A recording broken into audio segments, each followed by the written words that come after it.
Welcome, ladies and gentlemen. We are glad you are watching. Thank you so much for making time to join us on Mtembei TV, your favorite open forum political discussion show. Apologies for starting late. We had a busy day, but we thank God that we are now able to join again and be able to discuss the latest development on our political front. To start with, DP Ruto now wants Raila Odinga not to claim any credit from the Jubilee achievements. Is he coming to terms that Raila Odinga has not been in government and is not part of this government, when it has been his excuse all along? The reason why he has not been doing what he is required to do as the principal assistant to the president is that Raila Odinga got into the government through the back door. And now he's changing tune. What are we dealing with here? I believe you have something to say on the same. Therefore, welcome from wherever you are around the world. And of course, Baba is in town, and Tononoka today was overflowing with joy and jubilation, even as Baba continues to call on his clarion call that there is a need for economic revolution, the third and final revolution in the country, making Kenya a prosperous nation. Well, I believe you have something to say on the same. And of course, the DP is still in the mountain, comping the mountain and camping there, hoping and praying and interceding to see to it that none of the votes that he has been promised from the mountain will slip away from his basket. Well, that is that and more is coming your way. The link to use to get in the studio is right now in the comment section. Please click on it. Allow StreamYard to have full control over your camera as well as your audio. And then we will be here to dive into everything and be able to talk seriously and candidly on this. Irene Kerubo, number one, thank you. Congratulations. We're here for you. George Maganga, thank you so much. We appreciate you. You say Raila the fifth. Irene Kerubo, I'm new here. You're welcome, most welcome. We appreciate you. Onesimus Ngeno, you say whichever. You say lower food prices. They will be okay. We will look into that. Thank you very much. Kevin Otieno, Karibu kwa show, Liz. Sengi. Thank you so much. Sabato Hesbon, you say nonsense. I don't know what you mean. Collins, Kimtai, Lagat, Karibu kwa show. Lopez, Modric. Wow. Kuna majina huku nje. Scarlett Jones, thank you so much. Shadrack Wekulo, karibu kwa show. Professor Danford Kemboy, karibu kwa show. Kuna Miki Junior, the fourth, asante sana. We appreciate you. Kuna Jeril Stella Joe, asante sana. Derek O Okumu, karibu kwa show. Bishop Sila O Lastborn, tunakukaribisha kwa show. Kirigo wa Matthew, we are glad you are watching and joining us in the discussion. Aaron Kosgei, karibu sana, tunakushukuru kwa yote na kuendelea kutufuata katika matangazo yetu na kutoa maoni yako. Kuna huyu anaitwa nani, Bashir Hussein, asante sana. No vote, no campaign, no UDA, no ODM, no registration as a voter, no AZIMIO, no Kenya Kwanza till they lower food price. Haya, hiyo ndio mkanganyo mpya. Sawa, tusonge mbele. Michael H, karibu kwa show. Margaret Achola, asante sana. Salome Mboni, asante sana. Hi to you. Akengo Omwangu, karibu kwa show, on board from Nairobi, unasema inawezekana. Wesley Cheriot, asante sana. Thank you all of you that are coming in fast and furious. We are glad that you are out there and continuing to follow our broadcast. Let us keep civility and ensure that we respect one another even as we begin our sharing tonight. Thank you. Those of you that are joining us in studio, the link is in the comment section. I will share it again so that everybody is on the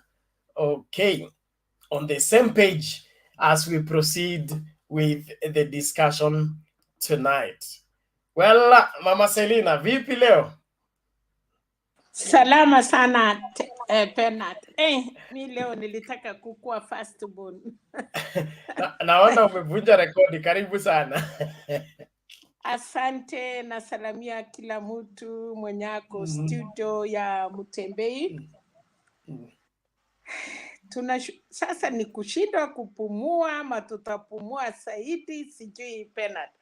Moja, naona leo mambo imefanyika katika Kenya mzima. Umetuambia hii ya Jubilee, umetuambia ya baba, lakini nilikuwa nikiangalia peleka nikaona baba alikuwa Tononoka Mombasa. Nikaona pia Kalonzo Musyoka alikuwa Kisauni na wakakutana na baba. Nikaona Turkana kulikuwa na Munyes na Wamalwa, hiyo ni Azimio. Nikaona Trans Nzoia wa Munyinyi TAP, hiyo ni Azimio. Nikaona Kimunya Jubilee Kiambu, hiyo ni Azimio. Pia nikaona Moses Kuria amekaa na rafiki yake, lakini hiyo ni sawa. Ukambani nikaona Kilonzo, Oparanya na Sufuna, alafu hayo tu. Na sasa kwa hiyo yote nikaona leo Azimio walikuwa na sehemu 6 different counties in Kenya, na UDA walikuwa tu na moja huko Meru kanisani na mitu na kutoka kuangalia watu. So in short, hata kama tunahesabu 1+1 ama tunasema nini, ukiona Azimio na yote ile ya Azimio na yote nimeona ni ya laki ya watu. It's like a rally that baba amekuwa. Ukiona ile imeongozwa na Wamalwa, it was well done. Ukiona hiyo ya TAP, hiyo ya Mbolea, Kitale, Trans Nzoia, nikaona ya Kimunya wana prepare delegates. Nikaona Kitula Kilonzo wakiwa kanisa na Oparanya na Sufuna, na akawauliza mbona mlikosea baba. Naye nikaona Kalonzo amekuwa na mkutano na baba na ni kama wamekubaliana. Kwa hivyo wakati ya delegates ya ODM na ya Jubilee, nimeona kama kuna kasi mingi itakutana pale. So nikirudi hapa naona Deputy President amekubali ya kwamba baba hayuko kwa Jubilee, asichukue. Hakuna vile baba anataka kuchukua sifa. Alifanya handshake na akasema tumekuja kusaidia Uhuru Kenyatta. Akasema hakuna cabinet minister amechukua, watu yake tu aliwaambia kama kuna motion kwa parliament yenye ilikuwa imesaidia serikali ya Jubilee. So naona kama nilisikia Kimunya akisema baba alitupatia watu yake 70. Nikaona akasema Kalonzo aliwapatia 20 na akasema ANC ya Musalia Mudavadi yenye wameenda kwa baba wajumbe 7. So niliona akipongeza. Hakusema baba amefanya kazi ya Jubilee, lakini kama kuna kitu baba wananchi pia walikuwa namuuliza, baba alikuwa nasema nitaenda uuliza ndugu yangu Uhuru Kenyatta. Hakuna vile baba amesimama kwa mkutano akapeana direction vile wengine wanasema barabara nimetengeneza na ninakuja kesho kuwapatia. Baba hata akitumwa ananyenyekea, anasema nitaenda kuomba ndugu yangu. So nafikiri ni mzuri wamekubaliana ya kwamba baba hayuko kwa serikali. Penat, sitaki kuongea sana, lakini nina ile mambo wanasema asiyekubali kushindwa si msindani. So sisi Kenya tunaomba Wakenya wapige kura kwa usalama. Nashukuru wa mama, nimeona mama moja Fatuma Mohamed, karibu. Na ninashukuru wa mama viongozi wale wamekuwa Mombasa, wameonyesha mrengo yao, na tumeona wamama wa nguvu wale wamesimama pale, na nataka kushukuru baba kwa sababu ameruhusu wing, kwa sababu watu wanatuchukuanga tu wave, lakini leo nilifurahi walipatiwa nafasi ya kusema mambo ya Kenya, kwa sababu hawa ni viongozi ya Kenya. Na ndiye kesho tukihitaji, hata niliomba siku moja kiti ya running mate, mtu akasema wamama waombe kura. So nimefurahi waone ya kwamba we are there, na sisi ndiye tuko majority. Na wamama ya AZIMIO tunawashukuru, muendelee kukaa na hiyo heshima, mufae heshima ili wamama wengine na wasichana wajue tabia yetu na kitesturi ya Waafrika. Penat, wacha mimi niwachie hapo, nisikie wenzangu wengine wanasema nini. Asante sana Mama Selina, tunakushukuru kwa maoni yako na udadisi wako. Tunakushukuru sana kwa kujitolea kila siku na kuwa kwa Mtembei TV. Tuendelee na tusonge mbele. Kwa sababu ya gender sensitivity, naomba pia tumpatie Fatima Mohamed kwanza kabla tuende kwa wengine. Vipi Fatima?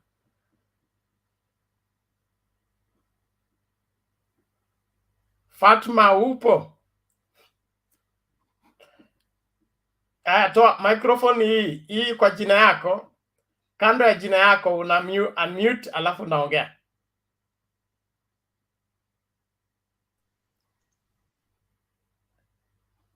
Mara moja tu, una click mara moja. Bado imefunga. Unmute kwanza. Decide your name. Okay, hapo sawa. Ai, tena umezifunga. Unafungua mara moja alafu naongea. Okay.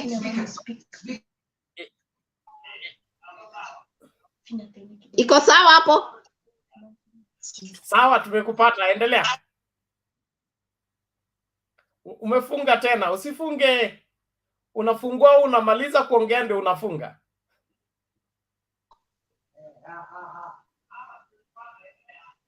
Umenipata?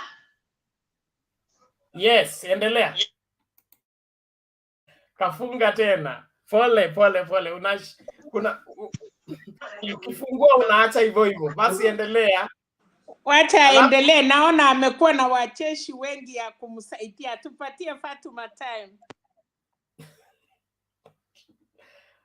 Una unmute kwanza Fatuma, bado imefunga. Fatuma, nunua wifi. Iko sawa, endelea. Patia mtu mwingine alafu nitatengeneza. Iko sawa sasa, endelea. Iko sawa. Kwa majina naitwa Fatuma. Lakini endelea tu.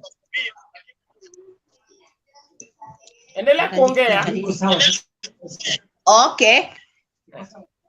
Unanipata? Kabisa. Endelea. Okay. Nimefurahi sana na TV yenu, huwa mimi naangalia sana Selina. Selina huwa anaongea vizuri. Mimi ni fan mkubwa sana wa ODM. Sasa hii nimeingia AZIMIO. Nimefurahia AZIMIO, sasa inaendelea vizuri. Tumepigania Raila kuanzia 2013. Tulikuwa tunampigia kura 2017, tumempigia kura. Sasa hizi naona 2022 tutawin. Naona iko kwa jikoni president. Asante sana kwa maoni yako na kuendelea leo. Maoni leo ya Mombasa nimefurahia sana, nimeona watu wote wamejitokeza. Naona pia Kalonzo pia karibu ataingia. Very soon ataingia Kalonzo pia. Yeah.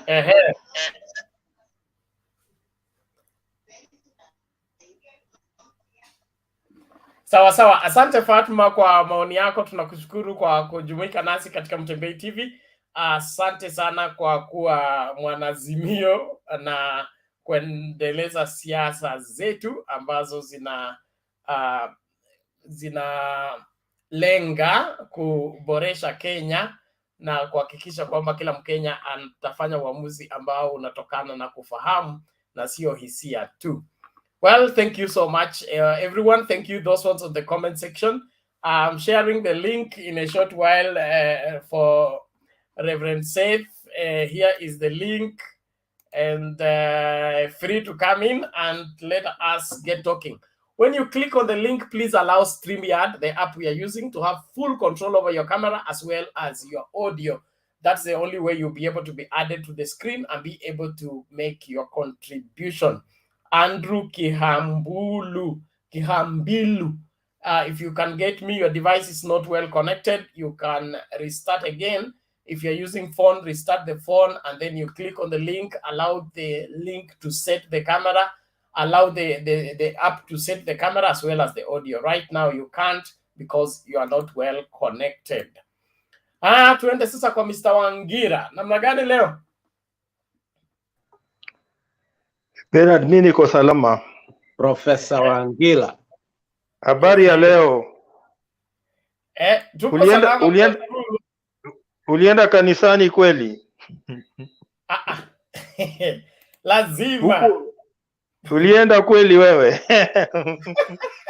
Sikuwa Tononoka, nimekuwa huku na kondoo mpaka nimalize kazi ya kuchunga kondoo ndio nirudi huku. Asante sana. So, naona these are very disparate times for Tanga. So they are demanding that we should not share in their credit, the credit of what Uhuru Kenyatta has achieved for this country. And we'll tell them, Nisawa too, we are not going to share into your credit. If you think the credit is yours, Nisawa, enjoy your credit. So long as you acknowledge that it's your credit, Isifike wakati when things are not sounding very good, you say, oh, this government has not delivered.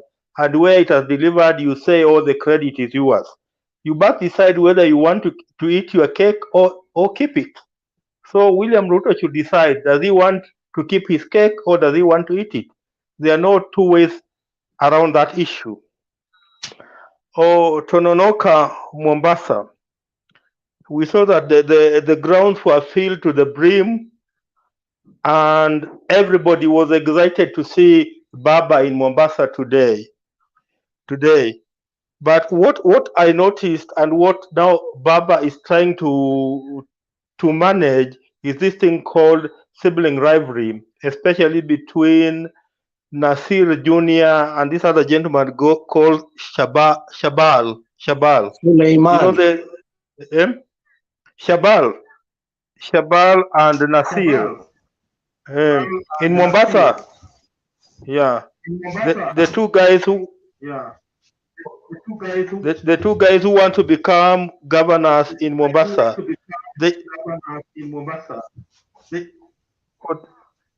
Where is the echo coming from, Bernard? Sorry. Please, everybody keep your mic mute. Okay? Don't turn on your mic until it's your turn to speak. That is how we operate here. Thank you. Wangira, you can continue. So Raila is trying to find a way how to manage this sibling rivalry between Shabal and Nasir, because it seems to be not playing very well for ODM in Mombasa. Again, we have seen Moses Kuria inviting the director of DCI to investigate Livondo. Anyway, we'll see how far that one will go. Whether there will be any investigation done on Livondo. Now, the issue that I want to take some time to dwell on is this matter between Raila Odinga and Kalonzo Musyoka, because it's a very important matter, especially to us who belong to this AZIMIO family, because we want to see Kalonzo Musyoka coming to our side. Because when Kalonzo Musyoka comes to our side, then we'll be guaranteed that this election we are winning. And if Kalonzo Musyoka decides to go any other way, then I think we'll be having a hard time achieving the victory that we want to achieve on the 9th of August 2022. First, yesterday there was that clip in Makueni. I think most of you guys saw it, where Mutula Kilonzo Jr. sounded so bitter. To me, I tend to believe that the guys who are in Wiper who did not want Raila Odinga to join, no, who did not want Kalonzo Musyoka to join again with Raila Odinga. And to me, Mutula Kilonzo Jr. and the senator for Kitui called Wambua are two guys who did not want to see Kalonzo rejoin with Raila. In fact, in Wiper, they are the equivalent of Malala. You know, you remember Malala, the way he did not want to see Mudavadi join together with Raila Odinga. Mutula Kilonzo Jr. sounded a very bitter man yesterday and even threatened that they are not going to be forced to enter into AZIMIO. And if the worst comes to the worst, they are ready to run alone. And when I listened to Madam Charity Ngilu, you know, she was a very frank lady. She told Mutula on his eyes that we know what you guys are after. You are hanging on Mutula's court so that you can be on Kalonzo's court so that you can be elected. Immediately you are elected, you'll become governor, and Kalonzo will end up becoming nothing. So he was telling Mutula Kilonzo Jr. that we either fall together with Kalonzo or win together with Kalonzo. It should not be a situation where you are winning and Kalonzo is losing. And I agreed with that particular thinking of Madam Charity Ngilu. So today, luckily, Kalonzo Musyoka and Raila Odinga met at the Tamarind Hotel in Mombasa in a meeting that Kalonzo Musyoka himself confirmed. And even when they were in their rally in Mombasa, they said that they are going to have talks with the like-minded parties, although theirs are going to be structured talks. They talked of structured talks, but he agreed that they are going to have talks. And they emphasized that they are only going to talk with entities that are ready to fight against corruption. Corruption. That was good news to most of us because earlier today, those who read the Nation newspaper was telling us that Kalonzo Musyoka has been reluctant to join AZIMIO for a number of reasons, because he wants that the agreement to be enforceable. He wants Uhuru Kenyatta to become the guarantor of this particular agreement, and to become the guarantor of that agreement. So those were the issues that were coming up, and they were portraying a picture as if Kalonzo Musyoka will not join with Raila Odinga. But where things stand now, you know, what we know is that Kalonzo Musyoka is demanding for what he calls structured talks. I don't know what he means by structured talks, but so long as they work for the good of AZIMIO, we are ready to enter in those so-called structured talks, so that at the end of the day, we win this election and we form the next government. And again, back to the issue of Mutula Kilonzo Jr., when they were in Makueni yesterday, you know, he purported that, you know, the ODM Secretary General Sifuna refused to give them their share of the political party funds.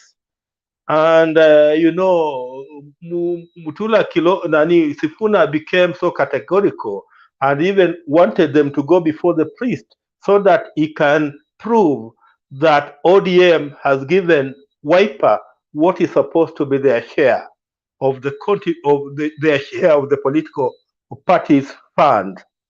And again, when you listen to Kivuta Kibwana was also very clear that we have always been near winning this presidency, and just because of missing on getting the Mount Kenya vote, we have always missed the mark. And now, because we are guaranteed that will make to the mark. There's no need of creating this sort of bitterness that Mutula Kilonzo Jr. was trying to build up. He said that this is now the time to work together as a team, because already Mount Kenya is now promising to support Raila Odinga to become the president of the Republic of Kenya. And it's the same point that was articulated by the deputy party leader of ODM, Governor Oparanya, who even said that Mutula Kilonzo Jr. is his son-in-law. And being his son-in-law, instead of even greeting the father-in-law, he went on attacking and showing his bitterness in open. So for time being, I think that's all that I have for my contribution. I'll contribute later. Let me allow somebody else to contribute. Asante. Okay, thank you Bwana Wangira kwa maoni yako, tunakushukuru sana. Naomba tuendelee mbele katika mchakato, na naomba tu nidhamu tafadhali. Let us respect one another. We are on this platform for Kenya, not for ourselves, and so let our conversation be salted with seasoned with respect and decorum, not taking on each other. We are not here to distract one another from what the main purpose for our coming, whether it's in the comments or in the studio. Tusikuje kutafutana, tuhakikishe kwamba tunasaidia Kenya tafadhali, kwa heshima ya kila mmoja, na ili hii kazi ikuwe rahisi, tusiwe eti tuna spend time revisiting the standing orders. It is simple. When you come in the studio, keep your mic mute. If you want to intercept, you lift your hand and then you will be picked.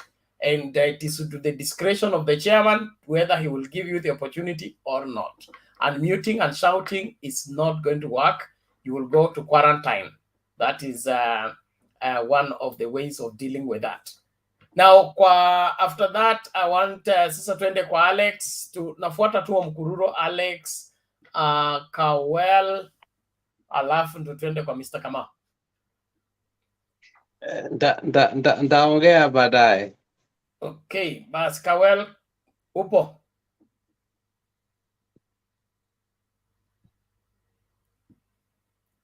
Kawel Sam, are you there? Bwana Kamau. How are you, everybody? We are good. Karibu. Asante sana, nashukuru Mungu Bwana Chair kwa sababu tumeona siku ingine. Yes. Nasikiza kimunya hapa kidogo, lakini wacha ni mute. Now, kuna hii kitu inaitwa friendly fire. Leo nimeona katikati ya wale wanawania viti huko Tononoka, wanaleta vikundi zao zinaanza kuzozana mbele ya baba. You know, I think it is important now for the AZIMIO team to really control the crowds, because if there is anything that can work against what we are talking about here and work against the presidency of Mr. Raila Odinga, it's violence. And I can tell you, when violence is encouraged, then there will be a great voter apathy. Because people fear, if this is what is happening, then what are we voting for? I think, despite the fact of competition among the parties and the people contesting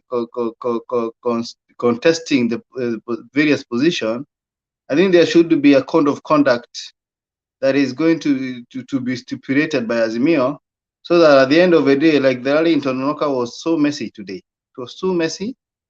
I watched a clip that was not aired on TV where people were throwing stones and other people fighting with in front of His Excellency, Right Honorable Raila Odinga.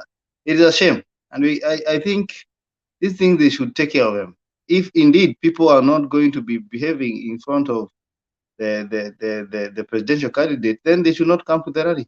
They should organize their own small rally. Because my own opinion is, there are people who are mothers and kids, and maybe people who are disabled, who wants to come and listen to the policies that Mr. our candidate, Mr. Raila Odinga, wants to is talking about. For example, today he was talking about single mother. I usually support that idea because single motherhood in this country is a crisis. And you can imagine single mothers coming with their single kids, their kids there, and then young men are throwing stones because they support Shabal or whoever. And at the end of the day, we are losing it. There are so many things that we need to iron out, that being one, friendly fire, to make sure that even if there is friendly fire, that we control the crowd and the way people speak to a point whereby we make it as a team. The other thing is, when AZIMIO team has so many parties, and you see what Mutua is talking. You see, sometimes Mutua talks as if he wants to also ride on AZIMIO tag and become the best governor in Ukambani. You know, sometimes it is good to understand that what joins us is more important than what is separating us. So attacking Kalonzo each and every time is also working against the main thing that we are talking about here. They should not now go in the platform of AZIMIO and attack a person who they really need. Because I think Kalonzo is more is leaning more to AZIMIO than in any other. In fact, he has been saying it. But again, when he watches the TV and see these people are abusing him, then you wonder, what are you looking for? These are some of the mistakes that if they are not looked after. If you remember, Jubilee was Jubilee team had over 14 parties. And one of the things they controlled so much was those friendly fires. They really tried. Even if you are so bad, we could hide you and not let you speak. But once we allow everybody to come and say anything against the other in front of the main agenda, then we lose the idea. So TONONOKA was okay to me, but now when people fight and the rally is going on, that is a shame, and we need to condemn those kind of violence. Because for me, personally, I cannot attend a rally where there is violence. I don't want to lose my leg because of politics. We want to be civilized. We are on the 21st century. This is the fifth or almost the sixth democratic election that we are going to have. We cannot keep on talking on the same things forever. Yeah, let us behave. And I think if we speak this, then the leaders will listen, and they're going to develop a code of conduct so that when it comes even to the nomination, we don't lose people's life because of politics.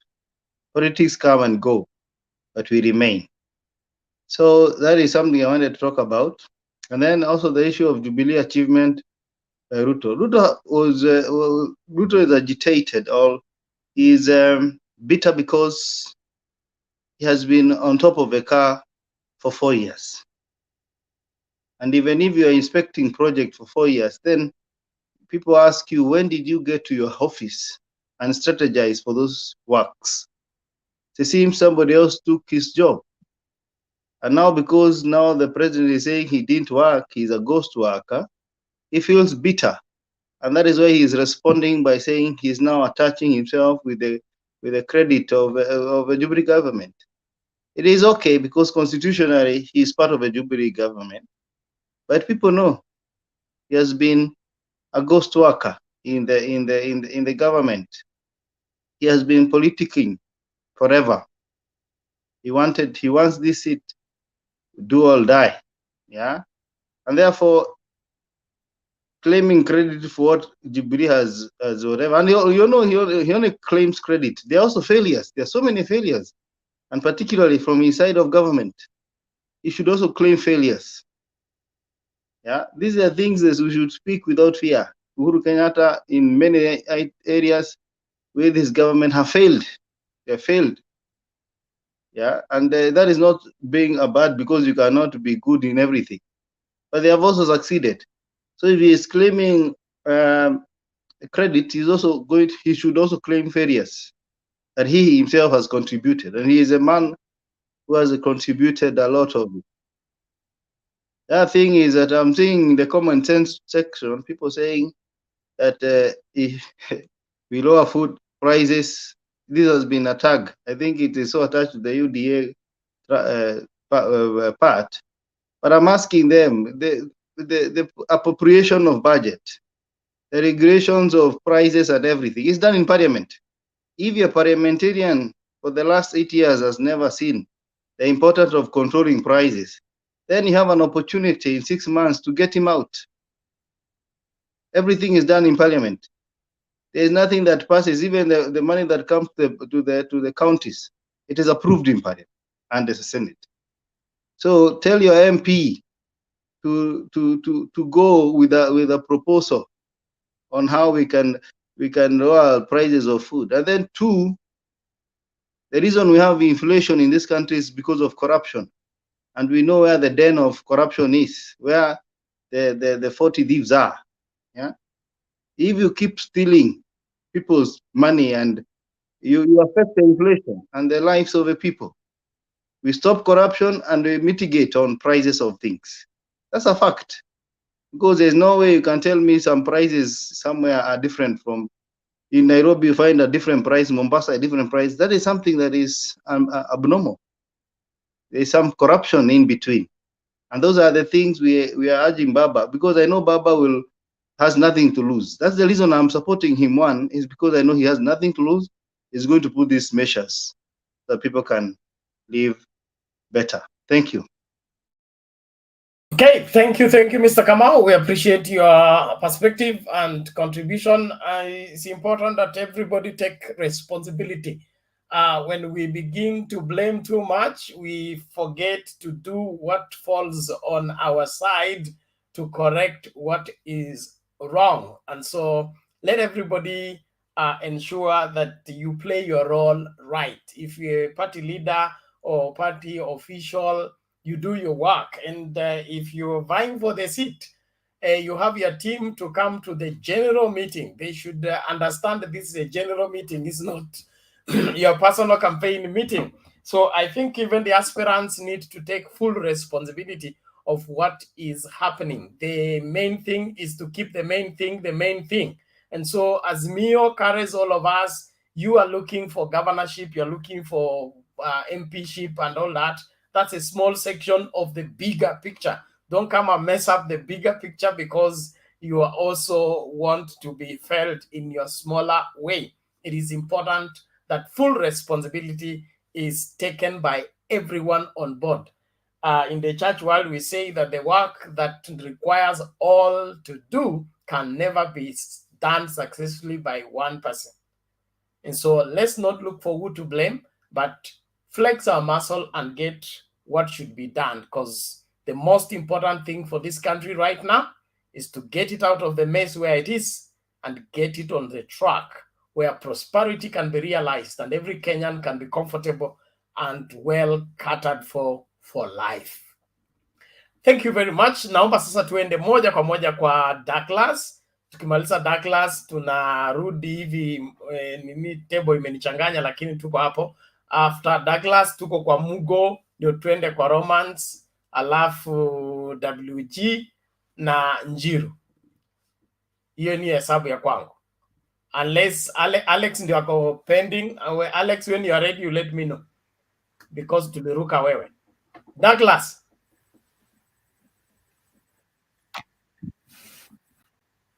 Okay, thank you, Mr. Bernard. Good evening, everyone. Good evening to you. How are you? I hope you guys have had a wonderful day. Mine has been wonderful too. I'm good, Bernard. I hope you've had a wonderful day. A busy one, Now, busy one. I want to address two issues. The first one is the... Okay, we thank God. We hope something good has been done. Now, allow me to address two issues. The first issue is the double speak from the DP. At one point, the DP says Raila came into the government and he made them not to work. Today, he stands and saying, Raila, you are not in government. Do not take credit for what the Jubilee government has done. So when you see somebody like that, there are only two things you can conclude. Either he has been cornered and he doesn't know the next move, or number two, is just simply a person that you cannot even trust with power, because he will promise you this today, tomorrow he will come and say, no, I didn't promise that. And that is a dangerous person to be given reins of power if it happens that we are handing over power.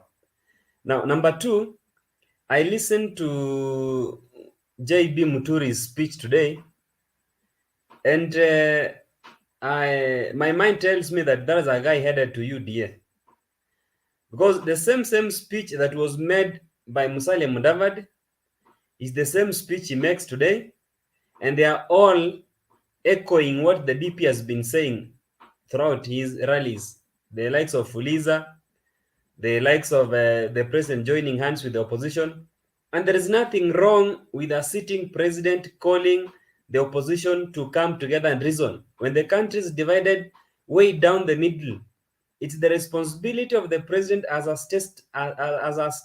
statesman first and as a patriot to call the opposition leader to sit down and mend the fences and create a peaceful country where people can be able to work well, people can be able to coexist peacefully.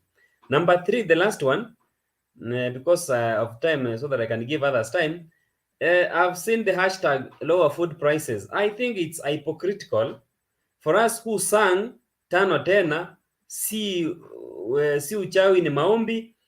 Those ones of us who are standing in the rooftops of cars and shouting Hustler Nation, we are the ones shouting lower food prices. We, as Kamau rightly put, we cannot lower food prices through hashtags. We can only lower food prices through legislation. This JB Muturi and the Kimani Chungwas, who are the chairman of the budget, and the likes of Aden Duale, they are the ones who presided over impunitive laws like the raising of the taxes. They were there and they voted overwhelmingly for that. They have been in parliament since 2013. They have nobody in the Hustler Nation has ever brought a bill in parliament that is trying to lower food prices. So they cannot purport to now speak on behalf of Kenyans. That's hypocrisy, and I cannot support that. Let's suffer together. We finish tumalize safari vile walikuwa wanasema. Let's complete the journey with Ruto, then we elect people who can be able to fight for us. So let Kenyans not be gullible and hypocritical. We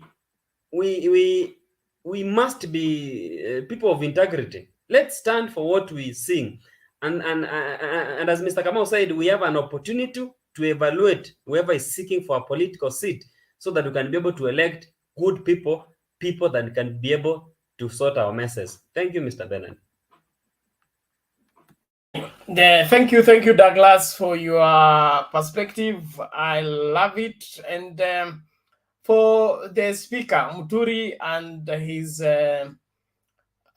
people who think like he's thinking, I think that is playing with people's minds, especially Kenyans. Because if he wasn't in support of the government and in support of the handshake, why has he been drawing salary for the past 10 years? And now he's on his way out. Is when now he begins to find fault with the handshake and the rest. These are people who are demonstrating their, for lack of a better word, it's not just hypocrisy, it's wickedness. Wickedness in the sense that you think you can just turn around people's minds from what you've been doing. You can't be part. If Muturi was not for the handshake and the rest of the people were uncomfortable about the handshake, as soon as the handshake took place, they would have taken a walk. That's what men do. You can't eat all the food when you're about to finish. It's when you say this food was not well cooked and it has no taste and it should not have been cooked. Where is that coming from? I mean, Kenyans need to begin to ask questions and not just buy into everybody's rhetoric. So it is about that time that sanity must return to us, and we must begin to raise the red flag over these leaders who are seeking for highest office, yet their reasoning is leaving me wondering. Tumsikilize Mugo, alafu tusonge mbele.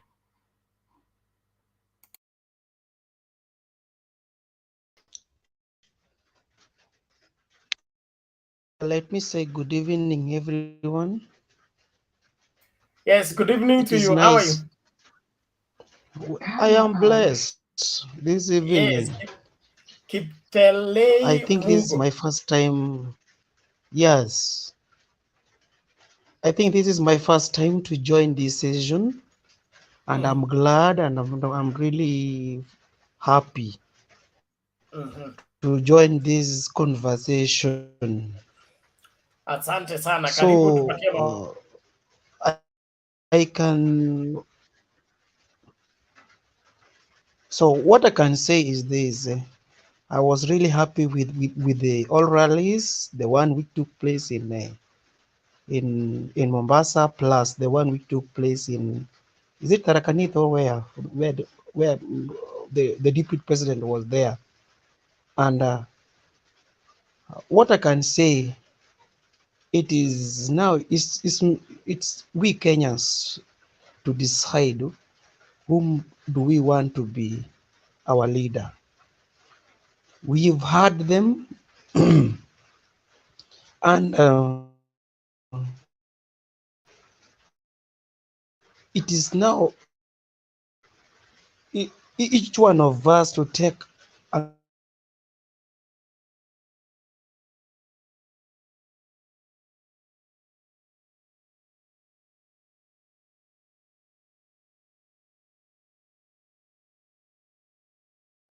Kiptelei, uko na shida ya mitambo nini? Hatukupati?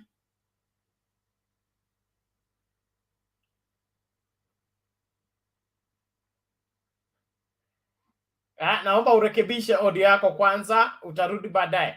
Rekebisha audio yako, hatukupati kabisa. Naomba sasa tumsikilize nani? Romance alafu WG. Romance, karibu. Thank you, thank you. Let me give that chance to that one person, then I come after. Just please, please, Okay. after 3 minutes. WG, I believe you are ready. Yes, Bernard. Good evening. Good evening to you. Karibu, karibu. Asante sana. First of all, I want to observe the Mutula Kilonzo Jr.'s remarks at the rally. Was it yesterday or today? Somehow. So Yesterday. I tend to think that this time round is a politician that I've always respected. And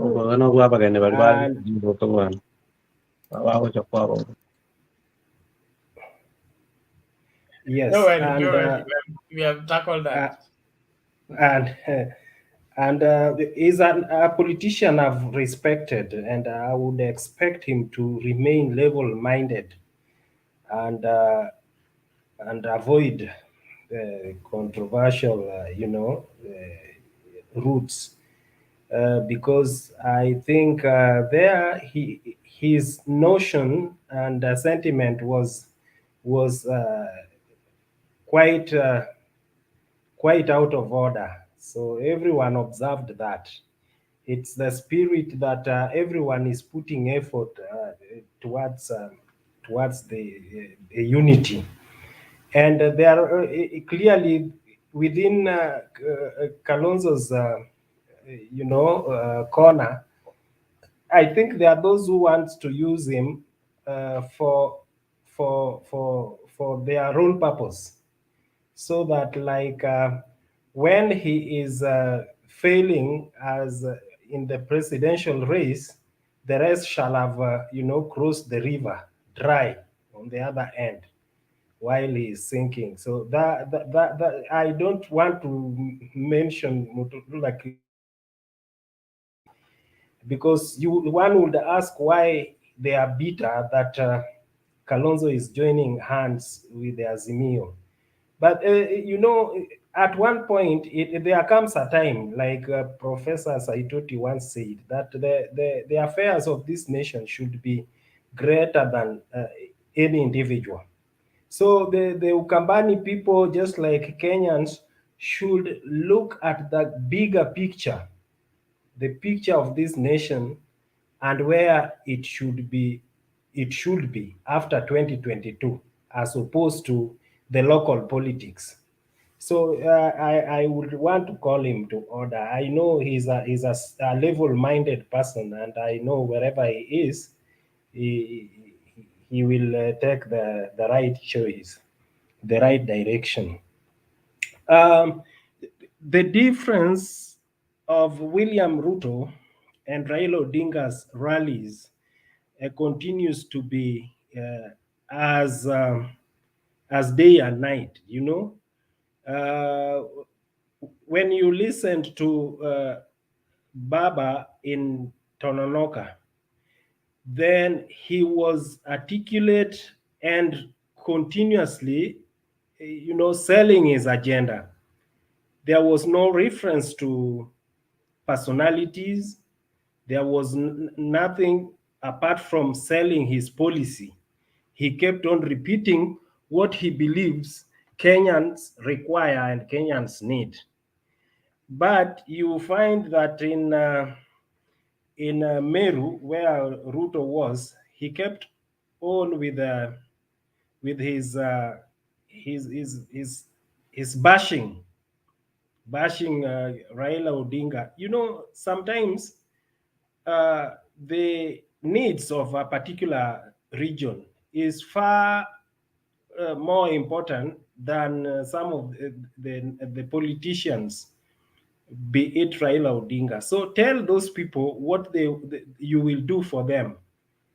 Tell those people what you will do for them. Whatever role Raila played in Jubilee government has nothing to do with the Meru.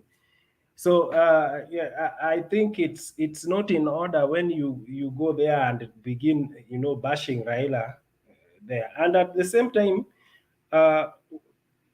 so today William Ruto believes that Raila is not in government.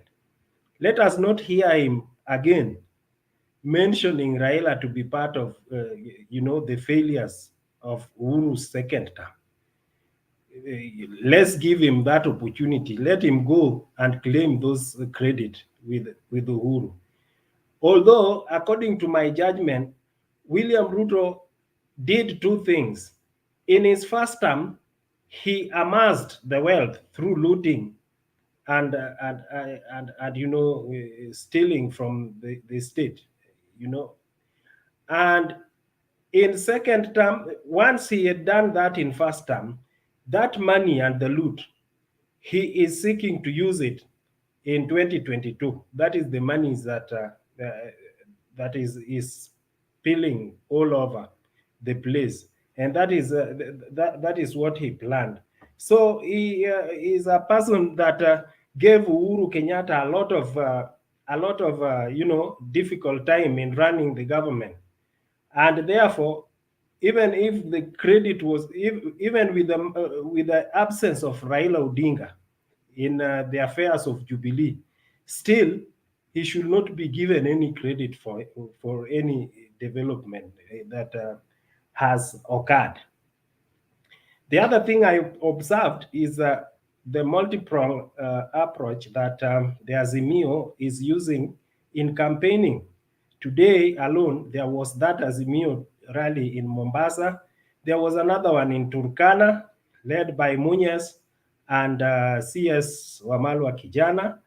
And there was also another rally in Kiminini, which should be in, is it in Bungoma or Trans Nzoia? I think it's in Bungoma. So this kind of approach, I'm telling you, it would be a miracle for William Ruto to beat it. It's just a matter of time, and you will realize that every Kenyan would be like, this man has lost it. And perceptions matter in politics. Once people know that there's nowhere you're going, then I don't think there is anybody who would be coming out enthusiastically to vote for you. So therefore, I think, Nani, for now, Bernard, that is all my observation is, unless someone has some, some question.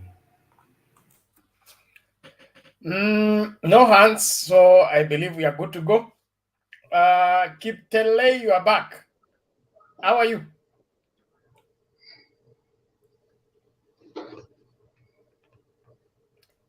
Kiptele, unmute ama tuone kama sauti yako imerudi.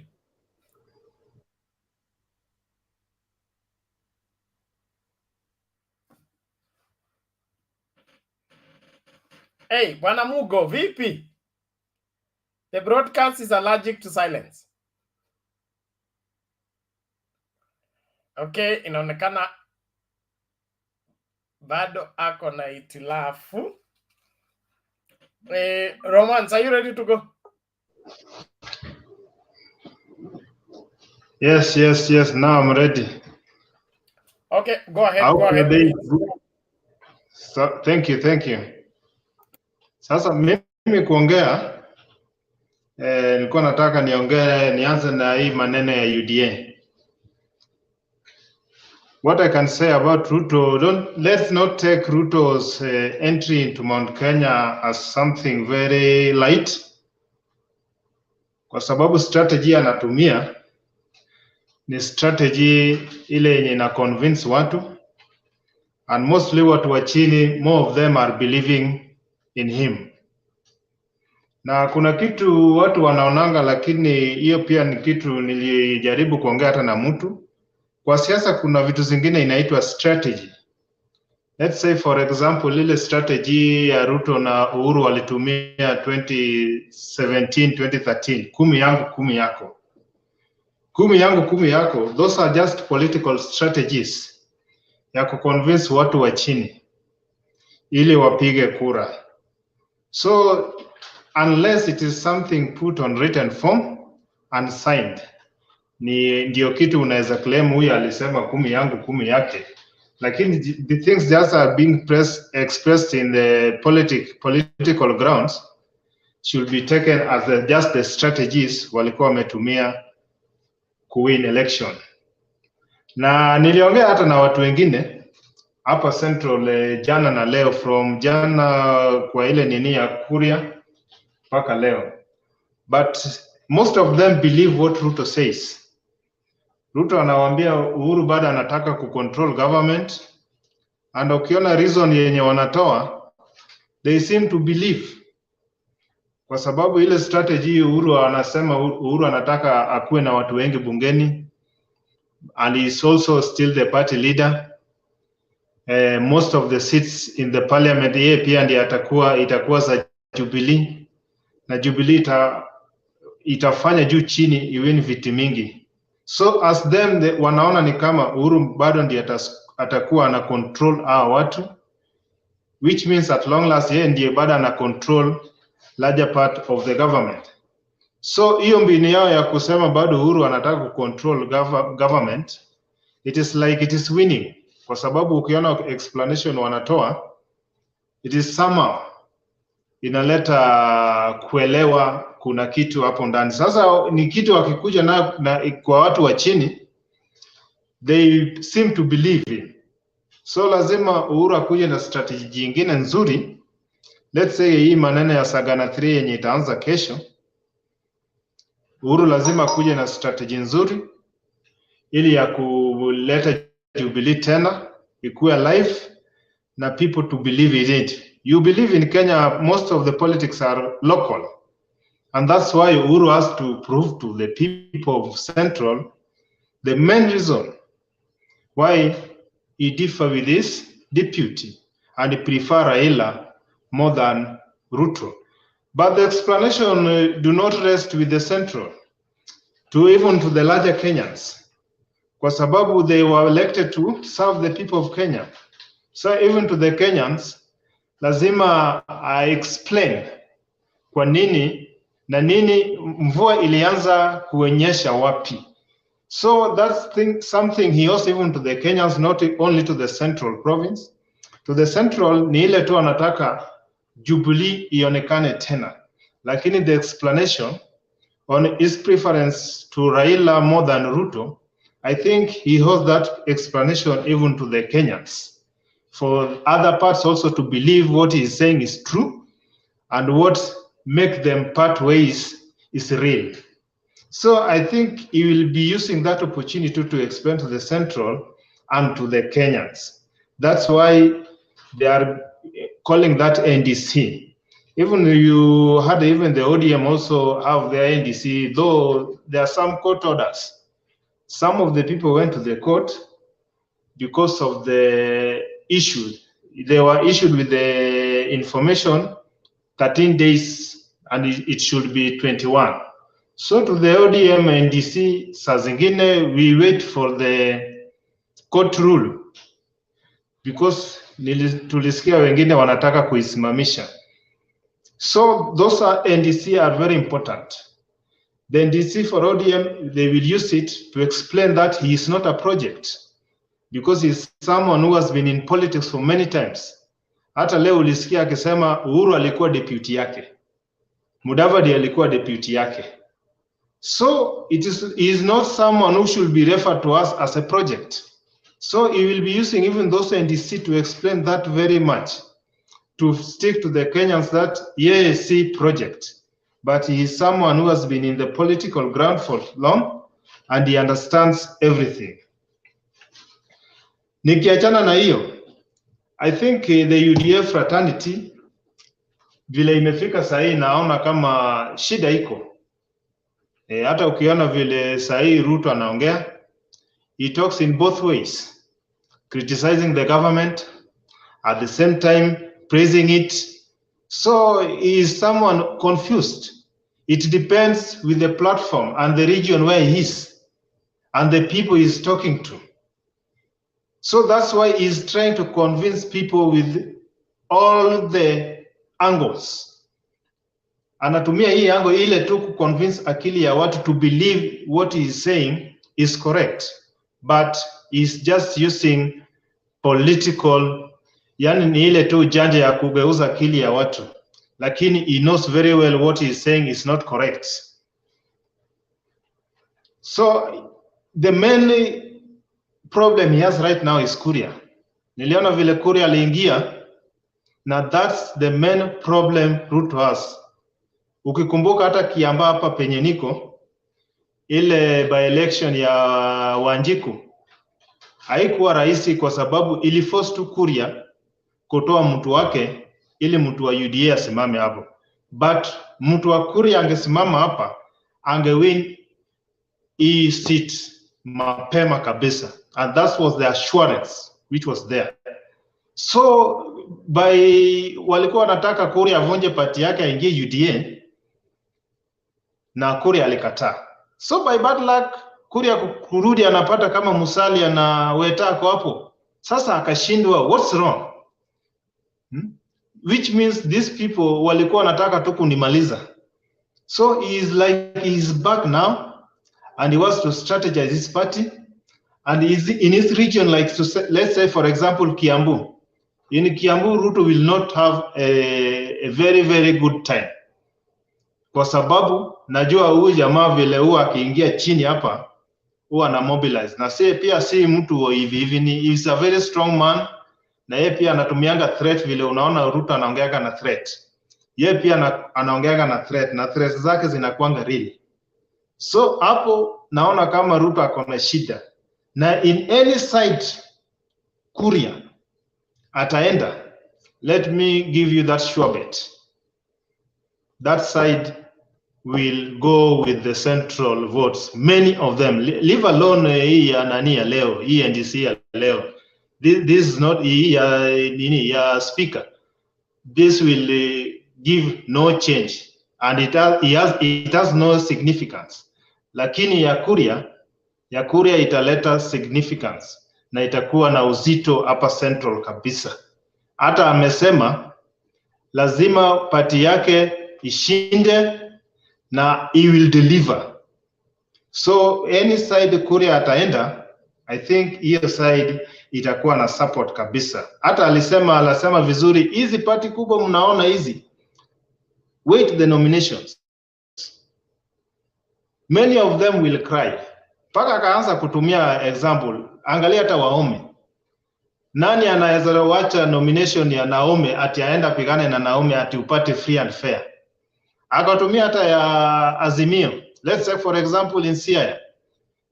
Right, you cannot be given a nomination ticket in Siaya a senator ati we upewe alafu Orenga aachwe ama uende na yeye ati mchagulie. Hakuna.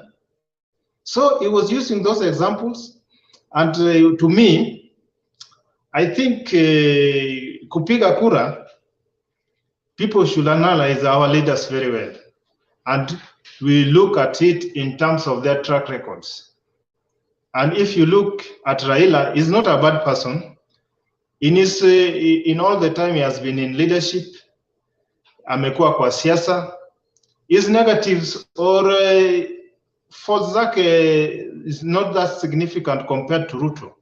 I think that's the winning ground Raila has. Only good one support anataka tu kidogo. But ukicompare Raila na Ruto, ako na start. Yeye ashapata start already. Sasa anataka tu ile ya kupewa nguvu na endelee. Na akiendelea hivyo vizuri na nomination yake iendelee vizuri. Kwa sababu nilishaanza kuona hata leo Mombasa push and pull. Uliona ikianza pale. And those are the things which make people go downwards. Sasa wakijaribu kustrategize hizo vitu vizuri na wakuwe na plan nzuri vizuri, naona wataendelea vizuri. Thank you. I think we can move on with that one. Okay, asante bwana Romans, kwa maoni yako. Tunasonga mbele, tumsikilize huyu anaitwa nani? Levin Lamegit. Hey. Kamau iko nini? Iko nataka kuambia Romans, Just a moment, Lamegit. Okay. It's okay. Iko nakwambia kuhusu Moses Kuria, I think is so overrated, but I don't think he has that influence. Hiyo kubwa, he's just overrated. And then because of not being decisive, I don't think he'll have an impact.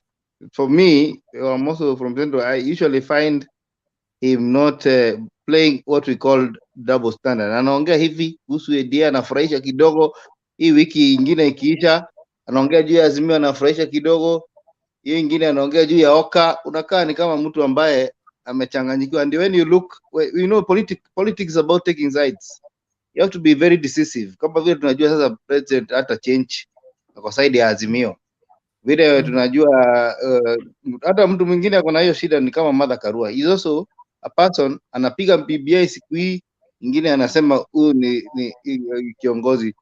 A Central Province will not be dictated. And I think kama unakumbuka siku ya Moi wakati alichukua project ya Uhuru, sasa it doesn't matter kama watu walikuwa wanasema ni project, but the Rift Valley people who followed Moi, they voted to a man. So we also believe, despite the fact that for 4 years Mr. Ruto has been in Mount Kenya singing stories and political conmanship, we also believe things are going to change. Kama ungeangalia uchaguzi ya Kiambaa pali huko, it was almost 50-50. Waliachana na 400. Na sasa hiyo hata Jubilee iko imeambiwa imekufa. So what we know is that it is at 50-50 now. When the president speaks, Jubilee will be carrying the day in Mount Kenya with a lot of members of parliament. Chama cha Kazi pia can come second. There will be also TSP. There will be so many parties. That one I can tell you. But the reason we speak about Mount Kenya today is because nobody today can tell you how they will vote or what they will do. Everybody is waiting. But what we know is that now people are changing. Personally, I've changed. Many other people are changing. Jiro is there. He's from Embu, is changed. So at the end of the day, it is not about Moses Kuria. Moses Kuria is a double speaker also. He doesn't really come out clearly what he wants. What is his agenda? That is why I'm saying he is overrated. He is somebody who doesn't know who to support and what he wants in life. I don't think he is a serious politician. Haya, maoni yake kama wayo. Asante sana. Bernard, Naomba sasa, sijui Romans, kama una kusema sema sasa hivi ama tuende kwa 30 seconds, 30 seconds. half of that. Thank you. The reason why I'm saying that, hata ukisikia vile Kuria alikuwa ameongea, alitumia term ingine, Central Kenya will depend on what you bring to us on table. Alijaribu hata kutumia mbinu nyingine, akasema wakati wa Uhuru na Ruto waliwapea watu deputy president. So to them also, it will depend on what you bring to them on the table. Kama si hivyo, utawaambia kitu ni nini mlifanya wakati ulikuwa kwa ofisi, ulitufanyia yenye tunaweza ona, and we believe very well that you have worked for us and we can believe on you that you will also work for us.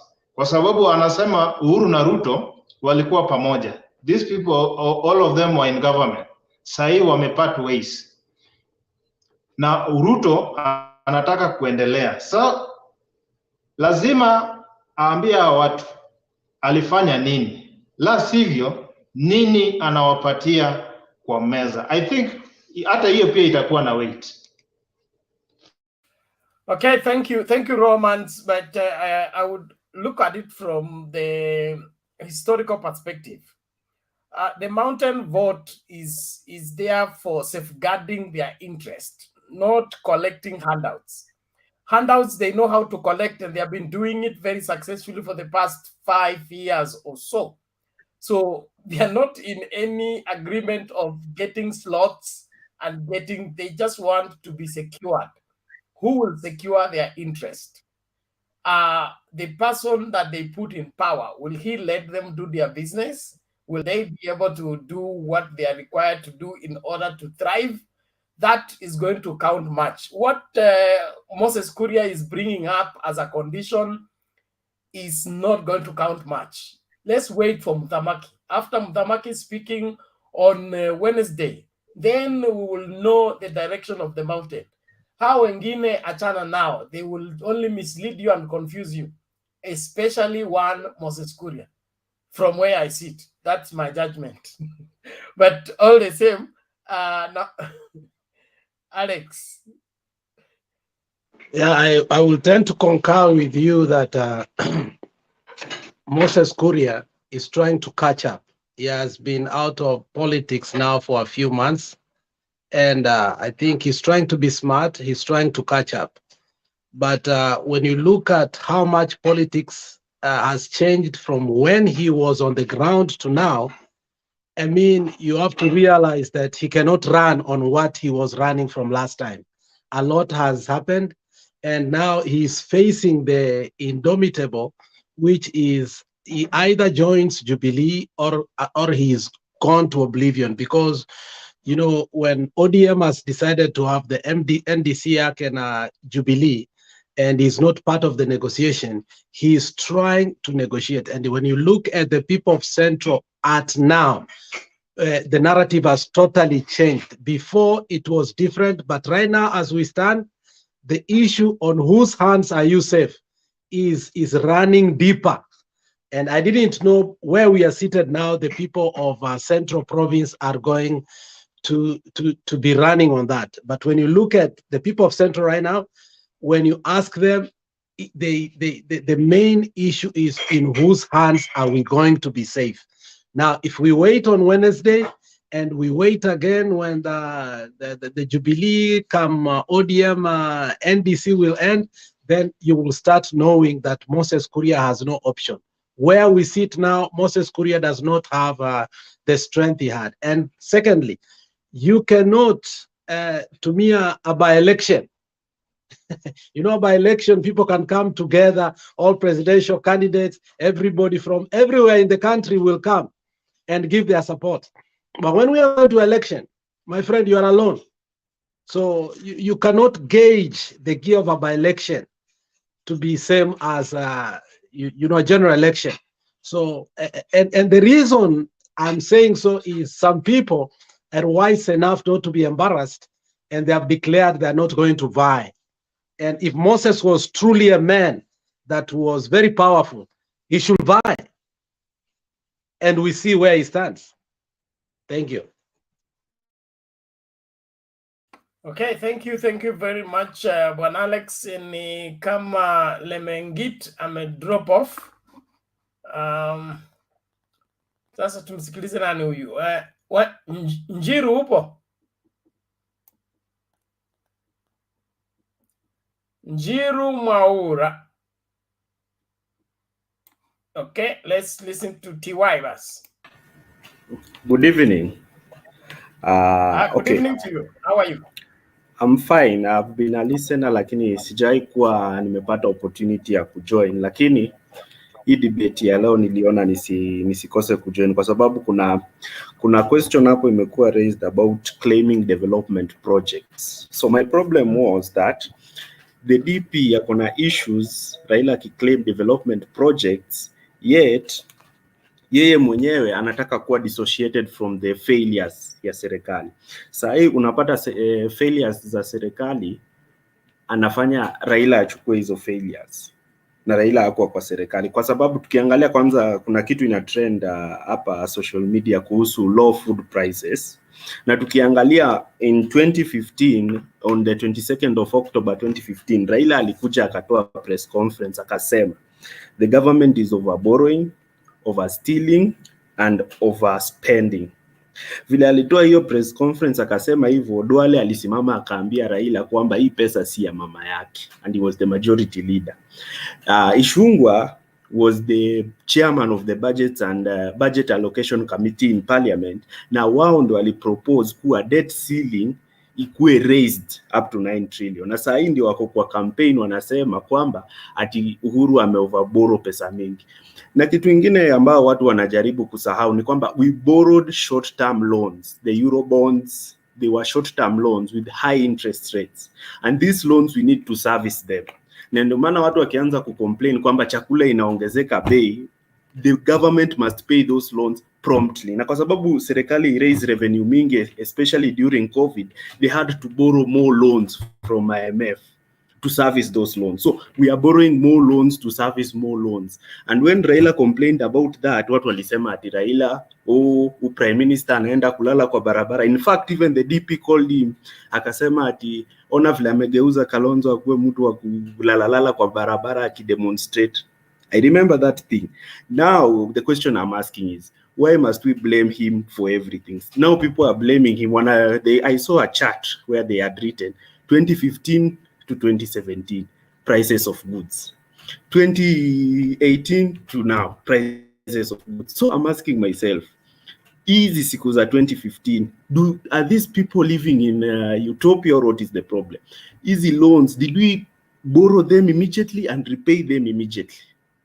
We have to pay those loans, na ndio zinalipwa saa hii, na ndio maana chakula lazima ipande bei. So whoever, wale watu wenye wanapiga kelele sana huku maisha imekuwa ngumu, bei ya chakula imekuwa ngumu, ni wale watu ambao walikuwa wanakaa pale parliament wakisema they have what we call tyrant numbers, the super majority ile ya Mutai Ngugi. Wakipeleka bill kwa parliament, kina Orengo wanalia, Murkomen wanacheka huko, wanaongeza bei. Wanajua pesa ya SGR kitengenezwa, kickback iko hapo.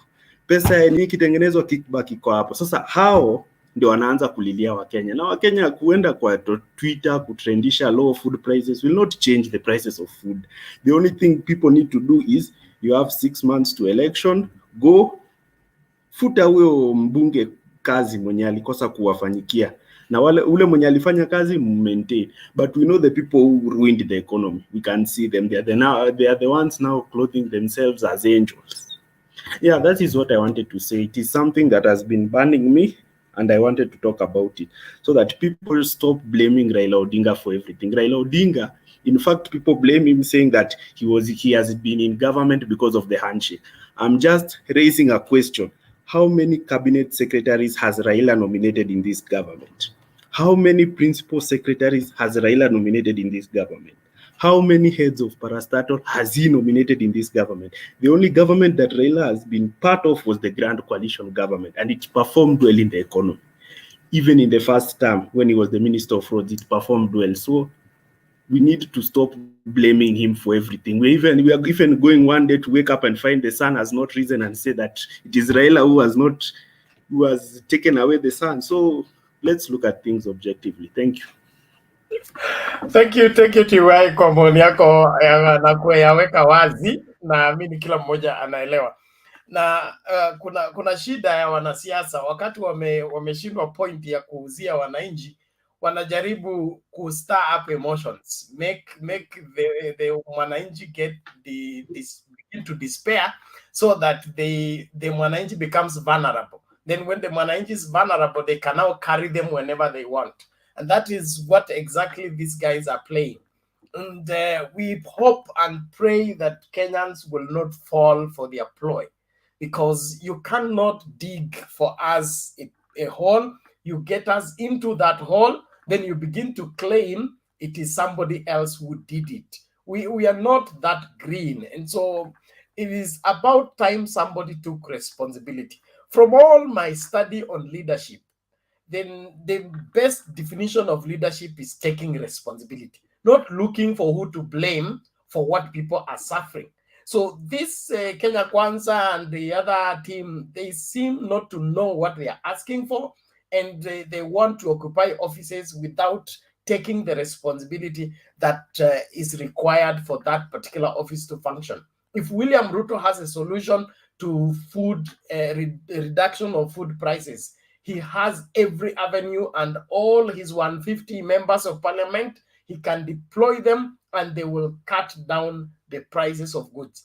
Hii story ya kuja kutulilia hapa, mimi sioni kama inaleta shangwe na inachokesha sana. From where I sit, I think he need to man up and understand what he's asking for requires him to shoulder responsibility, not to look for who to blame. Thank you. Alex, karibu. Yeah, nashukuru. I will make my submissions very quickly. I will not repeat what my panelists have said. But yeah, hiyo clip ya Mutula Kilonzo disturbed me kwa sababu, you know, Mutula is a very young man, and also his popularity in Kitui is among the senators, a few senators ambao in the last 5 years, the popularity yao, when you look at in terms of pool, it has always been in the 90s. So Mutula and Orengo are the few people who will campaign for a presidential candidate, not campaign at home, and still win. So I was asking myself, what's ailing Mutula Kilonzo? And I think if you realize during the revenue allocation debate, it changed many senators. And that is where the Malalas, the Murkomen, the Mutula Kilonzo formed the One Kenya Alliance. That was the origin of One Kenya Alliance. And I think to some point, it looks like they continue to have that club. And that club has made them overrate themselves to a point whereby they think they can sway national politics. And when you look at how and many blunders they have made as individuals in the political platform, it's going to cost them their seats. And these were very young, upcoming, and whenever you saw them having debates, even in Jeff Koinange's show, Citizen, you could be proud that the future of Kenya is bright, especially Sakaja and Mutula. Sober debates that you could actually listen the whole 2, 3, 4 hours. You don't want them to end. 1 hour look like 10 minutes to us. But you wonder how politics changes young people not to understand that it's a process, it's not an event. The debate about revenue allocation did not change Kenyans. Actually, it showed us that our revenue is never generated in the counties. We are waiting for handouts from the national government. So, and that's when I realized that the counties in Central are really getting not their share. And for the first time, I thought having a presidency was more important. But I came to realize having a presidency is nothing, because you could see if a child in Central Province could not even get scholarship because of the amount of money that was taken there, That showed how much we are ailing as a country. We are fighting for a wrong cause instead of fighting for the right cause, which is generating and creating jobs and generating revenue for the government. Instead of us sharing the big money from up there, counties are able to generate. So they brought out something called one man, one vote, one shilling. And I think somebody said later on, one man, one vote, one manufacturing company or production company in every county of every ward. I think which was very essential so that we can produce that revenue so that we don't have to fight for a revenue that is not there. That vile TY amesema, we have to raise the debt ceiling to 9 trillion, and even that 9 trillion, 80% we are paying on, again, borrowed loans to pay a loan. You see the vicious circle of the economy, how it goes. We are living in total loans. So Mutula Kilonzo should wake up from his big slumber and understand we are having an election. This is not revenue allocation debate. We are not in the Senate. We are here to cure that we were not able to cure in the Senate, which is how do we get a person who is able to pay off madeni zetu? And if we have to borrow, we don't have to borrow like from Eurobond, which does not come home and we don't even know where it's perished to or it's vanquished to. So I think Mutula Kilonzo, if he listens to this channel, and hopefully he does, he should know that this is beyond revenue allocation debate. This is not about Sakaja, this is not about Malala, this is not about Murkomen, this is about the nation at large. Now we want to cure that which they were fighting for there, and that is getting good leadership that will be able to take her to the front. So if Kalonzo has seen the light that him going by himself is not going to help him, and he must come together as Kenyans so that we can have that debate together. We welcome all Kenyans, except one person who is Ruto, who has totally refused because his history is eminent. From Kanu Section 2A, Akutaka Itoke, maybe he was too young, but that is the time he was in the university, to the new dispensation. He never wanted that. And until last time you saw, Ruto has always been in the opposite. So we don't want somebody in the government who is not going to give us peace while we are trying to tackle this problem. So Mutula's problem is very simple. They formed a group and they thought they were going to sway Kenyans into one Kenya alliance that they had formed over there. But he needs to realize that no. Kenya is larger than a debate in the Senate. Thank you. Wow, thank you so much Alex. Hiyo ni kali na ni kweli kabisa, kwa sababu vijana kuna vile ambavyo unapaswa as a young person to sit back and see how things are done before you begin to air your mind on the same, because Mutula is promising. Yes, his future looks bright, but he needs to get off this cloud of thinking that it has to be his way or the highway. When you are dealing with Kenya, a diverse country like this, you must negotiate you must be open to negotiation. You will not herd Kenyans in one direction just that way. And for everyone, he needs to understand that. He's a lawyer. He's been representing people in court, and there are cases where the judgment from the judge will not favor your client. So you call your client aside and say, let us negotiate this thing outside court. It will have a better settlement than if we proceed with this kind of arrangement.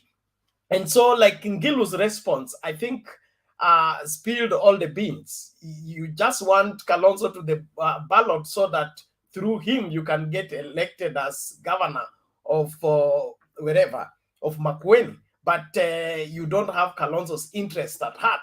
And that is one of the things that is undoing for the younger politicians. Instead of them building political capacity and political stamina in order for them to stand on their own feet, they die all their life holding on somebody's coat, even ransoming that person with his life, wasting him in the pretext that as long as I'm dancing here, I will be elected. And even if I don't grow into capacity, if I don't develop my political muscle, it doesn't matter. I will just come and say, I am for Raila Odinga, or I'm for Uhuru Kenyatta, or I'm for Kalonzo, and I'll be re-elected. That's a fallacy that each and every one of these younger politicians need to come out and understand that no matter how tall your grandpa is, you must also do your own growing if you will catch up with his height. So let every younger politicians take responsibility. History ya shortcuts ndio inawamaliza. Let everybody do their growing. And how do you grow on the national platform? Carry every Kenyan along with you.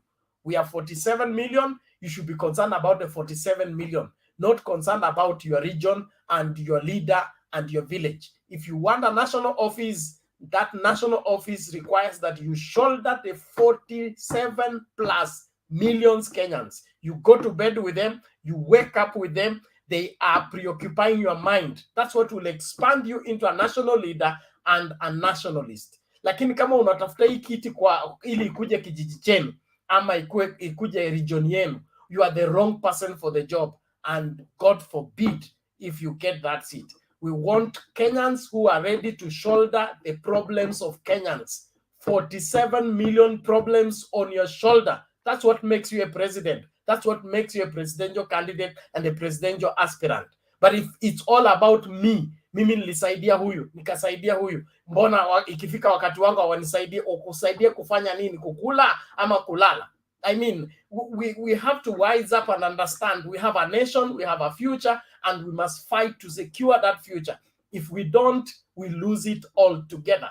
And so let's sober up. That sounds like my closing remark. It's just opening, so relax. Nataka ukweli ukidhiri, okay? Katika kutafuta viongozi, especially this 2022 August. Usiende kuvotia mtu kwa sababu alikupatia 50 bob ama alikuletea t-shirt. Think about your future. Think about the 5 years. Think about your children and your children's children. Will you hand over that future of 1 t-shirt and 50 shillings to your children's children? Let's demand higher standards to these people who are asking for leadership position. If you are not ready to carry the 47 of us on your shoulder, 47 million of us on your shoulder, you are not fit for the presidential seat. Naomba sasa Njiru amefika. Bwana Njiru, maoni yako tafadhali. Okay, yes, I'm there. Yeah, thank you for today. Na wasalimu wote kwa jina la Yesu. I'm happy to be here once more. Naona kila siku mada inaendelea kukua kubwa. And I think a lot is happening. So let me go straight to the point. Wacha nianzie na history ya Kalonzo. One thing which we need to get clear is that Raila Kalonzo ticket is not sustainable for now. And we need to know that there is bigger inclusivity which is required, and there will be a bigger discussion beyond Raila Kalonzo ticket. Because if we start talking of Raila Kalonzo ticket, it will be like duplicating what happened in 2017 and 2013. And whether we don't know whether they won or they never won, we are not sure of having fruits from that ticket. So what I would agree on this is that the two men are willing to talk, and there will be a form of agreement where even if Kalonzo will not be like the deputy, there will be a broader agreement whereby Kalonzo will be able to get more goodies for the people he represents, which to me, I think it will be bigger than just getting the deputy. They might agree on a number of projects which can be prioritized for the Ukambani area. They might agree on a number of key positions in the government, ambassadorial positions, some ministerial positions, and maybe probably he could also be having a bigger responsibility in the government. So there's something which will come up on board. But what I wanted to promise here is that Raila and Kalonzo ticket might bring some cold to other people who want to warm the coalition. and there was that necessity of that coalition breaking so that we be able to attract other few people. So the other thing, I do not have a problem with the Mutua. One thing which I see about Mutua is just defending his general to be relevant. It is the same way Babu Owino and Orengo will be defending Raila Odinga, and we are not complaining about it. So to me, I just see somebody whose survival depends on Kalonzo Musyoka. And to me, I would not take Mutua serious. The only person who I should take serious is Kalonzo Musyoka. So Mutua is just building his relevance and making himself important to Kamba people through hanging to Kalonzo Musyoka, which makes sense on a political point of view. On a broader spectrum of checking the things, it might look egocentric, selfish, but that is the only way to survive. It is just like the way in Nyanza, unless you cling on a barber coat, you are doomed the next day. So it is survival tactics, and let's not fault him for that, because in the politics, it is learning about people's mood and what people want. And Mutua has known at this time, still people in Makueni, they want somebody who is clinging on Kalonzo, and that is the modality and the methodology. So let me talk briefly about Mr. Ruto. So what I see when Ruto saying that Raila Odinga is trying to take opportunity on the project which the government has done, to me, I see that Mr. Ruto is also trying to eliminate himself in this whole discussion. Because when we are talking about, there are so many things which actually the government has been able to achieve through the nod of Raila Odinga. Like, for example, although we have not gone to the full-scale implementation of it, we saw the Huduma number thing coming because there was not that much opposition. We saw a number of projects which have come because of opposition going down. We have not seen so many scandalous projects being announced because at least now the prime minister was able to observe the government.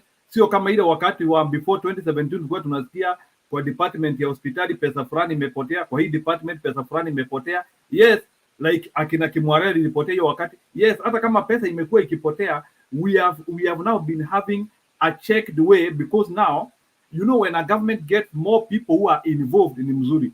So history ingine ya chakula, mimi history ya chakula I see it beyond politics. Kuna kitu moja nataka kudiscuss about food. We are in COVID recovery.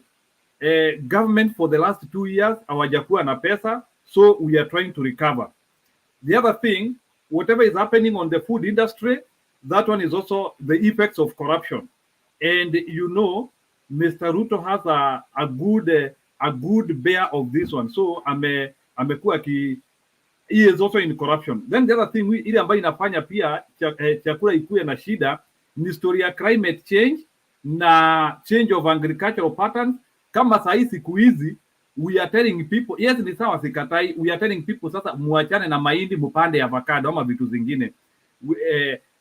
Some of these things will bring food insecurity, and we are not correctly involving experts. Kama saa hii unasikia like I heard like the deputy president alienda Washington a certain time akaambia watu waachane na mahindi wapande avocado.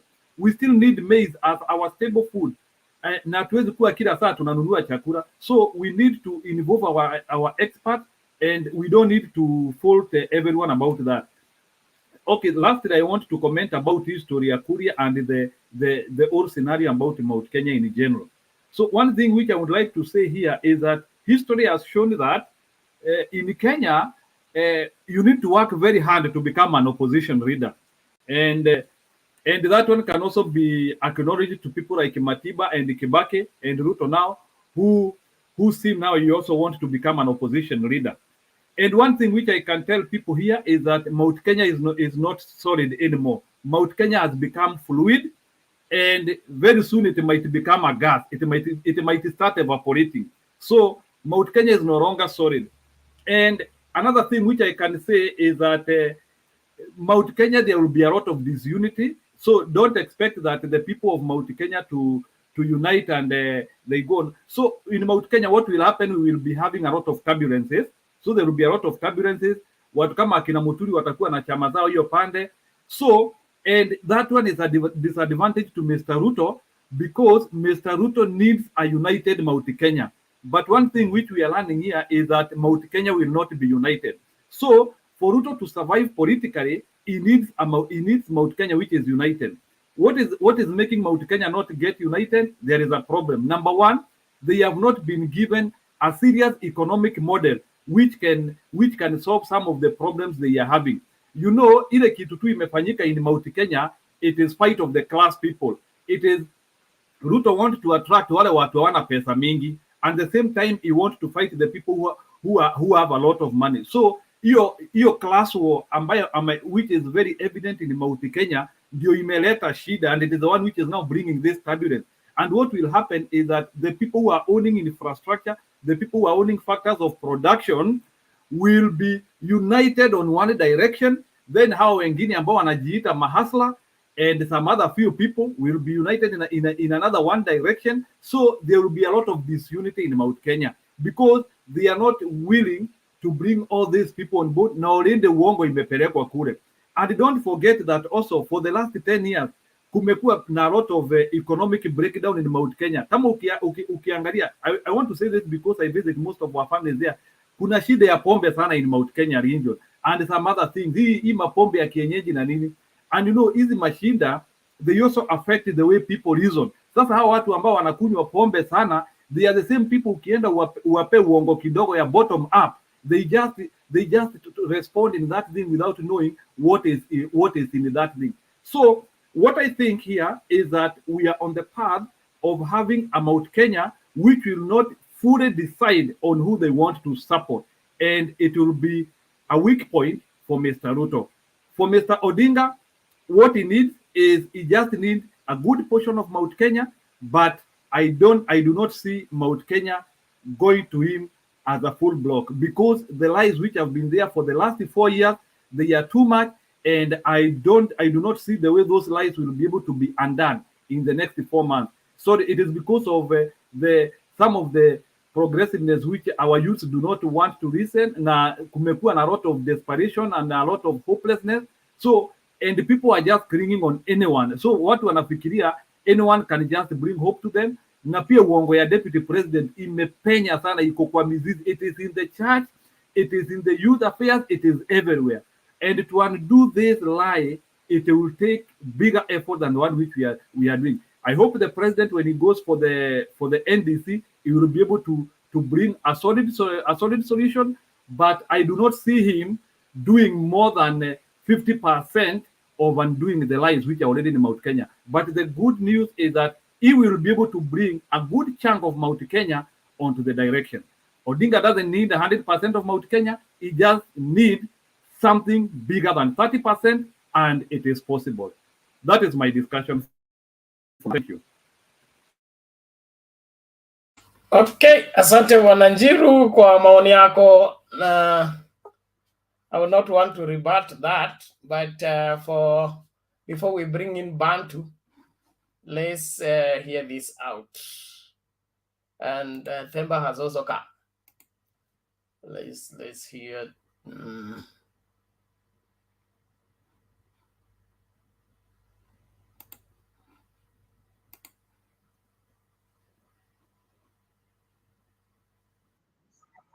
Wa ODM Raila Odinga kukoma kutumia miradi ya serikali ya Jubilee kujipigia debe. Ruto ambaye yuko kwa ziara ya kampeni katika kaunti ya Meru amesema yeye ndiye anafaa kuchukua sifa za miradi hiyo kwani alihusika katika kuunda serikali ya sasa. Stephen Leto na taarifa hiyo. Kaunti ya Meru.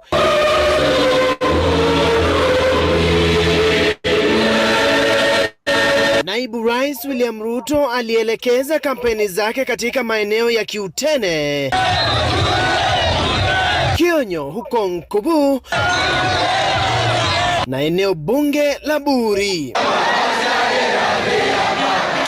Ruto alimshutumu kinara wa ODM kwa kujilimbikizia sifa za miradi ya Jubilee. Wawache kutuongelesha mambo ya track record ya serikali yetu. track record ya hii serikali, sisi we will claim every credit ya ile kazi imefanywa na hii serikali, kwa sababu sisi ndio tulichagua Uhuru Kenyatta awe rais wa Kenya na kura zetu. Ruto amesisitiza kuwa siasa za Azimio zinapania kuvuna mahali ambapo hawakupanda. Watu wa Azimio, they have no share in the achievements of this government because they were nowhere when we were forming this government.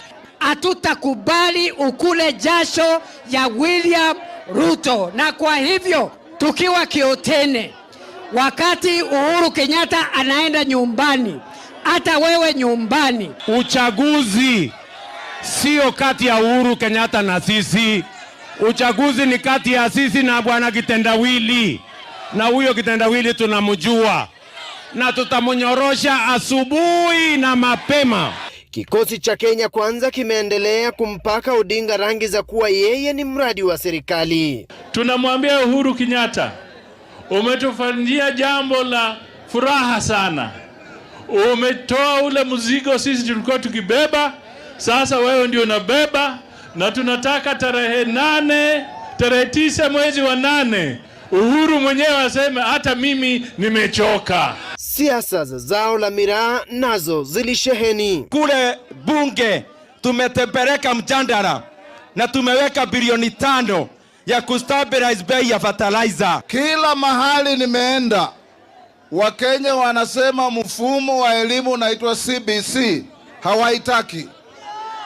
Wazazi hawaielewi, walimu hawaipendi, wanafunzi hawaielewi, na ukiuliza serikali ya Uhuru, muliuliza nani ndio mkabadilisha? Hakuna mtu. Mujue wale ambao wanatuambia mabaya kuhusu William Ruto hawana kitu kingine, sababu sisi tuko na agenda, na agenda yetu ni bottom up. Huko vya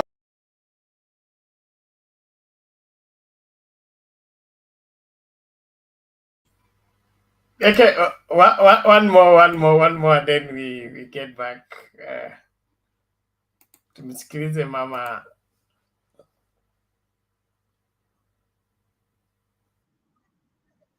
Zawa mama tumuenzi, tunampenda. Nataka niseme wa Kenya, yule tanga kazi yake promise na kutupiga mapiari, lakini baba antoa riwaza yake hino. Pa mipango kama injinia ya kupanga na kutoa 10 points ya kusema nitawafanyia nini. Sio kila saa bottom up, bottom down, bottom kwenda. Ana agenda.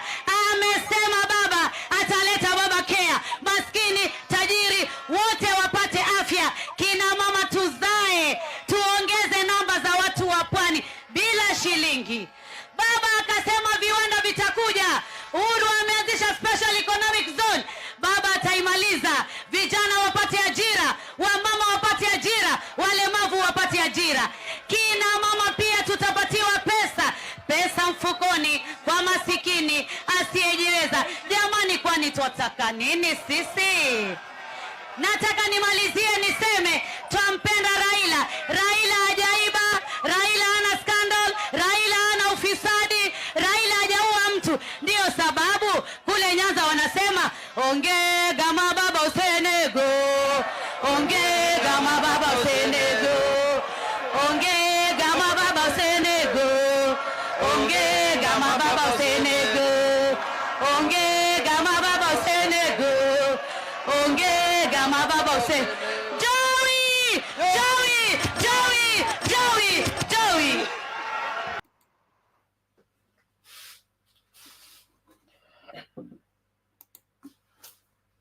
Haya, mambo ni kama hayo. Sasa tupelete nani huyu? Maalim Bernard. Alex, uko na la kusema? Yeah, sasa unajua hiyo hatukukuwa kwa matanga bana. Sasa Joey ni wa matanga. Ni ya tanga. Sawa, wacha uyaongee. Maalim, vipi?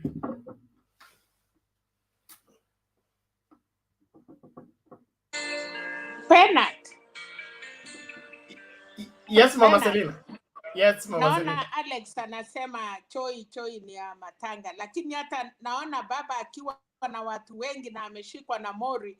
I think kama kuna kitu ya kuambia, anyway, mtu mwenye anakuwa kutoka Luo Nyanza atatuambia.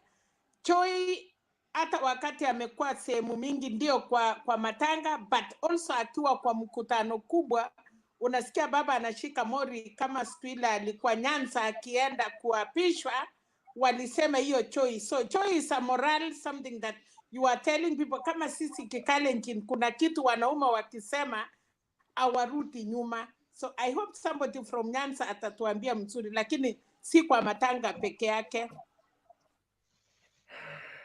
Haya, kazi kwenu. Athemba yuko hapa, Alex ndio jirani. Alafu tumsubiri nani? Jakindu Bay. Yeye naye anamalizia kabisa. Bernard. So, Maalim, toa maoni yako. Ni Romance ndio unabeba mkono Romance ndio unaonwa.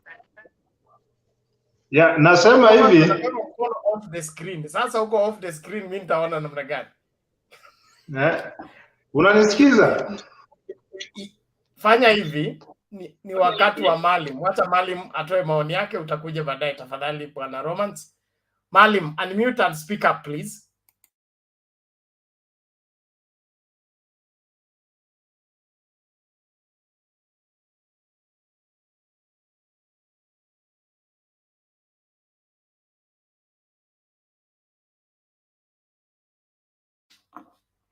Okay, Romance, take it as Themba, take charge.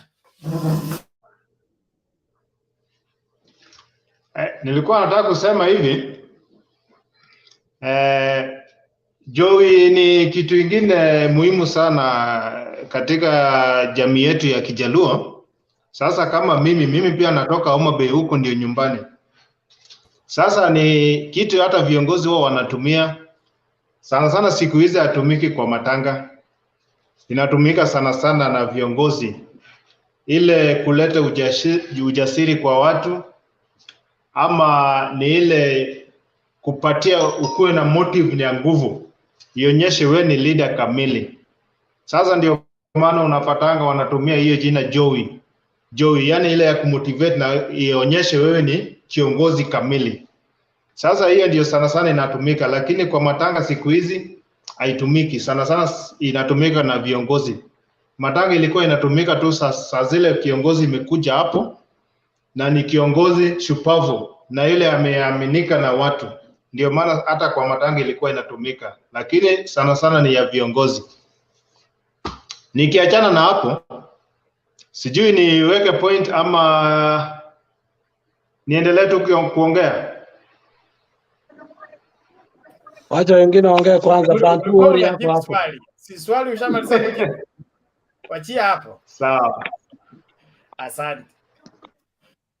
Bantu. Asante sana bwana Bernard.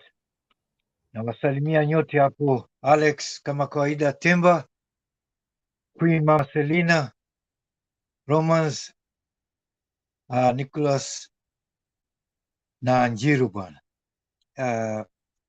Leo nataka kuongea tu kulingamana na mswada wa leo ulikuwa unaongea stop claiming credit from Jubilee achievement, na unaona huyu mpinzani saa yote yeye anababaika na hizo credit na hizo vitu vingine ambavyo havina maana sana, na yeye alikuwa katika kampeni kwa miaka minne. Sijawahi kuona mtu anafanya kampeni unaacha kazi yako muhimu ukiwa kama makamu wa rais unaanza kuingia barabarani. Sasa wewe unataka kila mahali, unakuwa kama yule fisi anaenda anakuta barabara mbili. Sasa alikuwa anatembea barabara moja, lakini akaenda ikawa sasa zimekutana, zimekuwa mbili, moja inaenda huku, moja inaenda huku, na zote anataka kuenda huku, aende right na huku aende left pia. Si utararuka tu katikati? Wewe unataka credit, unataka kila kitu. Ungefanya kazi ungefanya kazi kwanza. Kulikuwa kuna kazi muhimu inatakana kufanya.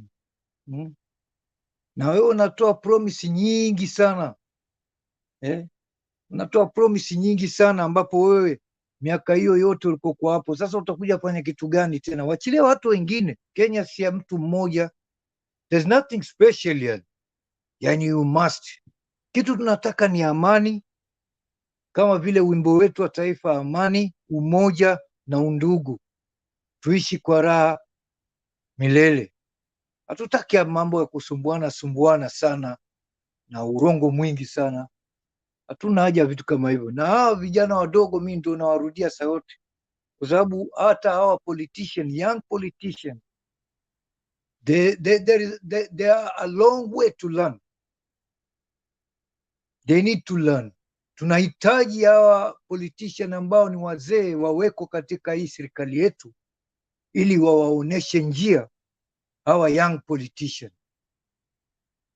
Unaona, wakiwa watakuwa bega kwa bega na hao watu ambao wamekaa katika siasa kwa muda mirefu sana, angalau wataweza kupata mawili matatu na kupata njia namna gani ya kuendesha siasa. Siasa sio siasa kama vile internet ama .com, ukiwa unaweza kukaa kwa keyboard unapiga, sasa unaona wewe unajua kila kitu. Hapana, it's a process. Na usiharakishe, enda polepole, alafu utaona mambo anaanza kujipanga yao wenyewe. Unaona kama vile Cleophas Malala anababaika huko Mulembe huko, anababaika, ameshafanya makosa, sasa anaingia anaanza kupiga kelele, sijui nani huyo Dismas Baraza, sijui nani Fernandez huyo anakuja, kwa sababu anajua hawezi, kwa sababu wewe siasa yako ni duni, ni ndogo sana. Unataka kujifanya umekuwa unajua siasa, na bado wewe unatekana ukae na watu wazima wa kuonesha siasa. Nchi yetu inataka amani, haitaki watu ambao bado unexperienced. Kaeni na watu kama baba yuko na experience. Hata Ruto mwenyewe bado he has a long way to go, na kama anataka kuwa rais wa nchi, basi angoje kama miaka 10 hivi akomae kisiasa. Sio unaingia wewe 4 years unaingia barabarani huko unapiga kelele huku na huku, wakati baba amekuacha. Baba yuko na experience, sasa amekuja hivi juzi, na sasa unababaika. Sasa unaanza kurukaruka huku na huku, unaanza kuchukua makredit ambayo hata ya kuhusu wewe, huku weko hapo. Shida yako ulianza zamani sana, ulianza hiyo shida zamani sana. As soon as mlipoingia wewe na mpenzi wetu rais Uhuru Kenyatta, tayari alijua kama wewe si mtu uko sawasawa, yani kidogo kama kichwa mbovu. Unaona, si kwa sababu ya handshake. Something happened long time ago. Pengine alikuwa hakujui ile vizuri, lakini alipokaa kidogo tu aliona huyu mtu ni shida sana kumwachia hii nchi. Binadamu nyie, angalieni sana hizi kura zenu, mkiziweka muziweke mkijua mnafanya kitu gani, ama tutapata shida kushinda hii ambayo iko sasa tunalia. Unaona, ni hayo tu bwana Bernard kwa sasa, bado mimi niko around. Okay, asante Bantu Warriors kwa maoni yako. Naomba sasa tusonge mbele. Nicholas, namna gani?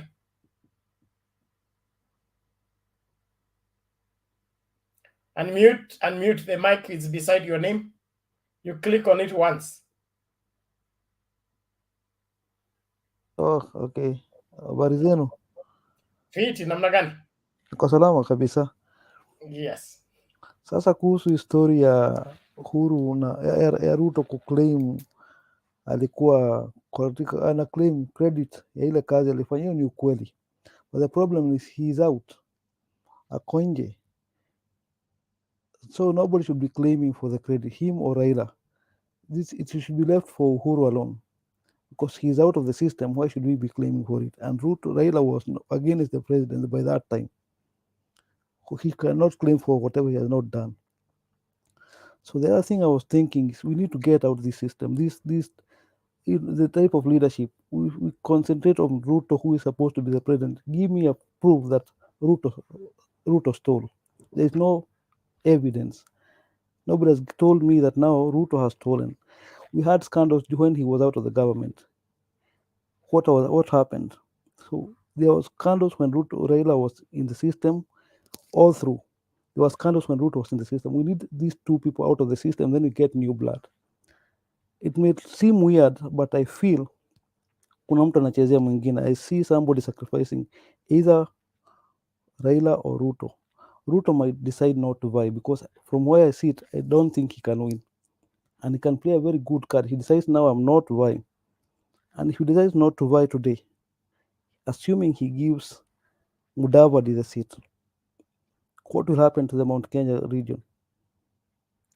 We'll scrap off the Kikuyus, and I'm not being tribal, I'm trying to say, because I'm Kikuyu, he scrap off the Kikuyus, and then the other tribes will join hands.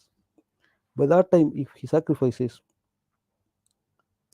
if he decides to step down for 5 years, then what will happen? The people he might win trust from their people, and if Mudava decides not to come out, the tribes will join to hands and they'll push him out. So I think the person who is a project right now is Mudavadi. Mudavadi is but it's a ploy. They are trying to play cards and they're playing safe, not to tell us who will be the president after the election. So I feel nobody should claim credit. Between Raila and Ruto, they should stay aside and they leave us alone. That's all I can say. Asanteni. Okay, thank you. Shabak.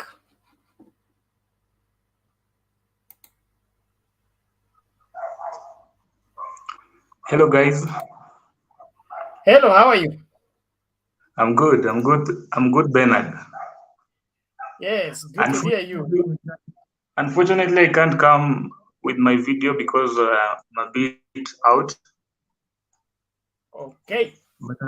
But I'll just make my contribution. So this guy is telling now people that Raila should not claim of the credits that Jubilee have achieved. Juzi tu hapa alikuwa anaambia watu ati Raila alikuja kwa government wakatupiliwa nje, akatolewa, like Raila took over the government with Uhuru and it was like a partnership government with Raila. Alafu sahi is running away from the failures and he wants to claim credits, alafu atumie to campaign. This shows you that this guy is even just a con man. Anataka tu kuingia into the government with evil intention and corrupt people. This guy hajakuwa akipigania watu all through since 2013 to 2017 to 2022. Hajakuwa akiongea, lakini right now he's just been campaigning, but right now ndio anakumbuka he has people that he should be fighting for. Hii inafaa ionyeshe tu Kenyans that this guy is not a good person. Another thing today nimeona Raila ameongea na Kalonzo, which is a good thing. You know, this shows you that Raila is not someone who is selfish. Antaka let everybody into the house so that everyone gets a chance to share, and also kila mtu apate kuongelea for his or her people. Like unaona, if you see Azimio, we have all people around. We have the Kalenjins, we have the Kikuyus, we have the Kambas, we have the Luos, we have the Luyas. Kila mtu wako tuko ndani, lakini ukiangalia UDA, it's a bit funny.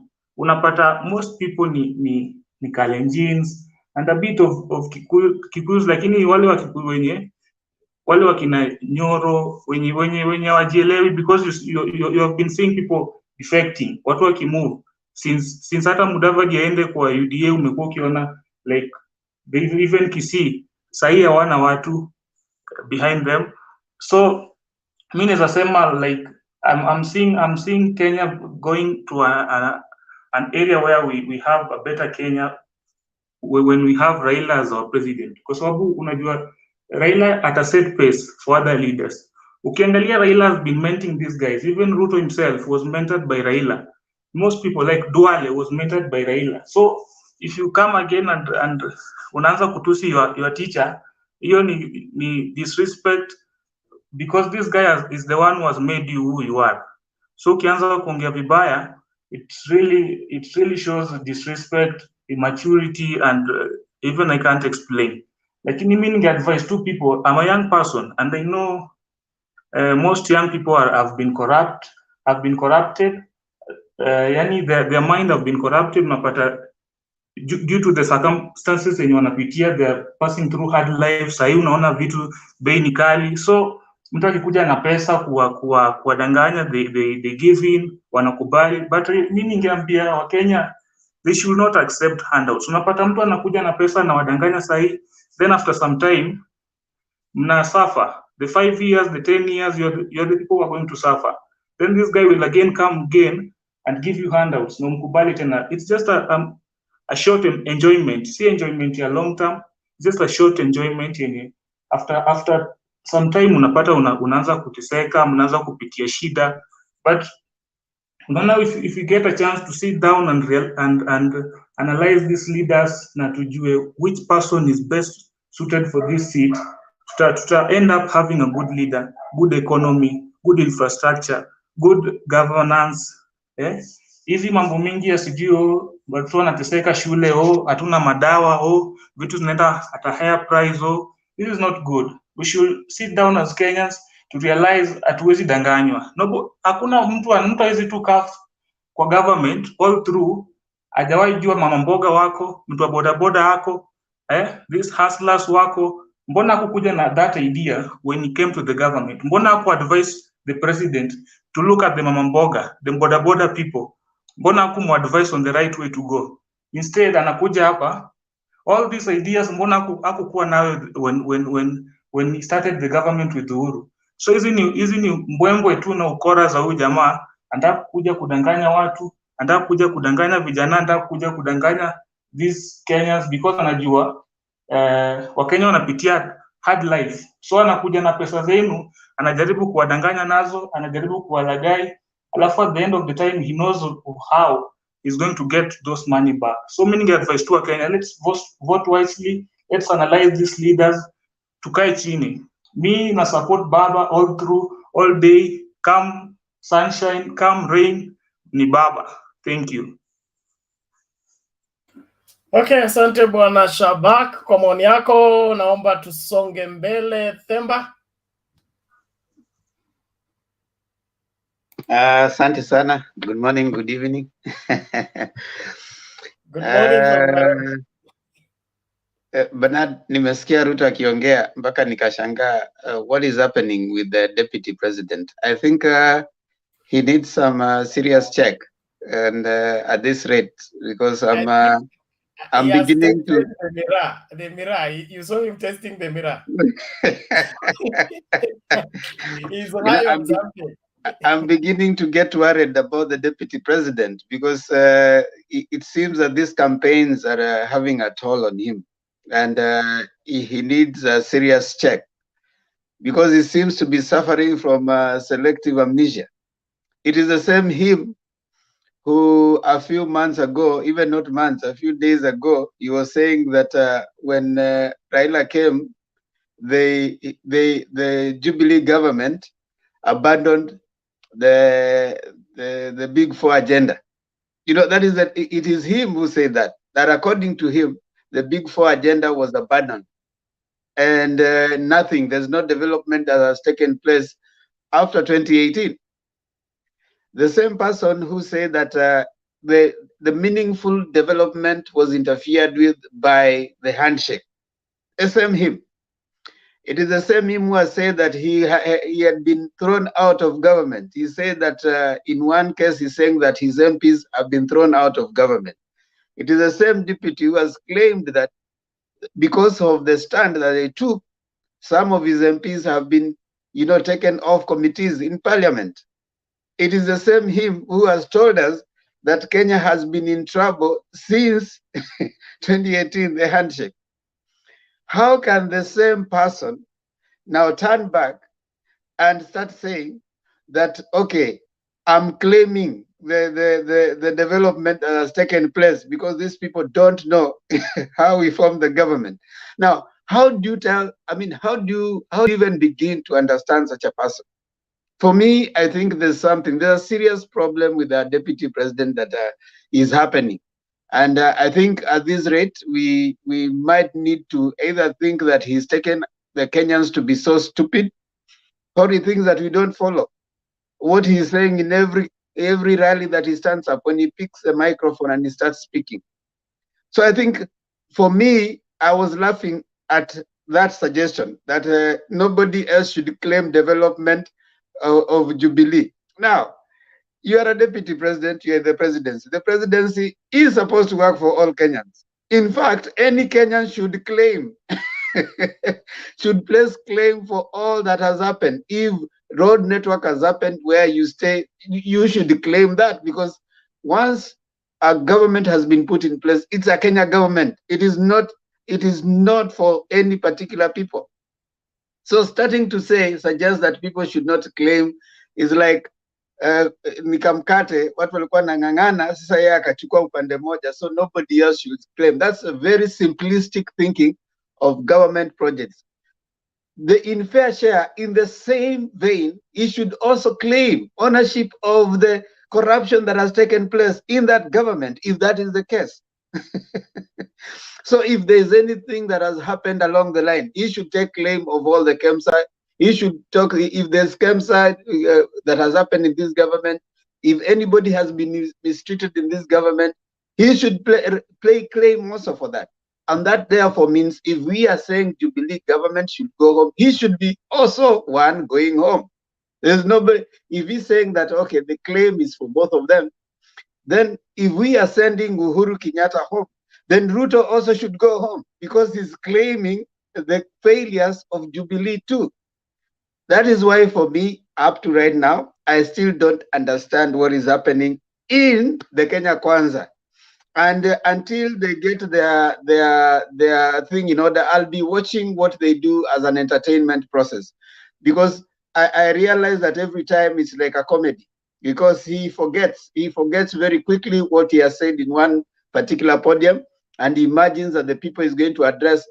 Right now, information is all over social media. If they have not told you, we can access information, what he's saying every other time. There's YouTube.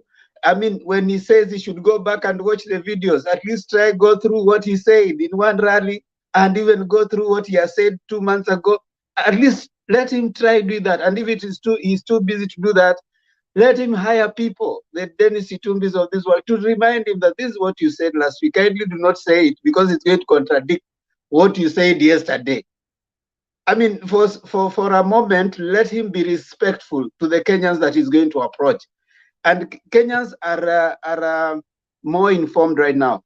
Kenyans have access to information. Kenyans can read. So he should respect Kenyans. The deputy president should respect Kenyans for just a minute and stop carrying, peddling rumors and lies from one rally to another. We want to urge those people who are surrounding the deputy president, kindly try and play for him what he has said in every rally, at least in the evening. Make him listen to himself before he starts the next campaign. Because if he doesn't do that, he is contradicting himself. In fact, I liked what someone said here yesterday, that the deputy president will not be defeated by Raila because they will have campaigned so much. It is because he will have campaigned against himself. The things that he is saying, he is an enemy to his own self. If he cannot find consistency in what he says, Kenyans are watching. And I think we want to tell him that we are just enjoying the comedy. Bernard, for me, I think I just like the comedy, because every time I listen, I see a different thing coming up. No consistency, no focused message. It is just drama after drama, promise after promise, and contradiction after contradiction. That is what I can say for now. Thank you, Themba. Hiyo ndio siasa ya UDA na Kenya Kwanza. I could not, conceive when I heard Mudavadi saying that Raila amekuwa mzigo kwa Mudavadi. I mean, mwaka gani Mudavadi akambeba Raila. Yani hao watu ni kama wameketi pamoja alafu wakaamua kuchezea kila mtu na kila Mkenya. And then on the other hand, Nicholas suggested that if Ruto tosses the seat to Mudavadi, he will change the dynamics of the elections. I don't see Mudavadi winning against Raila Odinga, even if nobody is running. I mean, those are two different worlds, and unless something out of the supernatural takes place, I mean out of the ordinary takes place, I don't see Mudavadi winning, even if Mudavadi is made a project for William Ruto. Bernard, I wonder what is the basis of that, even thinking that Mudavadi can be fronted by Ruto. Ruto is hungry for power. I mean, anybody looking at Ruto, there's no any other seat in the republic that Ruto can go for. Ruto cannot go for, nobody should imagine that Ruto will go back to Sugoi and relax. He's hungry for power. You know why? His previous behavior, the people that he has walked over, the people that he has tried to show that this is how things are done. He has burned too many bridges to imagine that he's going to seek any other seat other than the president. And the reason why the deputy president wants to be the president is for only one reason and one reason alone: to prove to the people that he has downtrodden that, you see, you guys were not well planned. It is because of how planned I was and how hardworking I am. That's why I've gotten here. He has not missed a chance to say that. In every place he has gone, he has told them that, you see, the way I've worked hard, mimi ndio nilitengeneza hii serikali. Can you imagine if Ruto was the president today? There would have been no handshake. Nobody would be speaking if you never voted for Jubilee. He would never take any development to any other place, because right now he has hired some of his handymen like Gachagua to start saying that any project going to anywhere else is bad. Because Gachagua is saying, you see, when Raila came in, they are only developing Nyanza. Yet, development in Kenya is development for Kenyans. So, and even right now, the deputy president has not even forgotten. He keeps saying that, you see, how watu waache kuongea kutafuta serikali na mimi. What kind of president is that? When you're going to seek to be the president, election is just a process of getting leaders. It is not an end in itself. It's a means to an end. Once you become a president, you become a president of Kenya, those who voted for you and those who didn't vote for you. So you don't keep saying that those who didn't vote for this government are talking. So are you supposed to keep quiet for 5 years because you never voted for the government? You see the kind of thinking that Ruto has. Ruto cannot and will never vote, even like in a Mudavadi coming in. That is not even a case of talking. Even right now, look at Kenya Kwanza. He's the one who is leading. He's the one telling them who is going to come on. He's the one introducing the guys. Mudavadi can never be fronted by Ruto. So you can take that to the bank. Okay, the reason why I have to say this, Ruto already knows he does not have the following. And in the worst case scenario, assumes he decides now he wants to redeem himself. The only thing to redeem himself is winning trust from the public. He steps aside and he supports one person, and that person wins. What will happen? Assuming the worst case scenario, he decides, because that's what everybody thinks, that Ruto cannot step down because he has invested. I know he decides to sacrifice all this to redeem himself. What will happen? That is the question. That was my basis of my argument. Because he can do that, he already knows that he has a lot of people who are against him, and if he goes to work, if he decides to move ahead with his ambition to become the president, he might end up losing. So assuming he decides now, I'm not vying, and I support somebody. Even Raila one day decided to support Kibaki. What will happen if Ruto decides to support anyone? And then the running mate does not come from the central province. He comes from another place, not central. He decides, no, I'm not taking central and I'm not vying for the presidency. What will happen? The people who are saying Dindi and Gachagua are foolish, that's when they realize that these guys were never foolish. And I see a situation where Ruto steps aside, and it's me, and I know I'm one of the many people who are thinking about it, but I always think, I try and see things the way I want to see them, because I see Ruto does not have the following, and he might decide to step aside. And now he has. Nicholas, yes. I can take. You can take this to the. Let me Let say, me as they say, finish. take this to the bank. Ruto cannot step down for anyone. Even if Ruto is going to lose in the next election, Ruto will go to the ballot. And what is going to happen? Even if, like you're saying, that in the unfortunate chance he sees that he's not going to make it in the next one, Ruto is even planning with the next 2027. So that the idea of going out, that he is stepping for someone, he has sacrificed a lot. Because he has used his money a lot. And for him to even go and say that nipatie tu miaka mitano basi kama mtaki kunipatia 10, it's about getting the money. He's looking at the money he has spent from his pocket, and he's imagining that that money can get lost and he can campaign for someone else. That is not the Ruto I know. If you're talking about someone like Raila, you'd say that probably could say Raila has a heart that can say, okay, fine, wacha niachie mwingine. Ruto is that kind of a person. Okay, then wacha nimalize. Sikuwa nimaliza. Me, I know everybody thinks the way you are thinking. But in the worst case scenario, because it can also happen, what happens if it happens? What will you do? Because it can happen. What will we do? Baba is order. Nicholas. I've not finished. Bernard, I've not finished. Let me put this across to you. There is nothing that William Ruto can do right now that can salvage him from the impending loss of this election. Whether he hands it to Gideon Moi, okay, it will change nothing. Even if he refuses to run and withdraws completely, it will change nothing. Gives it to Mudavadi, it will change nothing. This thing of 2022 is already gone. Let him plan for 2027, 2032. Okay, Bernard. You assume. Hold on, Themba. Let me finish my sentence. One of the greatest deception that deceived Ruto is when he began to think that he is Raila Odinga. That the assumption he made that he is Raila Odinga, and whatever Raila Odinga accomplishes, he can accomplish. That is what deceived him, and he ran on that horse, and that horse has led him in one bush that he doesn't know the way out. There is a difference between Raila Odinga and other politicians.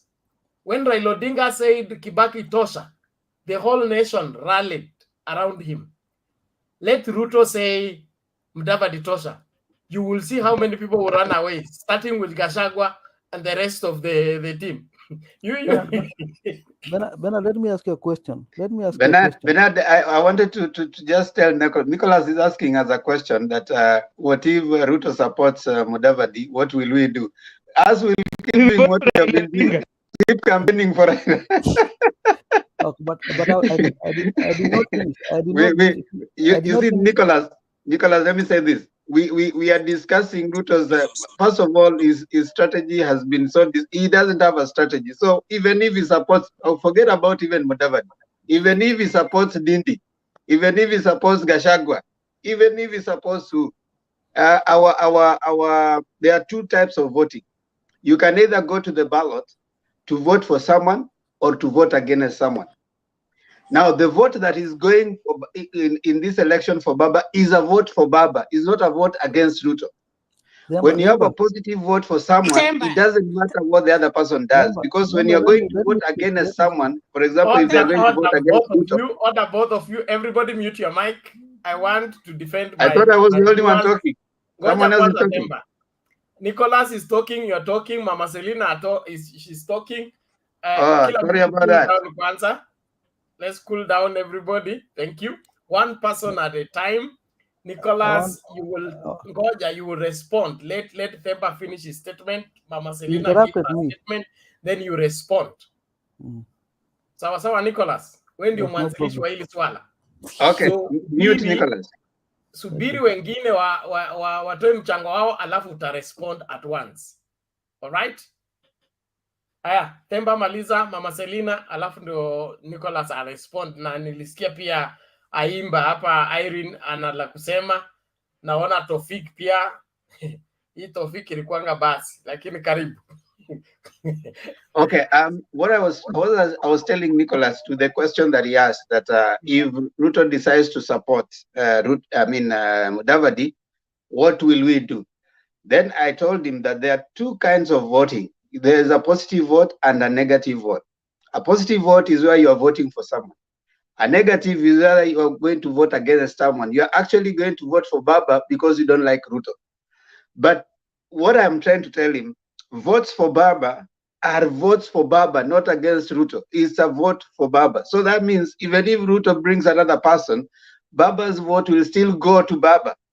So it is not like it's going to shake this side that now that he has supported Nditi Nyoro, now people will be. No, it's in my view, it is the people who are supporting Baba are supporting him because they love him and because they think he's the best leader at the moment. So it's a positive vote. The only thing that can be affected with what Nicholas is saying is when there's a negative vote. When there are people who are going to vote for Baba because they don't like the candidate in Kenya Kwanza. We don't even know who is the candidate in Kenya Kwanza. It's only that Ruto is speaking a lot more. Right now, they have not even decided who is going to carry their whatever, their flag bearer. So that's my response to what he's saying. But you can hear from the rest. Okay, Mama Selina. Okay, thank you. Nilikuwa nasikia vile Nicholas amesema. Tutafanya nini kama watu ya Western yenye tumewacha Mudavadi na Wetangula waende peke yao, ama tutafanya nini kama nani? Na saa hii nikiona, na mtaona baadaye kwa TV, naona member of parliament moja ya alikuwa kwa Ruto ametoka leo, ameungana pia na AZIMIO akisema huko hiyo nyumba imeisha. So Nicholas anauliza kwa sababu wakati alikuwa anamwambia Ruto umechukua Central, umechukua, hakuongea kitu kuhusu Western, na yeye anatoka Western. Alihesabu costi, akahesabu. Nilikuwa nashangaa sana kwa nini asemi mahali anatoka, lakini but anajua ako peke yake. So Nicholas, labda challenge ni kwamba Ruto akiwaachia Mudavadi, na hiyo tutauliza Temba na Penat, I don't think kama Western watarudi nyuma kusema ati kwa sababu mtoto yetu amesimama amestepiwa down. I don't think hiyo haifanyiki, hiyo imeisha hivyo. Nafikiria ni hiyo tu, kama ni hivyo alikuwa nauliza, kwa sababu wesi uliza Kenya nani sasa, yeye ako na Mudavadi na Wetangula. So Western wameamua na wamesil. So sidhani kama kuna mahali ingine angeuliza hiyo swali. Okay. Thank you. Ngoja Nicholas, one more person. Yes, Shabak. Shabak, you have a question. Unmute and speak out. Yeah, thank you, Bernard. Me, I could just ask Nicholas, nani ajui Ruto? We all know Ruto. The time Kofi Annan alikuja Kenya ku bring down the chaos in ilikuwa 2007, Ruto called Kofi Annan an idle man. And yet he was not even the presidential candidate. Raila was the presidential candidate. And Raila had agreed for handshake with Kibaki. Yet Ruto was the one who denied. So who doesn't know Ruto? Ruto ni mkora. We know him. Hawezi wachia Mudavadi. We know him. Thank you. Okay, wacha niongee sasa. Mimi why I'm arguing, mi si argue na feelings. Mimi I know, unajua, from what I can see, people are just supporting Raila. What I'm trying to say is, in the worst case scenario, because from what I can see, Ruto is losing, and he can play a card. I found them by saying that Ruto has not, the Kenya Council have not declared who is their president. They could be having a reason why they have not declared who is their president. They are weighing their options. In the worst case scenario, he decides now, because the chance of me winning are zero. He decides to front somebody else, and he decides to sideline the central province, the Mount Kenya region. This is what will happen, and what I see. I even listened to Jimmy Wanjigi the other day, and he was very right. If we remove these two families and these two tribes, the Kalenjins and the Kikuyu in the system, what is the big problem if they are the tribes leader of this country? Is it a must that Raila or Ruto or no? Let me finish. Let me finish. I'm not talking on the basis of feelings, because some of you That's are very following Raila. condescending, by the way. Nobody's talking here out of feelings. Everybody has a brain. That's very condescending. To refrain from using that term. It's very, very condescending. No, you don't need to have that's what I'm saying. Order, please. Order, Precisely my Irene, point hold out on. loud, because I think you're being condescending. Irene, Just be very respectful about the arguments. Just because some of us are loud doesn't necessarily mean we have feelings. We have a brain that you're projecting. Project yours without necessarily being condescending. Okay, Thank you. Please, Irene, hold on. Let me withdraw that Nicholas, statement. kamilisha sentence yako tafadhali, tusonge mbele. Nita withdraw your statement, but what I'm trying to say, because as for me, what I'm trying to see, I'm seeing at an angle that we do not need these two families. We don't need these two families, and we don't need these two tribes. We need one united country. So when you say we do not need, is you and who? Thank you. As for listen, you see, that's why I'm saying. You see, it's as a person, I don't need those things. Now, but Nicholas, what I'm trying to say, let me help you. Let me help Yes. you. Okay. We are on this platform. One, for Kenya. Okay. Two, for us to look for the best way to get out of where we are to a better place. Yes. If we begin to spur up hate for an individual or a family or a community, we are digging ourselves back to the same hole, in fact, worse than where we are. So if you're here to be part of the solution, we should be looking for who is in a better position to provide a better Kenya, okay? Not as an individual, but the kind of team that is fronting that can bring about the changes that we so much desire. But it appears to me that you've been fed with some information that have caused you to have some personal conclusions about individuals whom I'm 100% sure you don't know, and you think they are the cause for your problem. The problems of Kenya date back to pre-colonial. They are not out of one family, two families, or anything. So please, let's take it easy. Bernard, allow me to respond. Irene, you're coming next. Irene, you're coming next. Let me just finish. So, Bwana Nicholas, I want you to relax, okay? Listen to the debate and research more. But Okay, what I'm saying is the only thing that William Ruto can do now that will change the political direction right now, the one and only, okay? Or rather, I would say two, okay? One is he wakes up tomorrow morning, and say, Raila Tosha, nime surrender. That will have an earthquake, okay? Another one, to call press conference and say, I have considered this thing and I don't see I'm going anywhere. So I also surrender. I refrain from voting or vying. That will also be something. But whatever he goes to bring, even if he goes to heaven and brings Angel Gabriel and say, I'm giving my vote to Angel Gabriel, Kenyans are going to vote against the Angel Gabriel because the Angel Gabriel is sponsored by William Ruto. That's what I mean. Okay, Bernard, what I will say, I'm sorry if I have offended anybody, but me, I'm not talking just because I'm right now. I don't know how to vote. I'm not sure I can vote for Raila. I'm not even sure whether I can vote for Ruto. Let me finish. I'm trying to say I'm not sure I can vote for Raila. I'm not even sure I can vote for Ruto, because from there I cannot see leaders. Because for me, I cannot see the leaders. I don't know about the others, but as personally, I cannot see the two leaders leading this country. I was of the opinion. The reason why I was saying, assuming the worst case scenario, he chooses Mudavadi, because I feel we need new blood in our style of leadership. Whichever direction he leads.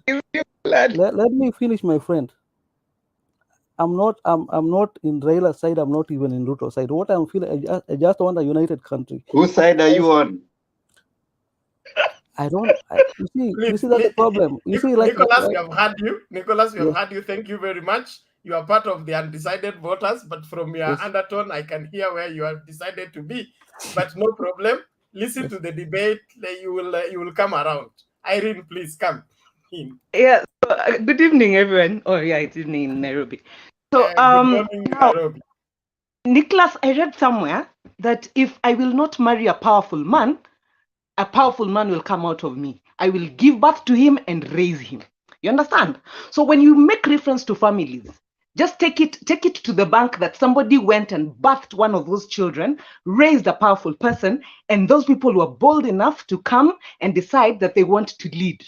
You understand? At least they knew where they're going, unlike you, who's been presented with options who you think are not available, yet you're not presenting yourself as an option. Going back to the debate of Raila and Ruto and all those things we're saying, we're looking for angels and everything.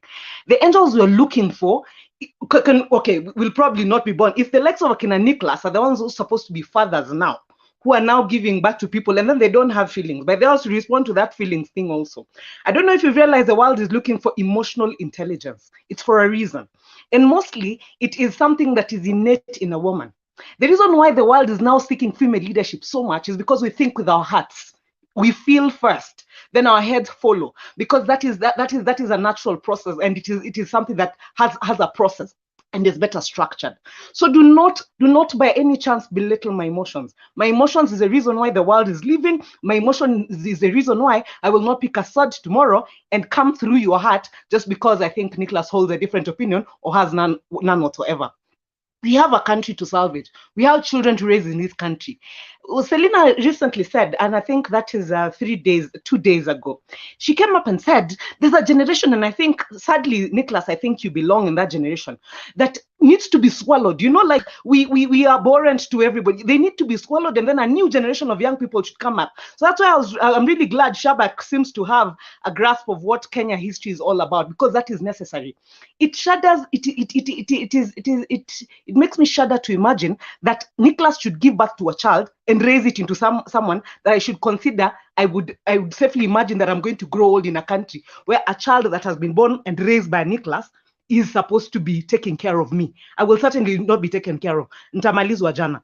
So what we are presently doing, we are fixing this nation. We are fixing it to panel beat. Watu wa kuipaka rangi wanafaa kuwa kina Nicholas na watoto wao. Although sasa with that kind of a mindset, siko sure mtapaka nini, hata kama rangi mta-recognize mkiona. We are in a situation where we are recognizing we have a problem. It is an urgent problem. It is a level where we require a benevolent dictator. In fact, sadly, we have delayed Raila taking this presidency and giving us the benevolent dictatorship that has taken Rwanda to where it is right now and given it a better trajectory. Right now, he's a bit gentle. He's now a grandfather, so he's got this sense of wosheish. Kenya doesn't need a woshe person. Kenya needs someone who is going to say, you know, like a man comes to their house and recognizes that this is the point where you children with your democracy, you are quiet. It doesn't matter how much education nimewanunulia, munanyamaza. Bibi yangu wewe na hiyo mdomo wako utanyamaza. I am the man of the house. I am taking authority on this. Kenya has reached that point. And that point is where we have to recognize we are at. So the likes of Nicholas in this, can you just allow us to be quiet? You who doesn't know where you're going to vote, allow yourself to be quiet, watch and learn. Maybe after 5 years, utakuwa umefika kiwango yenye mtu akikuita mwanaume, you deserve that name and you're not a mockery of the title a man. Because a man is actually a titled, it's a titled version of what leadership should be in terms of, I'm not saying a woman is any less a leader. I already made that explanation. All I'm saying is as follows. When a man is thinking linear, you're thinking along the lines of this is where we're headed. As a woman is organizing the rest of the things multifunctionally, the rest of the guys are moving within order. That is what we have lacked. We have had linear thoughts of people who are lean in mind. And that is where the problem has been. So finally, we get a person who has decided for the rest of my life, I am dedicating. We will meet a Raila, a child calling themselves Odinga in another 30, 40 years. They will earn honor by virtue of the fact that they bear that name Odinga. Because he sacrificed to put something on the ground. Imagine if you met a Ruto 40, 50 years later. And remember that he's the reason, part of his honchos are the reason why electricity has been doing what it's doing to us. Then today you're running for us a hashtag telling us food prices to go down. They go down where? Let them skyrocket as much. In fact, let us now go on a fast. So that tukue tunaomba kila siku. Mpaka ile siku Mungu atashuka atutolee mashetani zote zenye tuko nazo. Asante.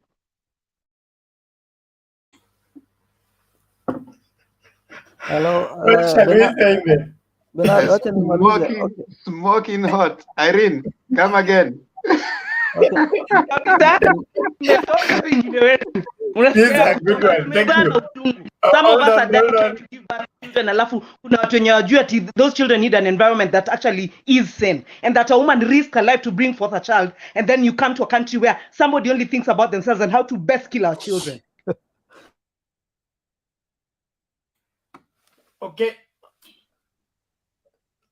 Thank you, Irene. I want us to make progress. Yes, Tofik.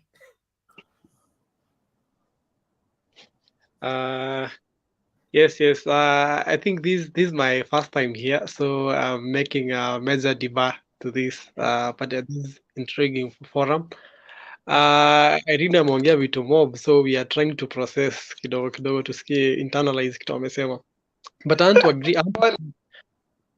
I want to agree with Irene. The fact that sometimes we are so harsh with these families, these dynasties, the Railas, the Huru families, and many people fail to realize that for example, when I'm a doctor, I have an influence. I can have an influence over my child being a doctor as well. As this is what also happens with these big families. Like if your father is a politician, there's high chances that he can influence you being a politician. And there's nothing much being a dynasty and being, it's all about the environment anyone grows. Secondly, I wanted to divulge into politics. I actually watched the Mombasa rally. The Mombasa rally was exceptional. It was a good rally. I noticed there was these intense fights between Akina Shabal and Abdul Somad, and I think that is very healthy. By the way, that is very healthy. And those intense fights, they mean that there's much influence that party has in a region. So those guys are sure whatever side is taking the seat for ODM in Mombasa, they are sure of being governed in Mombasa. Secondly, the meeting of Ruto in Meru.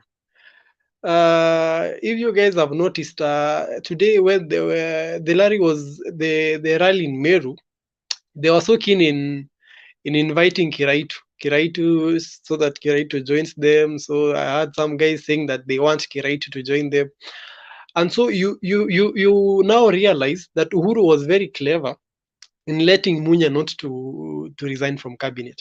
I think that was a masterstroke, because now if Munya could have resigned and the two guys could be fighting for the governor seat, then of course UDA could have had a chance of really taking one of the guys from that side. But the fact that now Munya is not running, and of course Kiraito of course is gonna defend his seat, and I think he'll align towards the president's side. So that was a masterstroke from the president. And the issue of Muturi. I also watched the Muturi's event today. I think Muturi was so angry today, and I tend to believe the reason he was so angry today is because Muturi. There's some influence Uhuru wanted to give Muturi so that Muturi could take over him. You remember the time the elders they were taking Muturi into the forest. So there are people who are praying for him. There's a way Uhuru had mobilized the machinery to help Muturi gain ground, but of course it failed. I don't know why it failed. So I think now Muturi now I think is spent cartridge. He doesn't have influence as to now, and probably I kind of think the language is having probably is the language of the other Uda guys. So maybe that's the side you'll end up joining. And the Kalonzo issue. The Kalonzo issue is very interesting. Kalonzo has no option. He has to join AZIMIO. And most of these hardliners, most of these young guys, they have these hardliners like Mtula Kilonzo and the senator of Kitui. The name is, who is this senator? Wambua, the likes of Wambua and Mtula. Mtula, those are the hardliners in his side. But Kalonzo definitely is joining AZIMIO.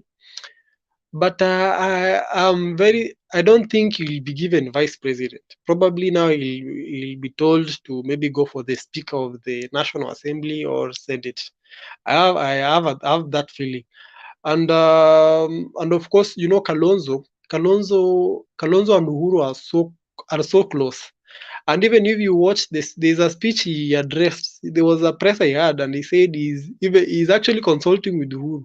So, and I think Uhuru is influencing most of this discussion along Kalonzo and Raila, and Kalonzo, of course, will be given space. Finally, on the Moses Kuria issue, Moses Kuria, I want to agree with somebody who said that Moses Kuria currently doesn't have much say. In fact, he took time to make a stand, and I think that is what is costing him. And I think Moses Kuria was playing this. He was that guy who was waiting to see which side is going to have the wave, the nini. So Bado he was being neutral, but say being neutral ni kama inapita na yeye. So the earlier Moses Kuria takes a stand, the better for him. And if he doesn't take a stand, if alisema juzi sijui ako side ya Mungu, sasa mimi naona tu atapotea tu kama Justin huyo Muturi guy. And finally, on this Mount Kenya voting issue, is complex. You know, if we recall back the time Uhuru Kenyatta was vying for president, the issue of Uhuru presidency, a strong Uhuru presidency, came slightly almost election time. And I have a feeling that the Mount Kenya decision, the side Mount Kenya will vote, will be decided maybe tuseme kwenda April, May, we'll get a sense of where these people will vote, because Mount Kenya is a place where guys can even in 2 weeks guys can even decide they're voting this way. So no side is going to sit very pretty comfortable that we have the backing of Mount Kenya. So Mount Kenya is so tricky, because again we are waiting to see how Uhuru is going to rebrand Jubilee. Because again that will have a major effect on the politics of Mount Kenya. And by the thing William Ruto didn't realize is that unajua anasikianga hiyo side ya UDA wanasema eti guys are decamping, but the guys in Mount Kenya are not decamping to ODM. Eti sasa eti ODM inateleza. You know, the game initially was definitely ODM was not going to match UDA in Mount Kenya. It was the revamped Jubilee that was going to compete with UDA. So that's where they got it wrong, and they were fighting the wrong horse. Even in the entry of DAP Kenya, that was a strategy, I think, to capture the effect of akina Wetangula and who's that guy, and this governor of this and DVD. So DAP was strategic, and by the DAP is making so strong waves, and I think actually DAP will be much strong even than I think ODM. I think they gonna share spoils in Kakamega, and DAP gonna make good moves in Trans Nzoia and Bungoma. I think that was a brilliant move. That was a brilliant move from AZIMIO team, because probably ODM ainge counter effect the effect of akina Wetangula and nani. And finally, and you notice by the event of Muturi, I think he had invited akina Martha Karua, you said Mount Kenya Forum, akina TSP, this TSP guy, and nani tena alikuwa ameinvite most of these forum yakina TSP, Moses Kuria, but they didn't attend, but they failed to attend. So I think pia Muturi lazima asome lines, asome dalili aone most of this idea, of course iko kwa AZIMIO, hii idea ya side ya kina nitonga this guy side ya kina Moi and Kakuri, Moses Kuri, not Moses Kuri. Oka. I'm getting, yeah, Oka. They are, most of these Oka guys are in AZIMIO. So hizo vitu wanajaribu kucreate hiyo haiwezi weka. Alafu pia hii history ya Wanjigi pia ni interesting. I wanted to weigh history ya Wanjigi. like Wanjigi amekuwa very weird phenomenon kwa politics in the past seme 6 months, because Wanjigi alienda kwa hiyo story ya Oka, he made a very brief stint in Oka, sijui nikawa alijua plan yake ilikuwa gani, then he disappeared. Pia he has been making some, yes, sijui amethreaten anaenda court so that ODM and TC doesn't take place. So I think Wanjigi is working for somebody, of course, but in full time we'll know who he's working for. And the good thing that the ODM guys have done, they have not given him limelight. They are attacking him, or they are talking about him. Like ile blockout wamempatia is so necessary. Ndimemfanya saa mpaka like his waves, like nobody's even taking notice of what he's doing. So that was my point. That was my 5 points tonight. I've been enjoying most of your discussions. Ata Alex, I don't know kama Alex ako hapa. I've been listening to much of what Alex has been saying here. So I've been thrilled, and this is a very good forum for learning.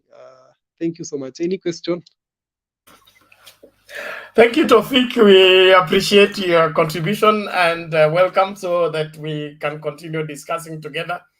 And we appreciate your keenness in analyzing matters at hand. We look forward to banking on your kind of understanding in charting the way forward for this great country.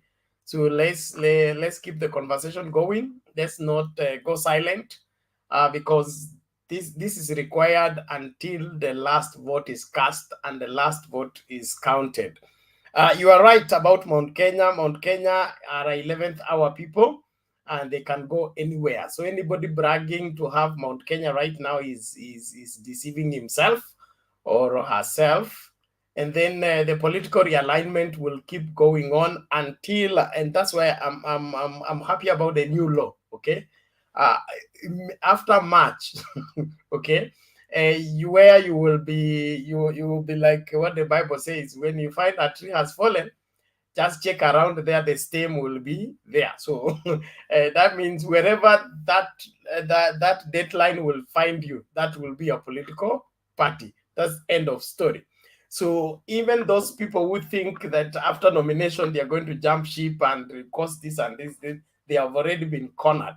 So right now, kila mtu ajipange na uhakikishe kwamba mahali upo ndio unafaa kukaa. Kama uko mahali ambapo hufai kukaa, hama mapema kabla lockdown. Kabla lockdown, kwa sababu after lockdown there is no migration. Naomba tusikilize hii tape, alafu ndio Themba, umeinua mkono, una swali ama nini? Nataka kucheza video short, alafu nikumkaribisha Tofik. But even as you play the video, I want Nicholas to ameshakuwa address ably na Irene, but I just want to expand his thinking. If you say families, everybody in Kenya is related to somebody and another person. Nyachaya's wife is married. Nyachaya is married to someone from Nyeri, and so there's someone in Nyeri who is related to Nyachaya and who has a Kikuyu name, and we have intermarried all of us. So if you start saying these three families, you remember it will not only be Kenyatta, Odinga, because Odinga has relatives who are married elsewhere, who are his relatives. So that is the same family. So narrowing our thinking to the idea of a family just because they are political family. And also for Nicholas, he needs to think that ruling elite, power elite is not just the political elite. There's also the business elite. So the people who are in the business, they also stay away. I mean, I would just want him to expand that thinking. And then finally, as he's expanding his thinking, you need to try, when you're coming to bring something, you're talking about constitution. What does the constitution say about political position, seeking a political position in Kenya? What does the constitution say? And then in that respect, does it deny someone because you're coming from a particular family? And has it denied you an opportunity to offer yourself or to galvanize people to vote for someone else? If it hasn't done that, what is stopping you as Nicholas and others of like-minded? Because that's the constitution. So as you play that, I want him to think around that so that when we'll be continuing the debate, we can expand more on that. Thank you.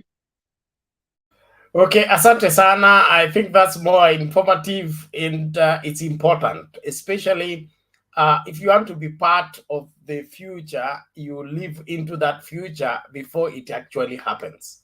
So if we want to be part of the solution of the future, we cannot dig ourselves in the past and forget about the anticipated future. And that means that whatever that has crippled us as a nation should not be invited in the current table of discussing what needs to be done to help us get far. So story ya hatred, tribalism, dini hawa ndio walichukua mashamba yetu, hawa ndio walifanya hii, hiyo ndio imekuwa blame game for 60 years. We can't entertain it now. It is time to move forward. And to move forward, we are willing to correct the wrongs, but we don't want to be trapped with those wrongs to fail to prevent the whatever the future problems and chart a way forward that our children will not fight this war again. This war ends with us by us going to the ballot.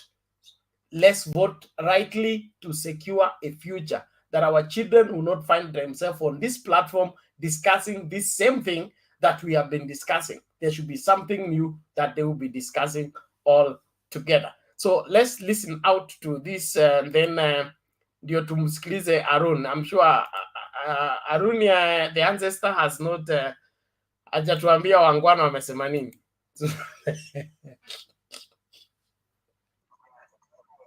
Party, among them Defense Cabinet Secretary Eugene Wamalwa, have vowed to deliver Western Kenya as an undivided unit to the AZIMIO UMOJA movement to a win in the presidential race in August. Well, the leaders held various public meetings to rally Trans Nzoia residents behind Raila Odinga's 5th attempt at the presidency. Martin Munene reports.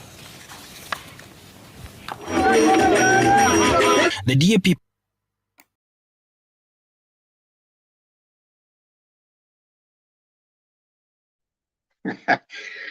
I don't know, it's like Bernard has been thrown out. So as we wait for him, let me see if he's going to be coming back.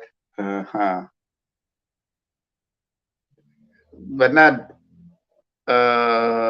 is not back. Let me see. Yeah. But I think now I'm good to go. You good? Okay. Let me try it out. We give it one more trial and then we move.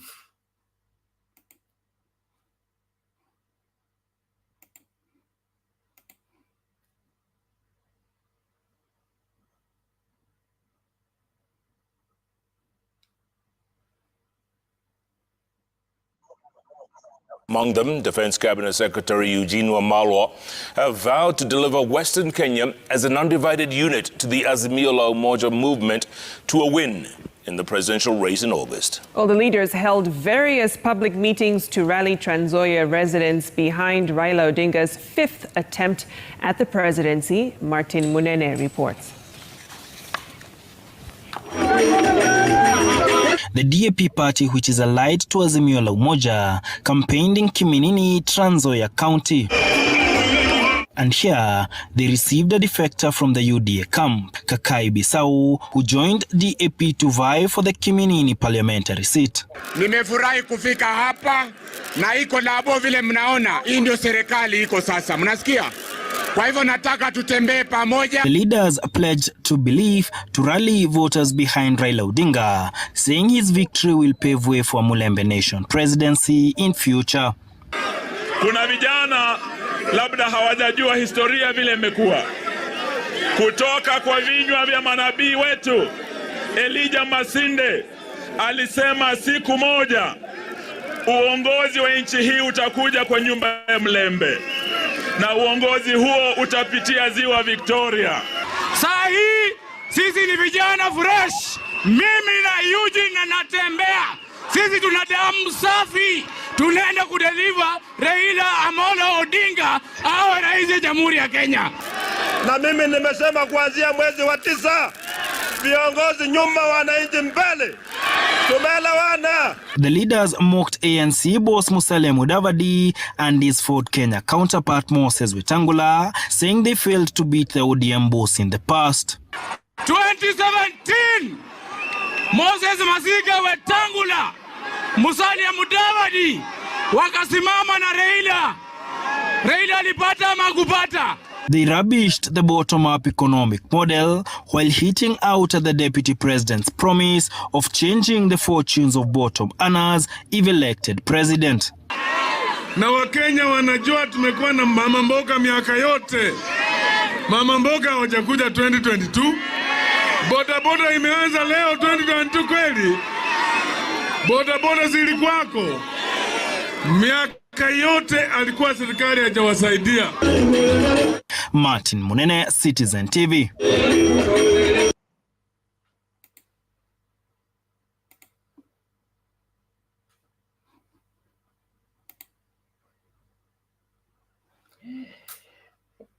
Okay.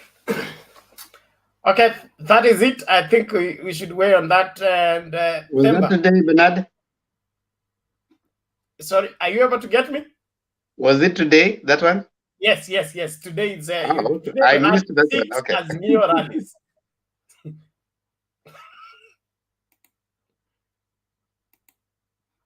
All right. I think Themba, you will need to, as we weigh on that plus other aspects of the debate, I want us to hear the people who have not said anything. Had Arun made submission? No, he hasn't. He hasn't. We were waiting for you. Arun, then Wayara, and then Sam.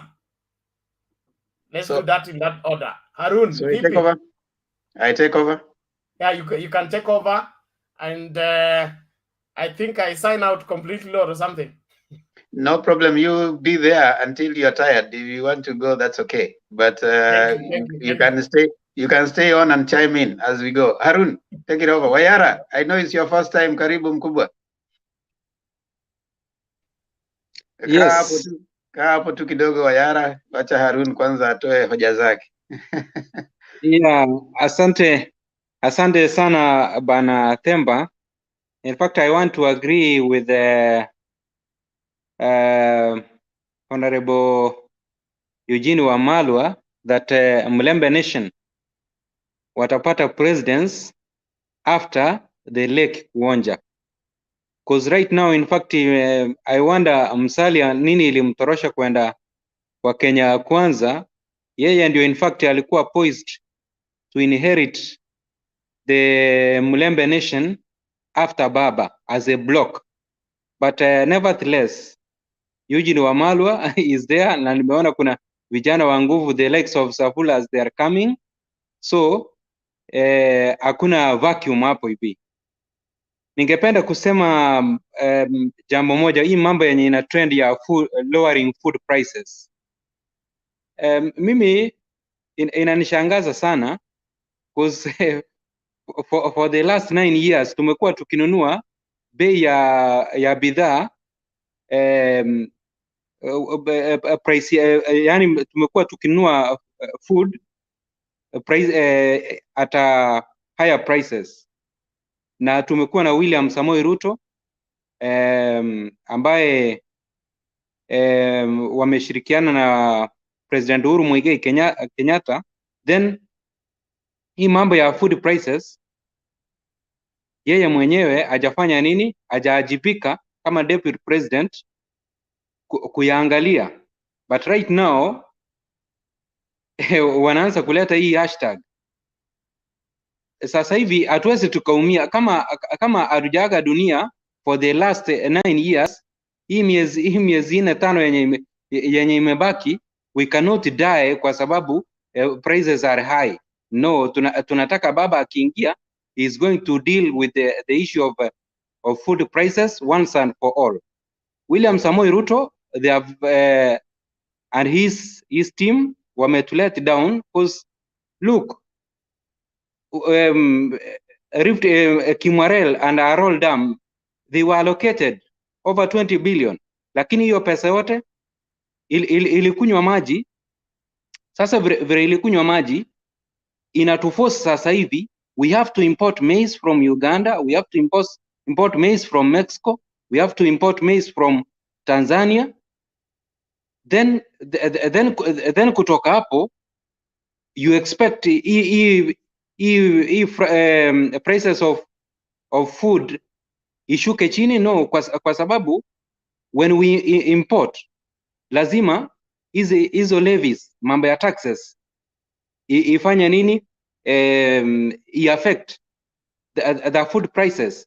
So sisi viongozi wetu wametuleti down, kwa sababu kama hii the Arol and Kimorel Dam ingefanya nini, ingechimbwa, our farmers wangepata maji so that they can be able to irrigate their farm, and then kutoka hapo hatutakuwa forced kuimport mambo ya maize ama vyakula kutoka nje. Alafu jambo lingine, William Samoei Ruto in fact claiming that Raila is not supposed to take credit of Jubilee achievements.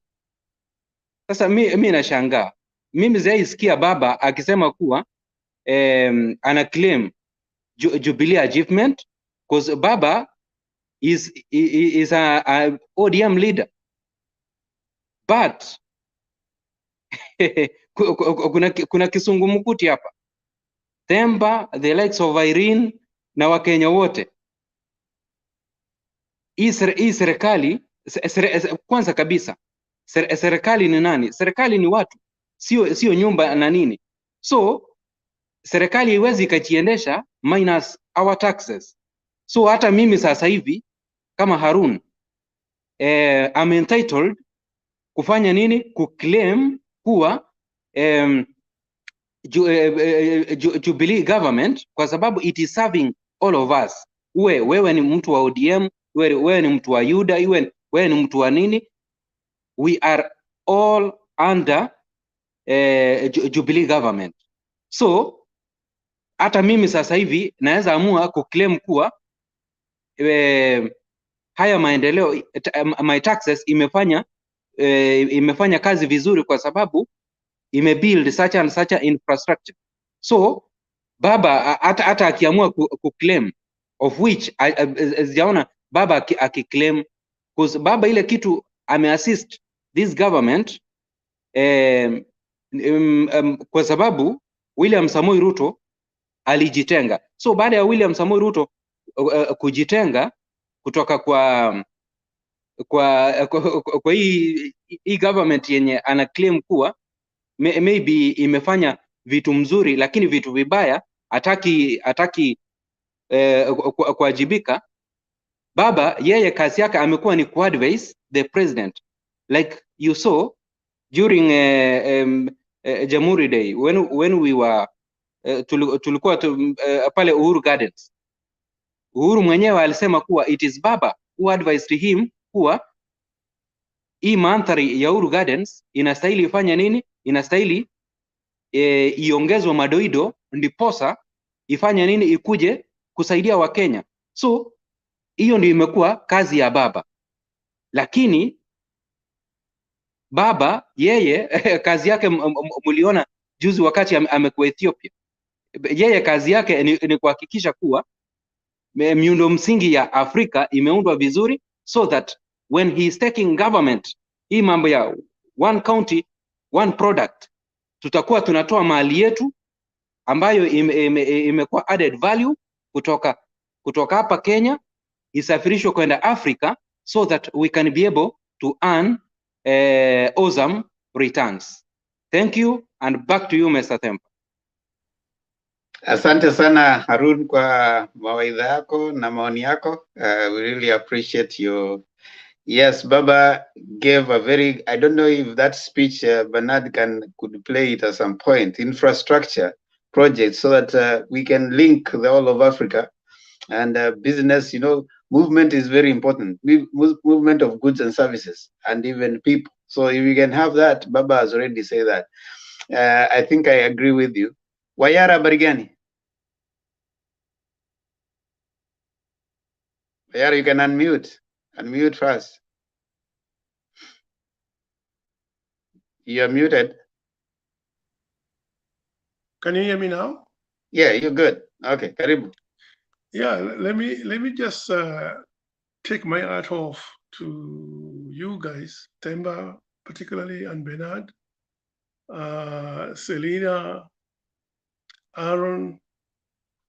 You guys are just been wonderful. I mean, I've been listening to you guys from the background for a long time, and I always hesitate into getting into the studio because sometimes I'm a very emotional person, and when I hear people talk about things that are irrelevant, and sometimes people talk of things that they cannot really back, and make a point from. I feel a little bit disturbed. I've been out of Kenya for a long time. Left Kenya in the 80s, during those terrible years, and I lived through them. Went through Nyati House. So I know all that stuff, and so went into exile, been away for a long time, went back to Kenya, for a while, visited. I've known Raila Odinga for a long, long time, from all those years. And so when I see people talk and making reference to young people who don't really seem to want to know where they're coming from or what the struggle was all about, it really, really offends me, because history is what makes us. How do you move forward if you don't know your history? And then particularly people who happen to be supporters of Ruto, they remind me of the Republicans, in America, in the US, the low information voters, particularly the right wingers, who, I mean, even if you show them something that is there before their eyes, they simply ignore it, or they close their eyes. They're still wearing blinders. And it really, really, you get frustrated. Like, why can't these people see the truth? I mean, it's there. The facts are there, and then you try to avoid it. But I don't want to talk about Ruto because Ruto has not been a person that I've never really liked him right all the way through. Even when he had joined ODM, I was already out, and it's a long story. Maybe as much as I stay here, or as long as I stay here, you guys will get to know, me as we share my background and things like that. Even when he was in ODM, I never liked him because I could see through him. I mean, you're talking about a person who had been bred who lived in contemptuous environment, 1992, Y2K. I mean, how do you get something from that particular? Why do we become blind? We close our eyes to an extent where we are willing to actually inherit this kind of people and more or less like sanitize them and make them our leaders. How do you do that? A rational person should not be able to do that, because what makes an individual is what you believe in, your principle, and your character. If your character is flawed, there's no way you can ever change it because people know you from your character. Your character does not depend on the circumstances. A character is something that you're born with. It doesn't change. But I don't want to talk about Ruto because Ruto to me should not even qualify to be discussed. Although he's there as a candidate, we should not even be talking about him. But we have to talk about him. I want to go back to the origin of Ruto. I'm talking about the present problem which we have right now. I don't talk about Ruto, but the genesis of where we are right now. If I trace it, I'll trace it back to Kibaki. People talk about Kibaki being, during Kibaki, there was a lot of, the economy was booming, but then we forget about one thing. He's the one who is responsible for the morass we are into at the moment. The time Kibaki came into power, Kenya was considered as a very optimistic country in the world. But within a short period of time, this man just changed everything. He had the opportunity to unite and bring us together. But what did he do? He decided to listen to those parochial interests. You know, he succumbed to the parochial interest. We're talking about a person who is so ungrateful. He's so ungrateful to me, even to this day. I see him as a very ungrateful person. He was a person who campaigned for you after you had been injured, completely incapacitated. The person who put you in a first-class plane to take you abroad. I mean, Kibaki was considered to be a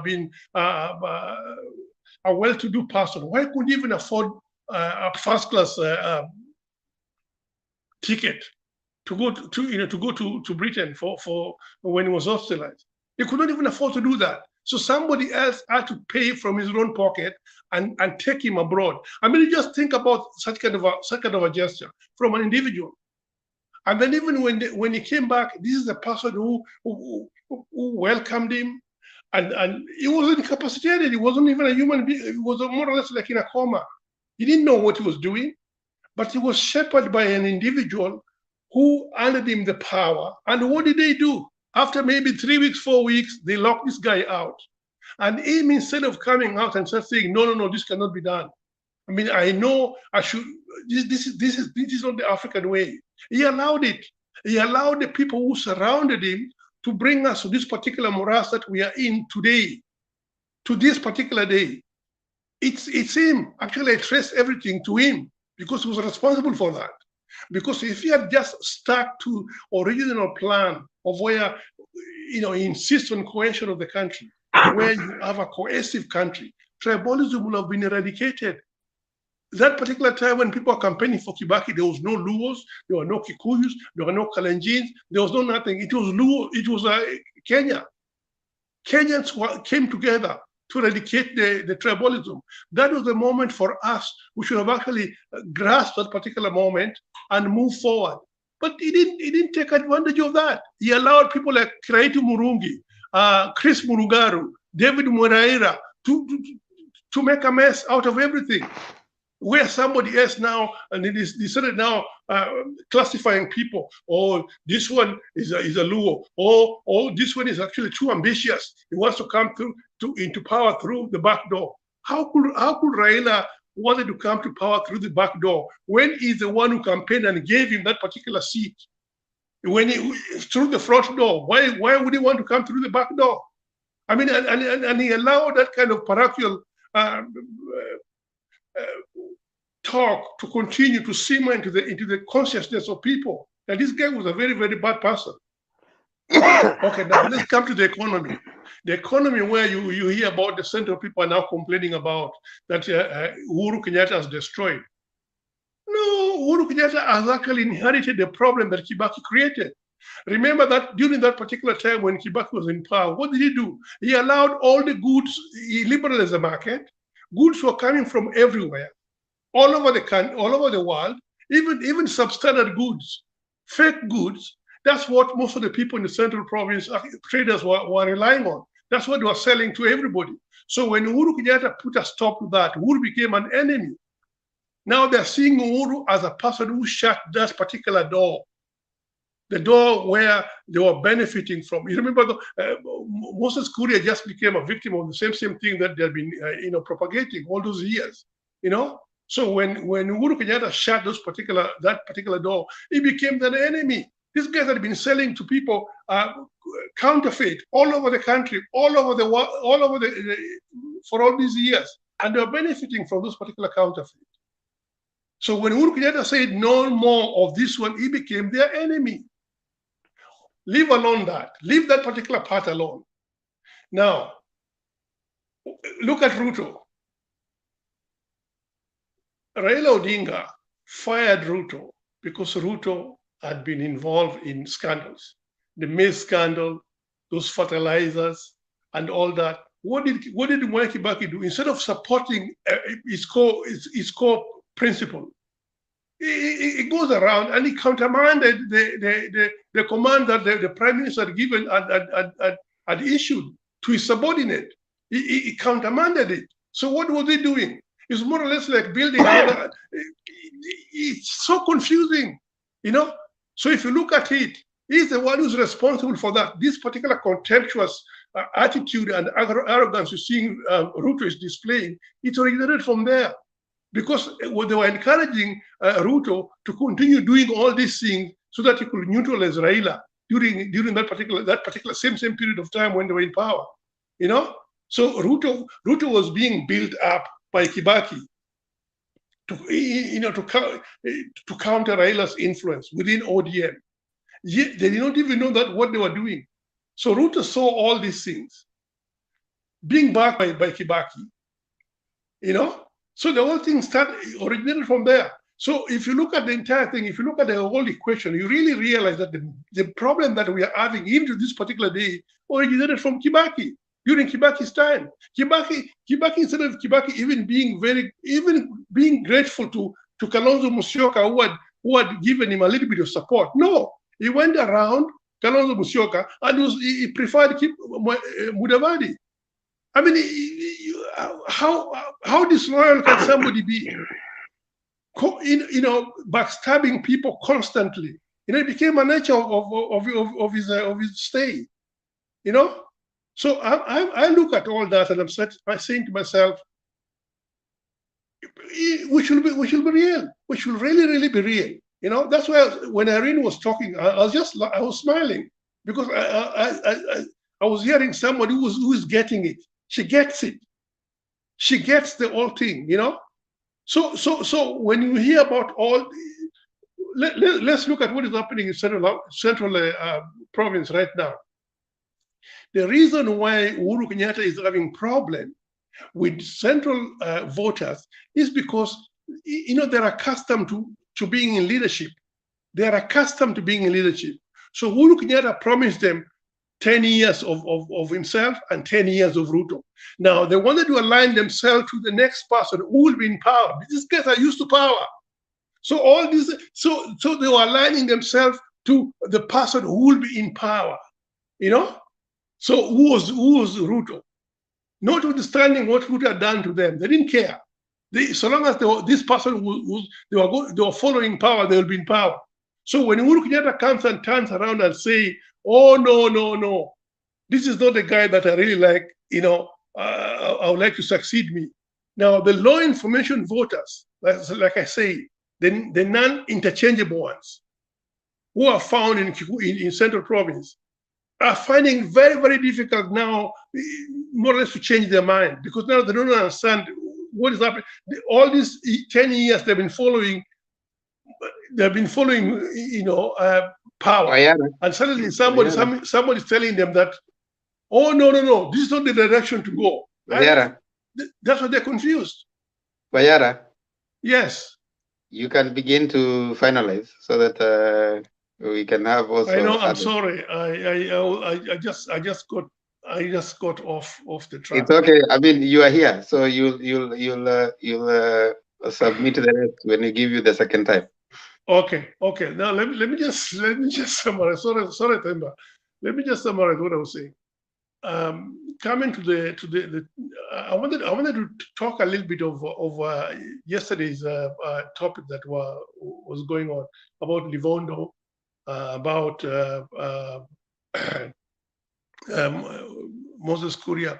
Now the Livondo issue is actually a true story. It's not like something that has just been, you know, picked out of thin air. You know, you remember during that particular time when Livondo was talking about the issue, Livondo was mentioned two issues. He talked about the one at the airport, you know, the one at the plane, and also he was mentioning about Kisumu. The Kisumu one is actually real, you know, it's something that happened in 2020. I mean, if you guys can be able to Google it, you'll find it. Uhuru Kenyatta was just about to board a plane to go to Nairobi, and then Raila Odinga had to stop him at the airport.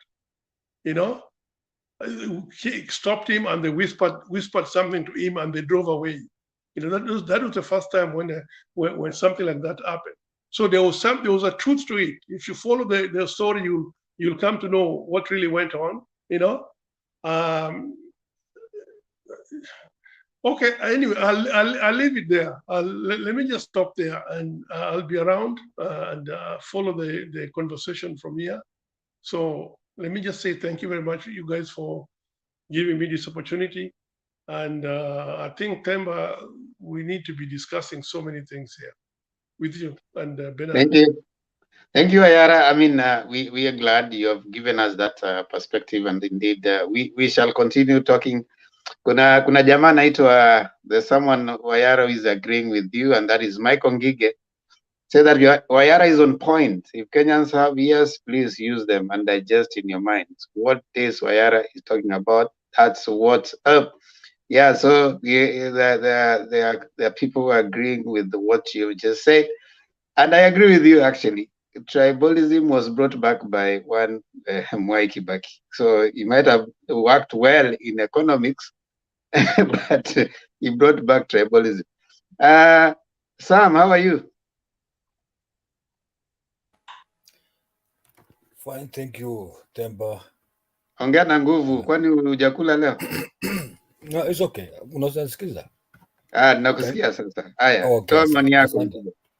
Asante sana, Temba, Bernard, and the rest. Well, I heard very much whatever Wayara has been talking. And somehow I may agree with him, but somehow I may disagree. We disagree to agree, or we agree to disagree on some issues.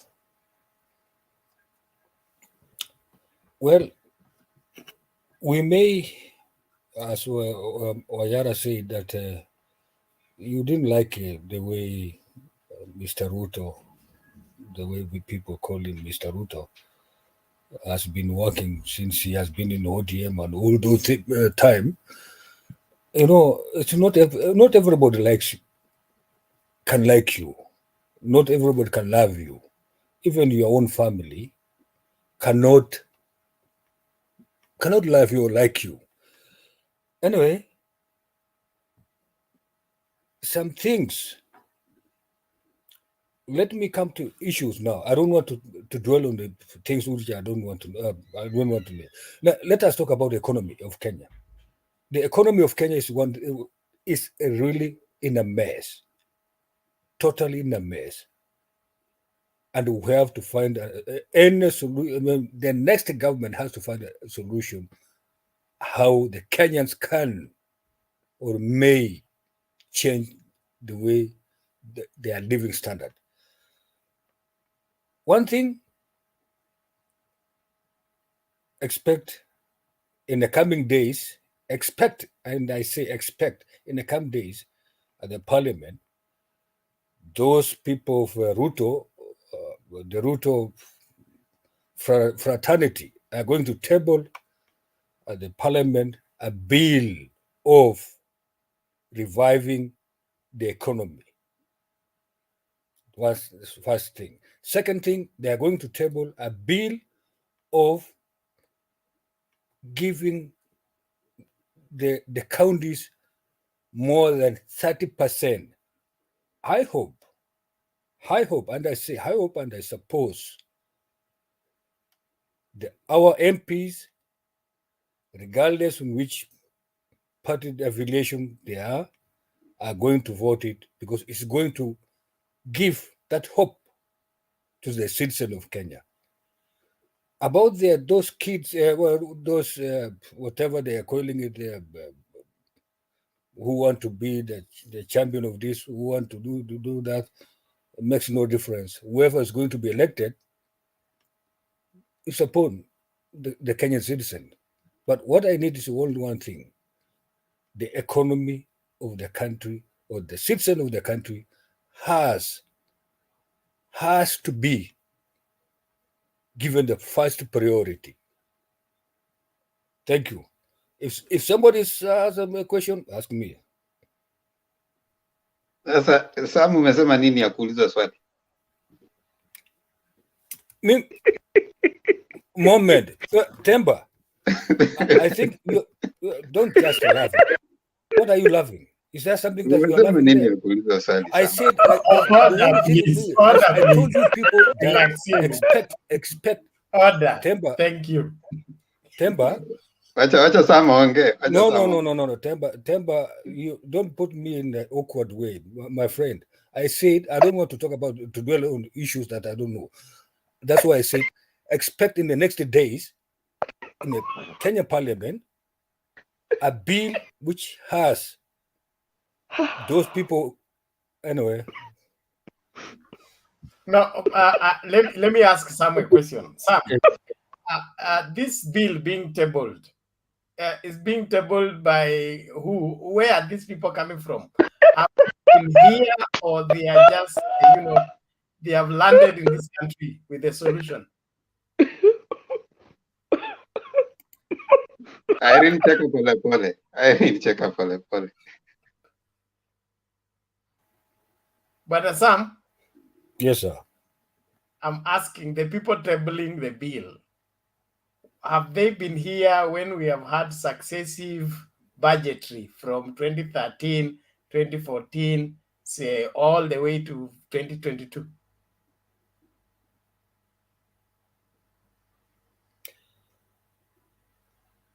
I may not, I don't want to dwell on the issues that has in the past, that has gone. Let us think about the economy of the country. The citizen, you know, the first priority you are has a to be senior citizen. citizen. I don't care citizen. whatever you people are talking and about. You being a senior citizen, AZIMIO or ngoja UDA or kwanza, whatever.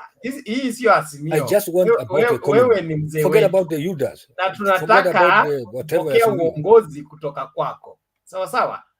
Wewe ukianza kupigia debe watu ambao wamekuwa kwa ofisi kutoka 2013 mpaka saa hii, kama tuko na shida ya economy, hao ndio wamesababisha. Okay? Sasa hivi wameenda kutengeneza bill, wanasema wanakuja kutable ili isuluhishe matatizo ambayo hao ndio wenyewe walifanya nini? Waliyasababisha. Wewe unaweza kuamini? Why not? Ikiwa kama wamesema hivyo, why should I not believe it? Let them do it. If they are not going to do it, then which means they are talking just parables. If they have not done it for 9 years, how are they going to do it in 6 months? Okay, let me tell you, Bernard. Yes. Ruto has not been the president of the country. No, budgetary is done in parliament. You don't need to be president. After 9 years. It can be after 9 years. Of 1 month can change. The life Mimi nataka to let's follow each other's line of thoughts, okay? You are suggesting these people are going to table a bill, okay? This bill is going to deal with our economic problem. My problem is that these people are out of parliament. Parliament is about to be dissolved, okay? Their term is coming to an end. So they have served for 10 years creating the problem. Then 6 months to the close of their service, they say they have now discovered a solution. Is that believable? Bernard, so okay, perhaps you don't believe it. So should I also believe it, whatever Raila is talking about, the next government? I'm not going to believe it. Neither am I going to believe it. Just a moment. Give me time. Governance. Okay. Yes. Can you give me a little bit of time? Once someone is tried and tested and found wanting, it is different from someone who's never tried at all. You'd rather live like there's a God to die and discover that there isn't than live as though there's no God and die discover there's one. So I would rather that this man whom was actually prime minister and was able to offer as tangible, such as the devolution we're all talking about, something he fought for tooth and nail, at least that is a tangible we have. What has Ruto ever done that you can give us as a tangible? Okay, thank you, Irene. Thank you so much. So you want to say that because Raila fought for whatever you call it, the second liberation. Among other things. Moment, give me time, Irene. Can I talk? Can I talk, Irene? Thank you, madam. Raila, I know he has been fighting for everything that Kenya has at the current time. But remember one thing, 2017 or 2018, whatever he did it was one of the most, it was a good idea that President Uhuru did it just to calm down the people or the citizens of Kenya. If and when Uhuru could have been heard, I'm sorry to say, somebody who swore himself as the president. Believe me, We wanted him to be sworn in. Give me Not time. swear Irene, himself. give me time. Don't. Give me time, madam. Sam, Even you, Sam, when you talk rubbish, I've got to stop you because actually you tend to insult our brains. We have a brain ban. Irene, hold on. Irene, please, hold on. Thank you. Raila, somebody who Let's do this. sworn himself Sam, as the president of a country. Sam, don't take us. Believe me, We have been if he here could have been before. in another country, he could be in jail right now. Thank Sam, you. we have been here before. Okay? Sam, we have been here before, and you know that if there is any law that was violated in the swearing in Uhuru Park, Raila should be behind bars. Okay? The people who are in Uhuru Park, I was also personally there. Bernard, I have a question. Ndio maana nimeingia. Kama ameambiwa aeleze what's one thing that Ruto has ever done. Why should he go to Raila and Raila this? Ndio tunafaa kusema Ruto amefanya 1 2 3. Raila ndiye anakuanga manifesto yao. Okay, thank you Mutembei. Mimi nimesema hivi. Well, Ruto hajawahi kufanya anything according to you people the last 9 years. But it is true. Ngoja kwanza. Can I explain it? It can be true or it can be false. But in the real sense, Ruto has never been the president of Kenya. He has been only taking a salary as the vice president of this country right now. Moment. It is his time now to prove. And that's why they parted together. But has Raila been president? Raila has been the prime minister.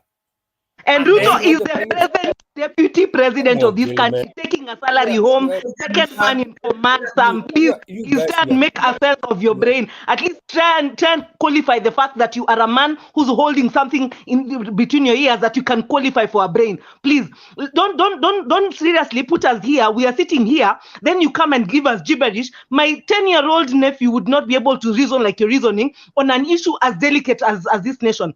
You at least you've seen better years, and those better years of yours has seen this country sink to where it is. Now clearly understand, because you are part of where this nation is right now. That is the reason we are in the doldrums we are in. If your kind at your age can fail to reason to that extent, then that means Kenya is in the doldrums it is in, because a man, believe me, when I mention the title "a man with such authority," is because I am everything I am because I had a father who had a good set of brains and figured that if I educate my daughter right, if I give her the right exposure, the world is a good place because a proper mother is in leadership. So when we have a man of your stature who cannot come and quantify one small thing about someone, but rather goes and goes on, what kind of a future is my child supposed to have because somebody like you existed and went ahead of me and became a grandfather of this nation? That is precisely what we are talking about. We are talking about the fact that Kenya has a future, and that future is behind you, way behind you. There's nothing you do to fix it. Please do not come in front of us and insult the intelligence that is left of us,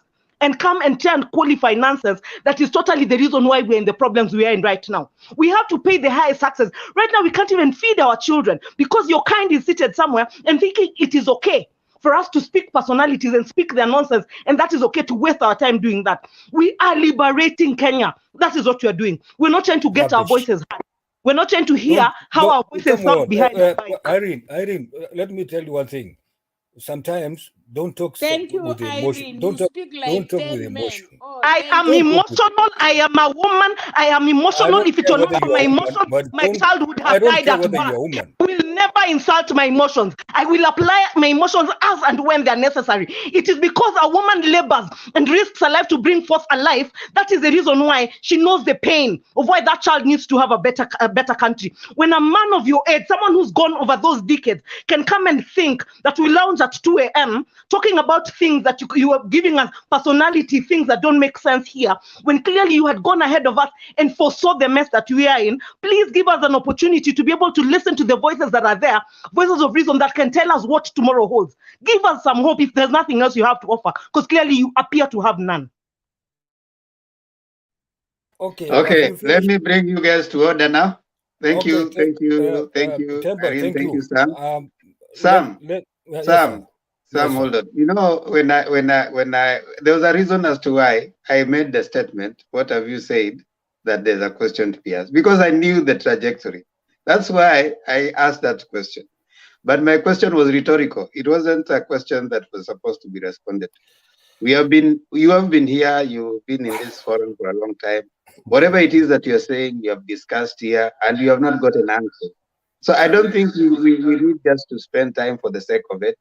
You have you have always alluded to the side that you're supporting, and every time you speak, you in my view, that's why for me I wouldn't ask a question, because in my view you bring out statements at times that don't require exploration. Like, for example, you haven't given, in my view, what required exploration. But having said that, we respect your view. So let's keep it there, and then maybe we move on. I think we can let it rest at that. We have you have made your point. We have listened to you, and the side you're holding, you have a right to do so, and that's okay. Yet also, let's listen to other opposing views as we move on. I know some people have joined us, like Bon Place, Fred Momanyi, and of course, those are the new guys who have come in. We want to give them time also, and then of course you can start taking the second round, as Irene is still here. I know Nicholas is still here, Wayara is still here, and Selena is still here. So, and Bernard, I don't know, Bernard. We'll start with you when you start the second round. So let me allow Bon Place, because I know you want to go resting right now. I see you looking like you want to go resting. But let's allow Fred Momanyi and Bon Place. So check. Hey, hiyo jina yako ni ngumu. Ni Boniface ama ni Bon Place? Pemba. Yes, sir. Ni Boniface. Mambo? Mbona unaandika face na PH, CF, ama mimi ndio nilizaliwa kitambo? Wherever, sasa. Usijali. Hey, okay, karibu toa maoni yako. Mtu. Haya, karibu toa maoni yako, alafu tumsikize pia Fred Momanyi, then we can start taking the other rounds. Karibu. Thank you. Actually nilikuwa tu backstage, nimekuwa nikisikiza since debate ianze, lakini saizi niliguzwa tu niingie juu ya Sam, but I didn't even want to contribute because you know, I feel that there is something going wrong somewhere, but I thank God for Irene. Though she talked out of emotions, she shouldn't talk out of emotion, but aliguzwa yeye pia. You know, ukweli semwe. Sometimes we don't need to allude or support the parties yenye we are alluded to the extent that we tunajua tu this is wrong, but we want to, it's like we want to please somebody. Okay, this is wrong, because we know this country, this is our country. When somebody makes Raila's name an agenda, and right now you want to tell us that Raila did not do this while he was this, yet somebody is supposed to do it, is still earning our money but doing nothing, then it hurts. You are a taxpayer. I'm a taxpayer. This is a deputy president who lives in a house which my tax is paying, who drives a car and my tax is paying, who earns a salary with my tax and is not doing what he was taken to be doing. Then somebody just support because I want to be on that particular side, because I want to be seen, okay? And therefore I have to throw the other side who is opposing to be seen as a bad person. No. Let us be democracy. Ukweli isemwe. Democracy does not mean that I have to support even the worst thing my party is doing. Sometimes you must be a man, and your no should be a no. It doesn't mean that if you say no, you are going to die. No.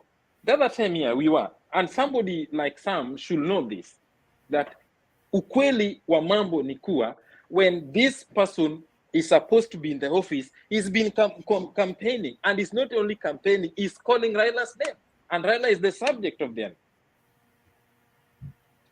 See, that's the truth. So, between Raila being a prime minister, and we know that when Raila was part and parcel of that Nusumkati government, it's the government people are talking the way it did well. It's the government people say that it rose, the economy came up. Now, when somebody is supposed to associate himself with the failures of the government is in, then he's trying to run away, then we support this. What about if tomorrow it turn around that this person now is the president? Because we know what he can do. So tomorrow he becomes the president, and the government is failing because this person has been tested and has failed terribly, has failed. We have some instances where vice president stands on their feet when the government they were elected to is doing wrong, and they show the way. We have those governments, but this person is dragging us. He wants to associate himself with the successes of that government, but at the same time, he wants to de-associate himself with the failure of those government, then alluding that, oh, the failures are for the other person, and the successes we were together. For real? What is the role of Raila in this government? That's the first question. What's the role of Raila in this government?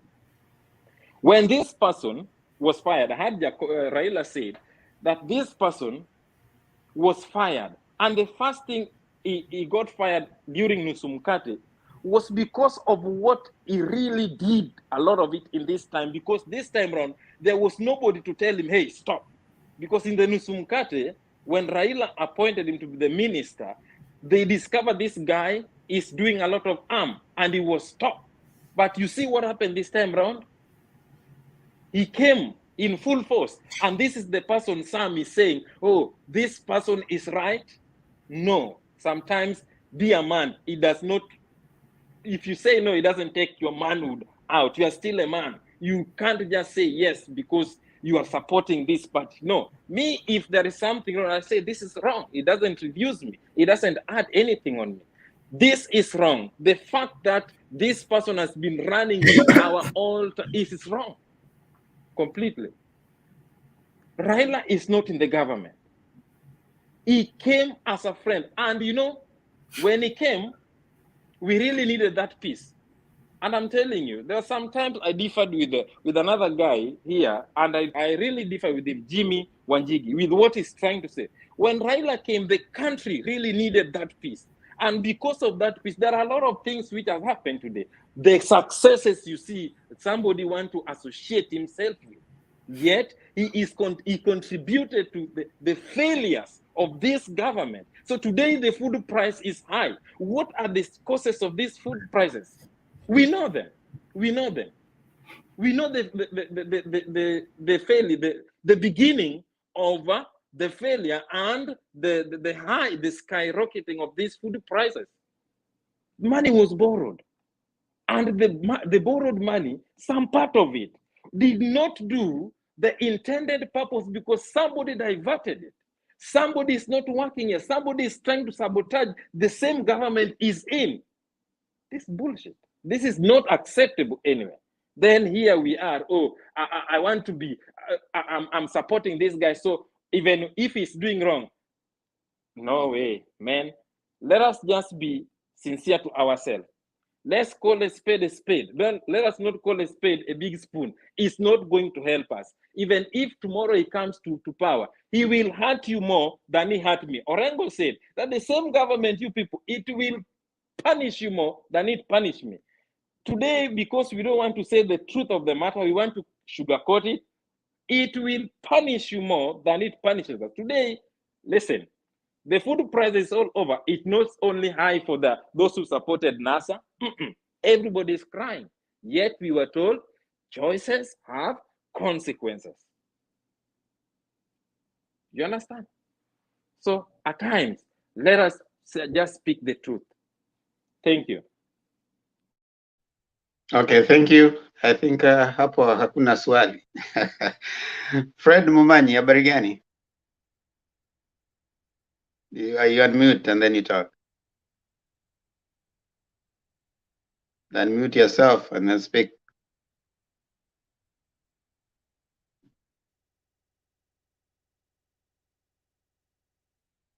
Can you unmute? You have the microphone down there. Just unmute yourself.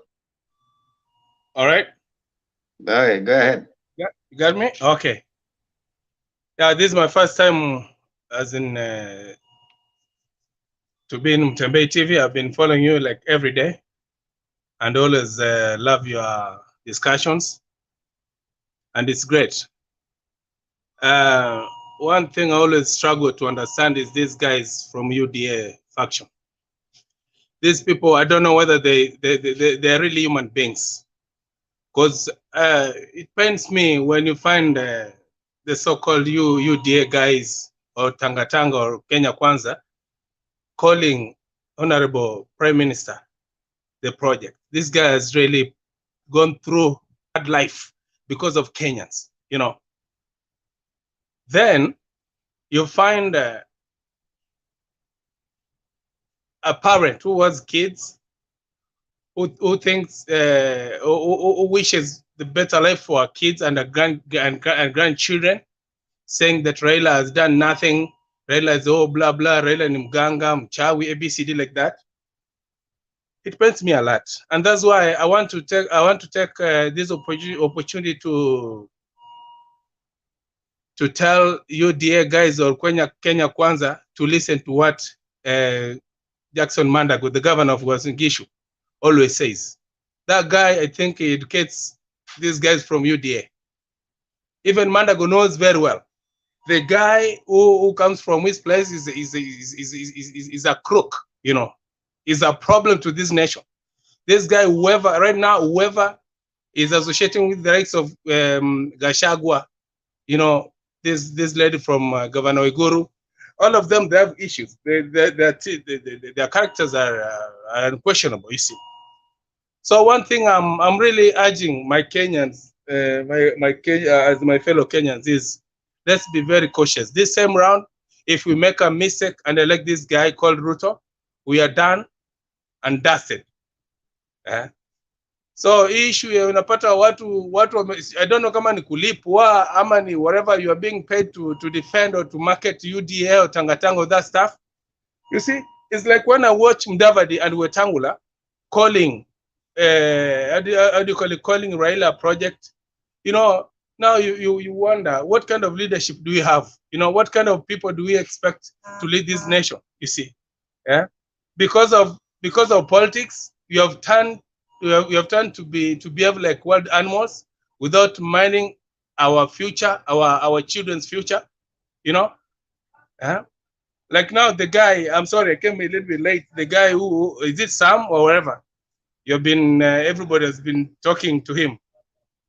I think he knows that whatever he's saying is not right. You know, at the back of his mind, he knows that honestly, I'm just talking. Maybe I'm trying to be, maybe to please my team or whatever, or the kind of faction I'm supporting. But in the real sense, if you sit down with him soberly, he's gonna tell you honestly whatever you're saying is right. You know, so let's try to give people let's try to give people hope and show them the right direction. You see, Because if you briefly, if you can imagine, or rather, if you can see what happened with the likes of Kibagendi and Osoro, you know, those are the kind of leaders we are thinking right now that we're gonna elect, then give us the right leadership. You see, so let's be very careful and be mindful of what we are saying, of what we expect, and hopefully, God willing, this time round, Raila Amolo Odinga gonna be the president of Kenya. You see, and if we let our people choose Ruto, we done. I think I'm good for that for now. I'm still following you guys. Thank you very much. Appreciated, Mamanyi. You welcome every day, and thanks so much for your views. Bill Constant, how are you? Niko salama. Hamjambo everyone. Hatujambo, toa maoni alafu tulete Okibo. Bernard, you are still on course ama unataka kwenda kulala? What do you need? I was just clearing something. I'm out of here. Is there Wacha Bill Constant aongee alafu utoe maoni yako kabla uende ulale. Maoni yangu nimeongea tangu saa ngapi? Saa 4 leo tumeanza saa 4. Tutataka tusikie tena. Hakuna la ziada isipokuwa kuwashukuru wote waliochangia Jaza Lori. This is the week when we will do the delivery, and we are asking all that want to go with us to send us to go. And I'm happy that we'll be deliberating that at daybreak on the final delivery, but it's set on this Thursday of this week, and we hope to be back by weekend. And if we get a reliable infrastructure, we'll stream live the ceremony of handing over the goods. That is all. Thank you, everyone. Thank you, especially those of you who are coming for your first time. We are really glad that you're here. And let's help shape the future of this country by ensuring that nobody falls for the lies that are being peddled, but the truth that will make this nation great. Thank you. Okay, thank you, Bernard, for that info. You see, I knew there's something that you want to tell us, and it was coming sooner than later before you sleep. Yeah, this is that busy week again that we are going to Marsabit. For those who are not aware, we were trying to raise funds for the Marsabit Drought Fund. We did raise some funds, and we got 189,000. So we have a team on Thursday that will be going to Marsabit. If you want to go with them, if you want to be part of the team, you can be part of the team by donating something to them, because I'm sure they have already planned on how they'll be going. But they'll stream the proceedings for us so that we can see what's happening. We thank everyone who contributed, even if it's a shilling. They say that it can't be 1,000 without a shilling. So if it is 9,999, you still need a shilling. So thank you so much for everyone. Other than that, let's proceed on. Kwa wale mko katika comment section, asanteni sana. DPP, Henry, be civil. Sisi ni wa Kenya. Kenya ni yetu sisi wote. We differ politically in our views, but we are all Kenyans. So katika comment section, Steve Mutumbu, George Maganga, asanteni sana. Endeleeni kuinteract na sisi na kutuambia wale watu. Kuna swali ambayo Irene aliuliza ambayo ilifanya Sama katoroka na tujamsikia tena. The question asked is simple. Raila did this and that for this nation, known as an enigma of change in democracy. Then what has DP done for this nation and people of this nation? Now that's a question we have asked all the UDA people who have come here severally. And we have told them, okay, go ahead, give us at least 5 things that the DP has done, or one thing that the DP stands for. None whatsoever has been forthcoming. So some of us have given up asking that, and we just listen to them because their narrative is starting to sink, and the boat is sinking every other day. So we'll keep engaging though. So karibuni. Okay, Bill Constant, tafadhali toa maoni yako kabla tumlete Okibo, then tulete inawezekana, alafu Steve Mutumbu. Bill Constant, karibu. Asante sana. Mada ya leo naona anasema stop claiming credit from Jubilee achievements. DP Ruto agrees Raila is not in government. Okay. Yeah. Mimi nitaongea kuhusu jambo hili nikizingatia kwamba miaka ya 2013 hadi 2016-17 hapo Mheshimiwa Raila alikuwa opposition na alikuwa akichapa siasa za opposition during that period. Na katika kipindi hicho tunakumbuka ya kwamba kulikuwa na kashfa kadhaa, mojawapo ni ile ya NYS.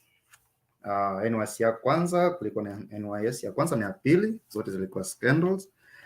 Na tunakumbuka ya kwamba Raila ndiye one of the a whistleblower kwa hii NYS. Lakini tunakumbuka pia Mheshimiwa Ruto alisema ya kwamba Raila awache kupigana na mama Waiguru, asimuonee wivu, amwache achape kazi. Unaona, hiyo ndio kulingana na Ruto, hiyo ni kazi ya opposition, kukosoa government.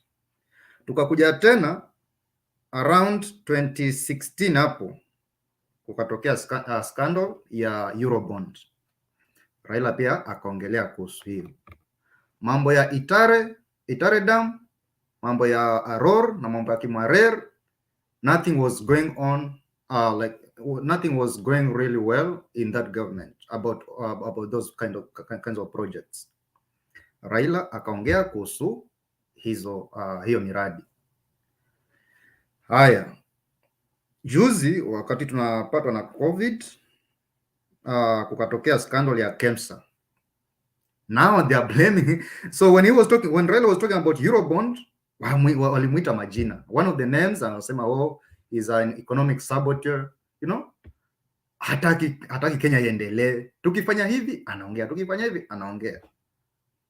Juzi KEMSA ikatuhit, akanyamazia. Mbona Raila asemi hivi? Mbona Raila hajatupigania? Unaona? So mimi naona hii is a political tool. The other side of the political divide is using. Doesn't matter what Raila does, it doesn't matter what he says, as long as it can be used as fodder for them, they go with it. Blaming Raila for the failure of the regime in place is being insincere. Tuache unafiki. Najua wewe umepewa mandate na wananchi, unaona, power zote umepewa, kazi inakuendea mrama, unaanza kulaumu mwenye hayuko kwa government, mwenyewe hakupatiwa mamlaka. Hiyo ni kuchezea akili na fikra za wananchi, and it's so unfortunate people are still listening and buying such lies. Kama wewe uko kwa mamlaka na unalaumu ama una blame someone who was not given that kind of powers to make policies and implement them, inaonyesha kwamba umeshindwa na kazi. But kitu ambacho kimemshinda kufanya ni kuresign.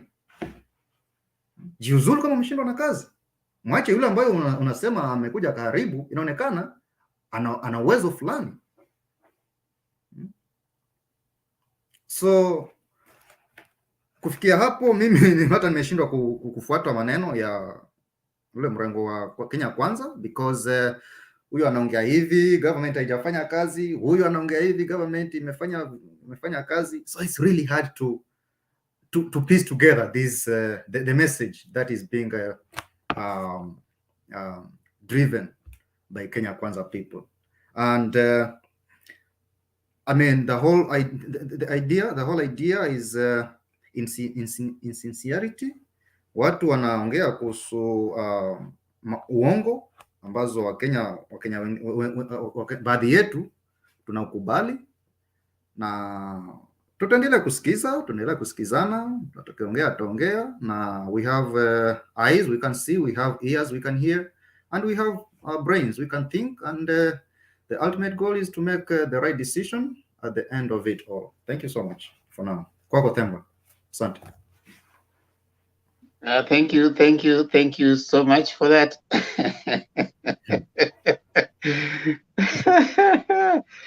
Hey. Nicholas. How are you? I'm fine. Irene, how are you? I'm okay, yourself? Unataka handshake, eh? Unataka handshake. Kuna feeling sana lakini ina shida. Hizo feelings ni lazima. That is what makes me a woman, and that is what I'm proud of. I'm very unapologetic about it, by the way. I am emotional, niko na feelings, na sana sana ukizoea hiyo itakusaidia. Mimi nitasema mimi sina shida. Sema Themba. You know, in this world, if there's there are people that I was taught that you need to learn the gift of remaining silent at times. Is when the ladies are emotional, you calm down. You know, you cannot be also up there. That way, you will kind of have a discussion. So I want to urge you to just learn to take that a step back at times like this. And you know, you allow Irene to express herself. I mean, it is sometimes good to allow them to express themselves, yeah. And then, of course, now that way you can arrive at a fair solution. Okay. But Themba, Irene was saying the truth. Unajua, when you are talking the truth, inakuwa ngumu kwa watu wengine kuichukua, but she was talking sense na yale mambo inafanyika. Na kwa sababu mama ni dunia, ni ngumu sana kuchukua hiyo uongo, kwa sababu mama ndiye mwenye kulea, mama ndiye mwenye kupiga, mama ndiye mwenye kufanya kila kitu. So nashukuru mama moja akikuja anatingisa wale wanaume hawachakuwa na msimamo. Asante. Okay, thank you. Now, okay, hold on, Nicholas. I'll come back to you. Now, those telling us that, hold on, Nicholas. Just mute. Those telling us that we need to lower food prices. You're the same ones who are paying a ghost worker in the name of the deputy president. You cannot lower food prices. Okay, Themba. Ngoja kidogo, Nicholas. You can mute kidogo. You cannot lower food prices while the cost of even baking that, planting that food, fertilizer, pesa iko high. Wale watu waliiba hiyo pesa bado wako kwa government. The people who stole that money bado wako kwa government. You pay a ghost worker in the name of the deputy president. I've never seen a hashtag that the deputy president should pay for earning for not working. So before you come here telling us that it should be lower food prices, Themba, tangu wakati tumeingia hii Mtembei TV, ni mtu mmoja tu labda kwa 100 ya Yuda wanaweza sema ukweli. Ile uongo imeongelewa kwa mkutano yao, wanakuja kutuambia hapa. Ukimwambia explain hawajui, kwa sababu si kitu amesoma kuangalia vizuri, ni kitu tu anakuja na vile mkubwa yao amesema ya kwamba kama baba yao ni muongo, hata watoto sao wote pia ni waongo, na hiyo ni mbaya sana. Mtoto saa zingine amwambie baba, la baba umeenda mbaya, ama mama, la hii watu wengine waoni vizuri, lakini wanakuwa blind, wanataka kutudanganya, yani tuchukue ile wanataka. Alafu shita moja, wanapenda kuactu vile tu wanaactu kwa mkutano sao, hata wakikucha hapa wana corrupt. So hiyo serikali ni ya corruption kabisa, kila mahali, kila kitu yao. hata nguo yao, hata mali, hata mwili sao ni corrupt. Kazemba. Sasa wale wanakuja, ngoja kidogo Nicholas, wale wanakuja hapa kwanza kutuambia ati hashtag sijui lower food, endeni mweke hiyo hashtag huko, tunajua mahali imetoka, mmeileta hapa, hatutainini hapa, tuambieni kwanza wale 160. Ngoja kidogo Nicholas, jamani wale 160 MPs mlikuwa mnapiga, kwani leo ndio mmeona ya kwamba food prices zimeinuka? Why didn't they bring it then? Alafu saizi mko na DP mnalipa for doing nothing. Ask for that money to be returned to you first. Hashtag DP arudishe pesa ile amelipwa for 5 years for doing nothing. DP awalishe na hizo pesa zake awaongezee shop. Ndio mkuja hapa kutuambia ati sijui hashtag lower food prices. You know you can't take Kenyans to be fools. Kenyans are not fools. So you are coming up with hashtag iwe lower. Yule mtu anatengeza hiyo pesa, fertilizer yake waliposema ilikuliwa huko, mbona mkusema kwamba walikula hashtag? Okay, Nicholas, what is it? yangu ni handshake. Yangu unajua sipendi mvutano. When I was giving my observation, it was my own independent opinion, and it should not have ended to insults or anything else. No, it's okay. Why are you taking us back there, Nicholas? Let me finish because it is my first time, eh? And learn to think ahead. Kitu ikishakuwa put to rest, you bring in something else. Okay, go on. The reason I'm saying this, when this forum is supposed also to bring people together. Somebody needs to convince me why I should join you. Assuming you are in UDA, you need to convince me the reason why I should join you. Now, if you are, no, listen, Irene. It's also very important to respect people. I kept quiet. I don't have an issue with you.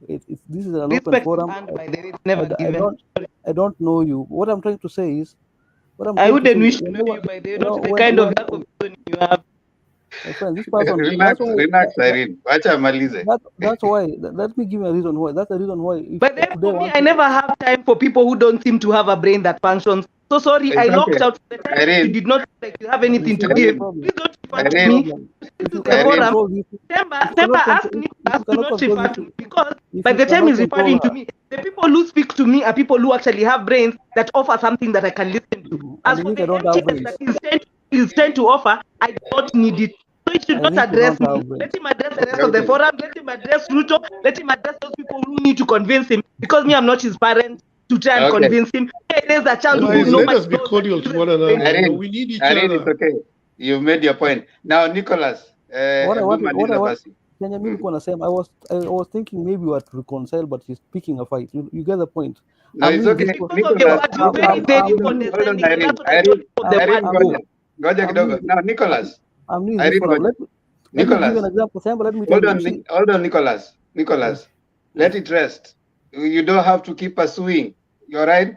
I mean, sometimes wisdom is in letting go, then moving on to a different point. You don't have to keep going on.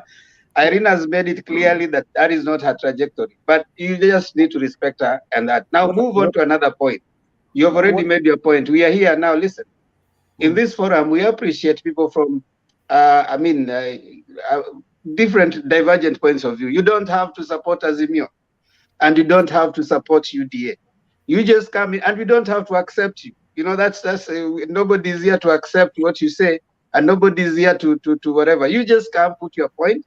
We may agree, we may not agree. You move on. You don't know Irene. You guys have never met. She doesn't agree with your point of view. She doesn't have to agree with your point of view.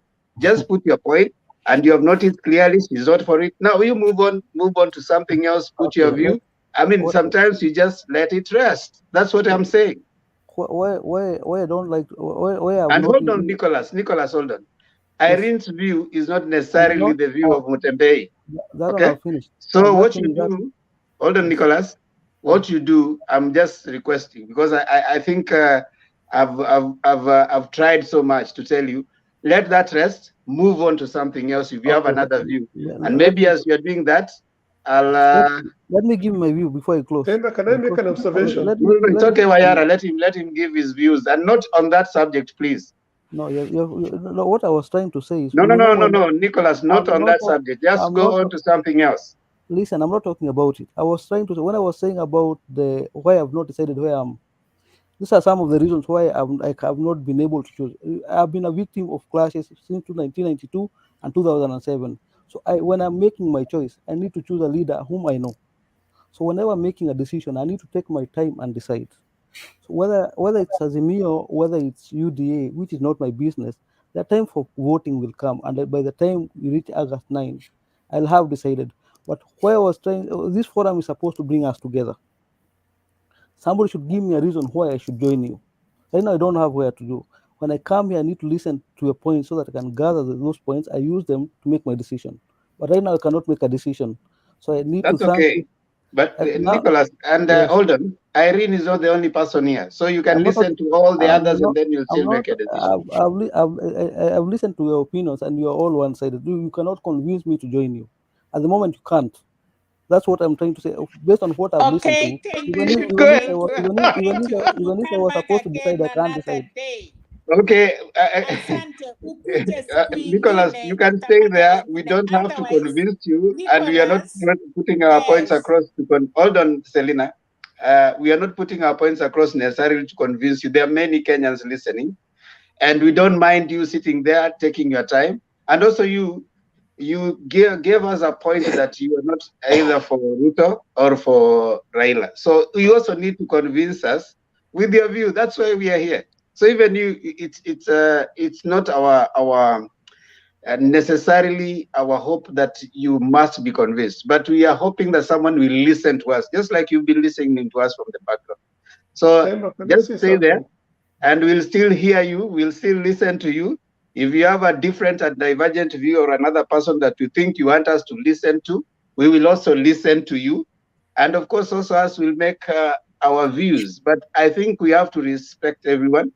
And if you don't agree with Irene's view, there's not a problem. You might agree with Inawezekana's view or even someone else. So it's just a debate, all right? So you don't have And to Temba, we need to be. see these people Hold wako on, ndani hold ya on, Selina. curtain. Ndio Hold on, tujue kuna. Selina. No, I'm saying one Hold on, thing. Selina. Selina, hold on. Sisemi Let me kitu, make my point. nauliza Nimaliza, tu, Selina. nasema tu Selina, watoke ndani ya Selina, curtain, nje tujue tunaongea na kina nani. Watoke ndani ya Selina, curtain. Selina. It's okay kunyamaza kwanza. So, Nicholas, I think we were just saying that you have a right to not be convinced, but also you have a right to give us what you think is an alternative. But you don't have to condemn us without necessarily giving us your. You haven't told us whom you support. You have told us you don't like AZIMIO, you don't like UDA. You haven't told us whom you support. But we'll give you that time later if you stick around. So just hold on right there. Wayar, I'll give you 1 minute before I bring in someone else.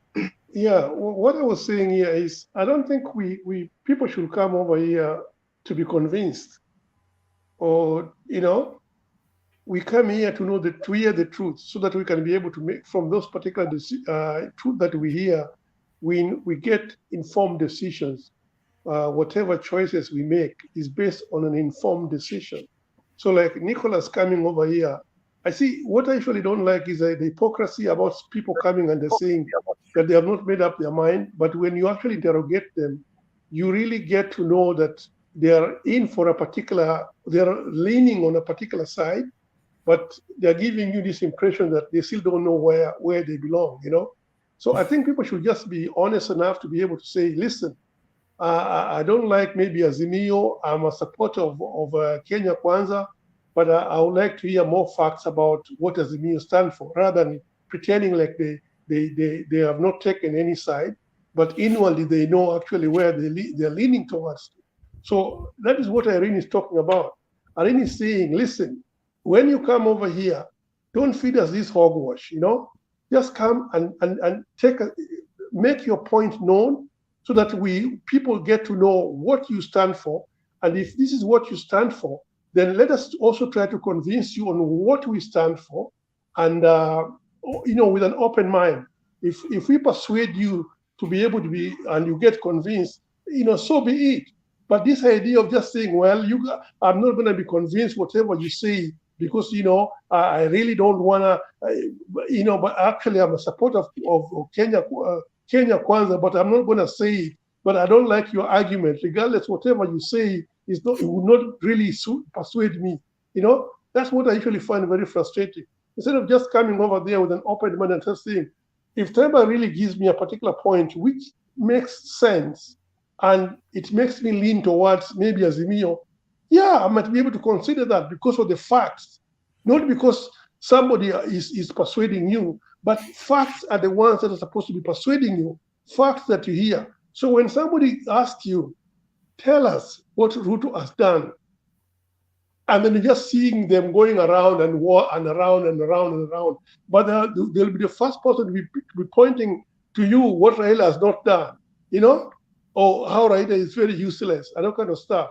So you're wondering, but also tell us what Ruto has done so that you can be able to have a comparative analysis. But they won't be able to tell you. They'll just be telling you all this nonsense, and it's really frustrating. So please, Nicholas, as you come over here, be prepared to learn. Open your mind. And if those particular persuasions that you hear persuade you to make an informed decision, please go ahead and make an informed decision. Thank you. Mkenya Spain, I see you want to sleep. Can you speak before you sleep? Hello, good evening, everyone. Hope you had a productive day. Yeah, we did. Yeah, something I want to comment. I've seen today the Facebook social media, it was full of that lower food prices. But what I can tell my fellow Kenyans, surely, and before you come here, you tell people to lower food prices, you have to consider we are farmers. That food comes from farmers. As your government really worked a lot. Have they created industries in Kenya where we can produce our own we can process our own food. Some of those things you are trying to say, those people to lower, everything has gone up. So why can't you go and tell that government you are trying to tell them to lower the fuel price, because even the fuel has gone high? Why are you coming here when farmers are crying? People are crying. They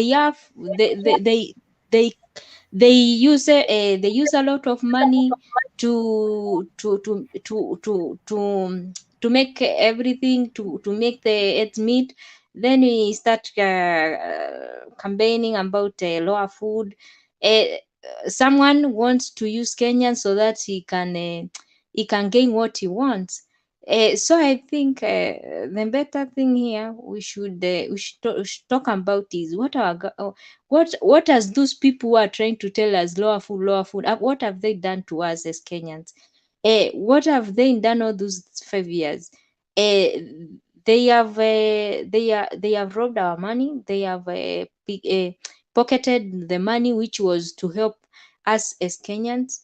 And instead of coming here to confuse one another, we should what we should do as Kenyans is to know our history, to know where we have come from, and to know what we want for our country, instead of trying here to convince one another.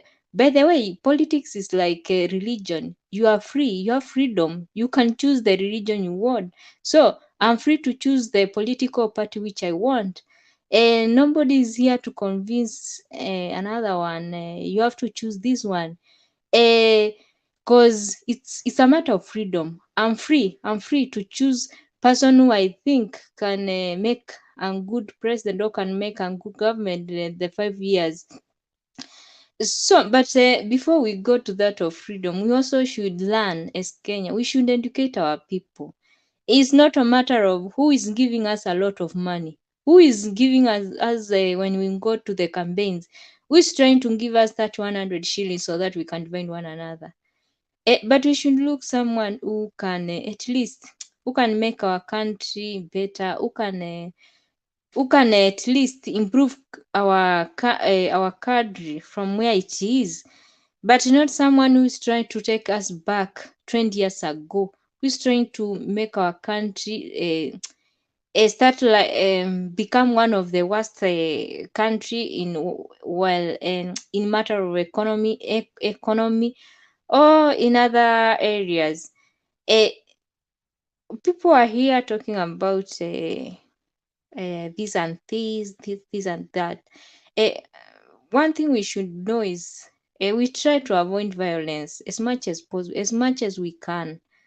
Our leaders, they campaign,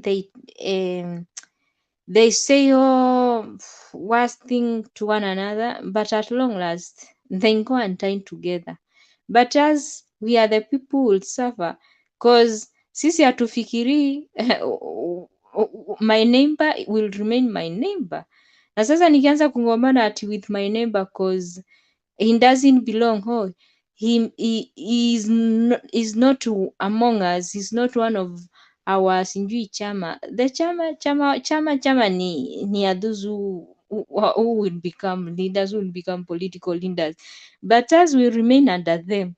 So it's better we create a good neighborhood instead of creating violence. Hizi siasa zitaisha na tutambaki. So let us not get moved by siasa. Let us not be carried by this siasa. Let us just do good campaigns, thinking about one another, but not creating violence among us, because that one won't help us. That one will just take us back. That one will just like we look like people who have not even learned from the last experience. So for me, what I saw today in Tokonoko, because I watched Tononoka, that is. I watched the campaign, this thing. I watched how it was, and people then started violence, and that sounds bad, because I don't see how if you don't like what I'm talking, it's better you either quit or don't come, because I don't see how you can go and bring violence in someone's campaign, because that shows that maybe those people, maybe someone and send them to go and do that. This is not time those youths to be used. Yani tunatumiwa kama remote. Somebody is like using you like that TV remote. When he wants to switch this, anatumia youths. When he wants to do this, youths. We should learn. We should learn and know that it's not time to be used. We are not remotes. Kesho itafika na kesho hakutakuwa na siasa. Where will you go? Will you remain kimbiaring here up and down, ukifukuzana na hao watu, ukitusi watu? We should educate ourselves in everywhere, morally, nini, because that one will make us have a peaceful election, and also have a peaceful country where we can stay together as Kenyans. Our national anthem, it tells us, it invites us, at least we keep that peace. We keep that peace instead of going and start bringing violence in someone's campaign. It's in a show very bad. The image which it portrays is very bad. Good. Thank you for the chance, Themba. Thank you so much, Kenya, Spain. I know you want to go sleep, and had to give you that chance before uende.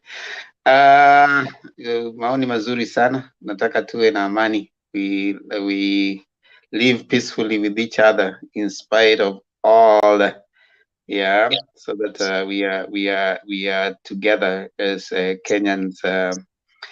Huko kwenyu mnasema buenas noches, right? Sí, buenas noches a todos, que Dios os bendiga. Nos veremos mañana. Mañana, hasta mañana. What is the time USA? Huko kwenu The time right now is 5:38. 5:38.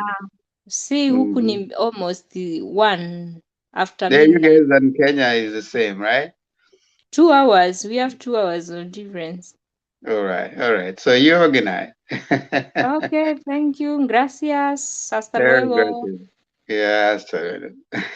Najua inawezekana hujapata hiyo ni Kiespanyola. Kuna kitu inaitwa adios muchachos. Hiyo hujui.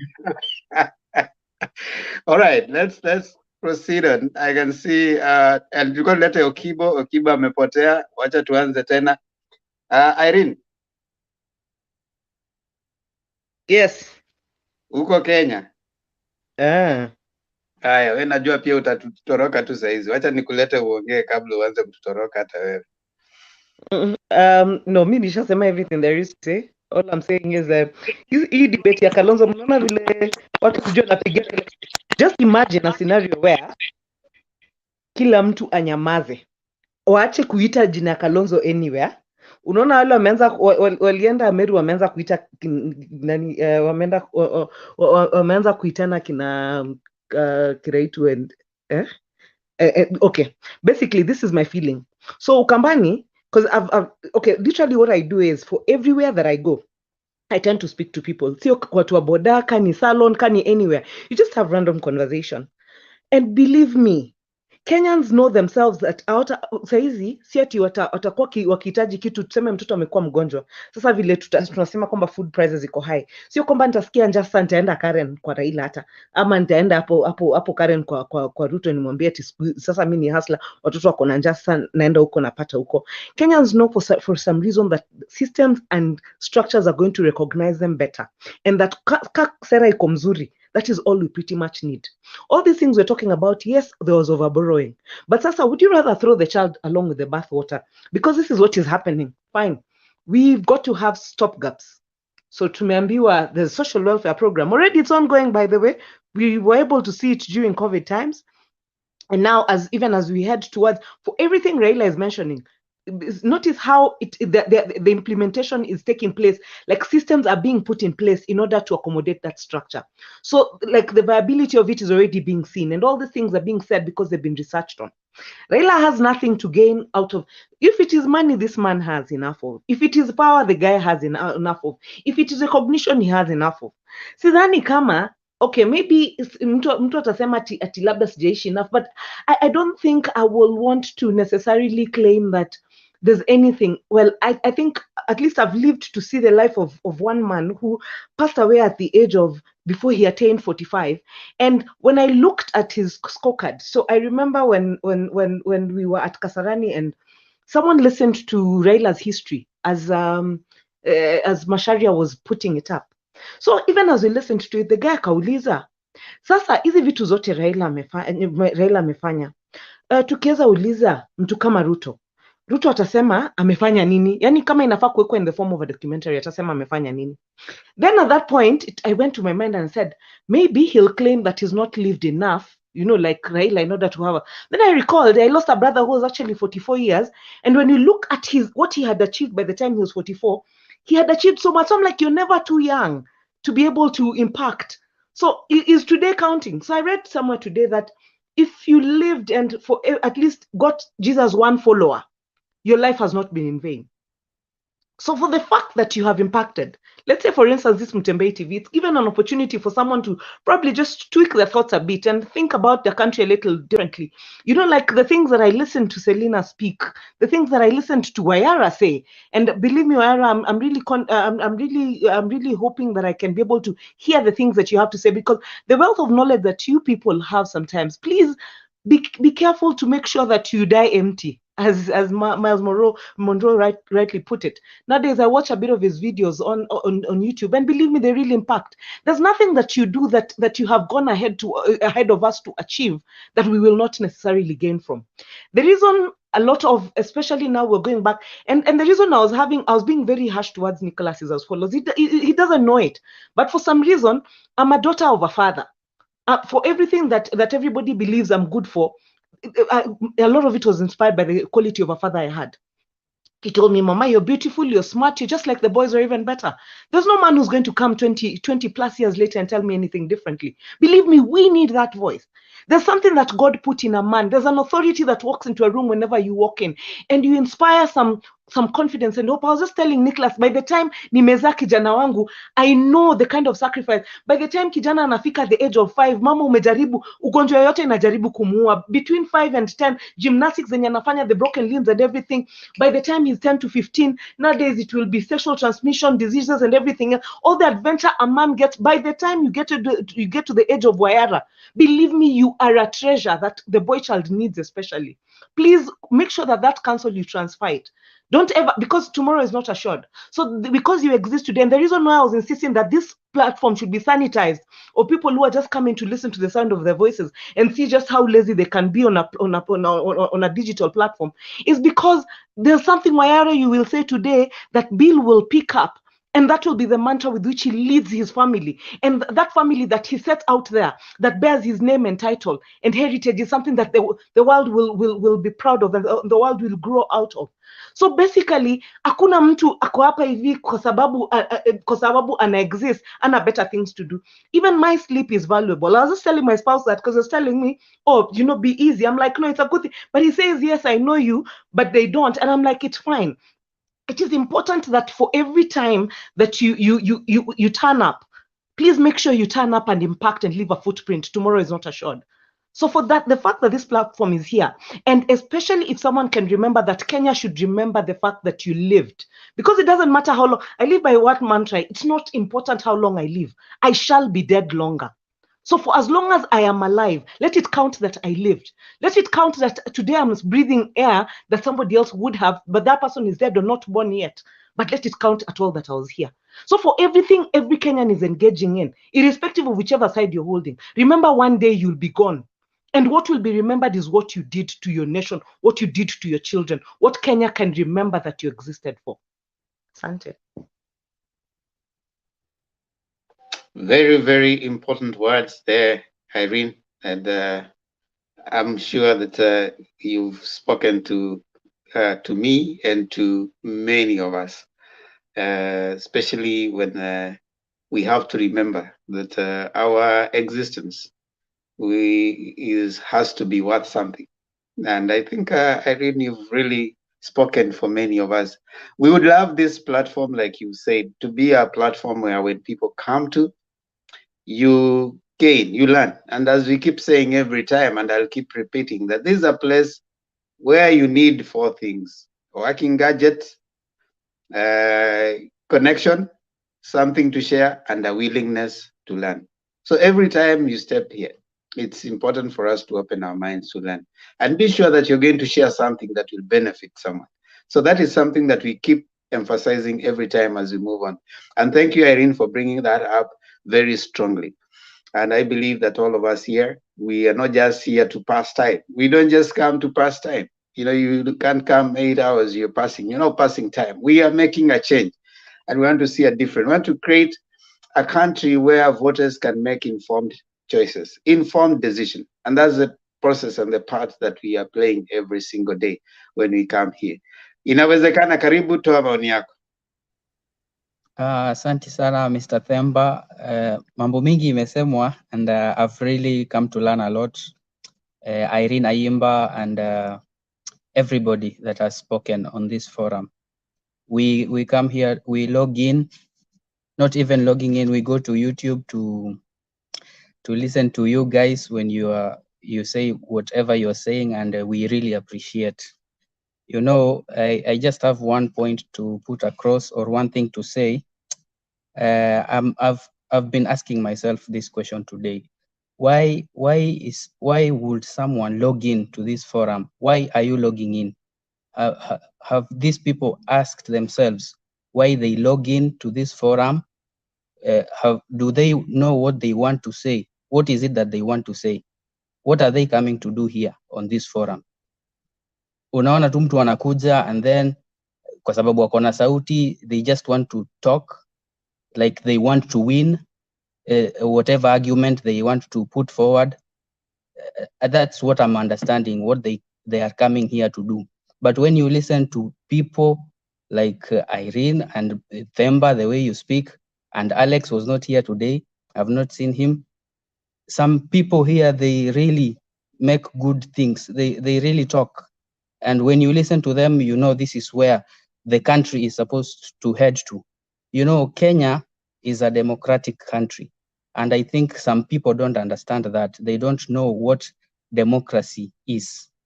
Some people think tumekuja tu hapa kuishi kwa hii Kenya yetu, tumekuja kuishi man eat man society, mradi yoyote itatokea, tukule, tushibe, uende ulale. Pesa tu yenye kwa mfuko hiyo ndio tuna survive nayo. They don't understand that, they don't know that it's like we've been conditioned to stay like that, to live like that. We've been conditioned by the leaders that we put there. Hao viongozi tuliwaeka hapo wametu condition into that situation. I like to call it, or someone called it, Stockholm syndrome.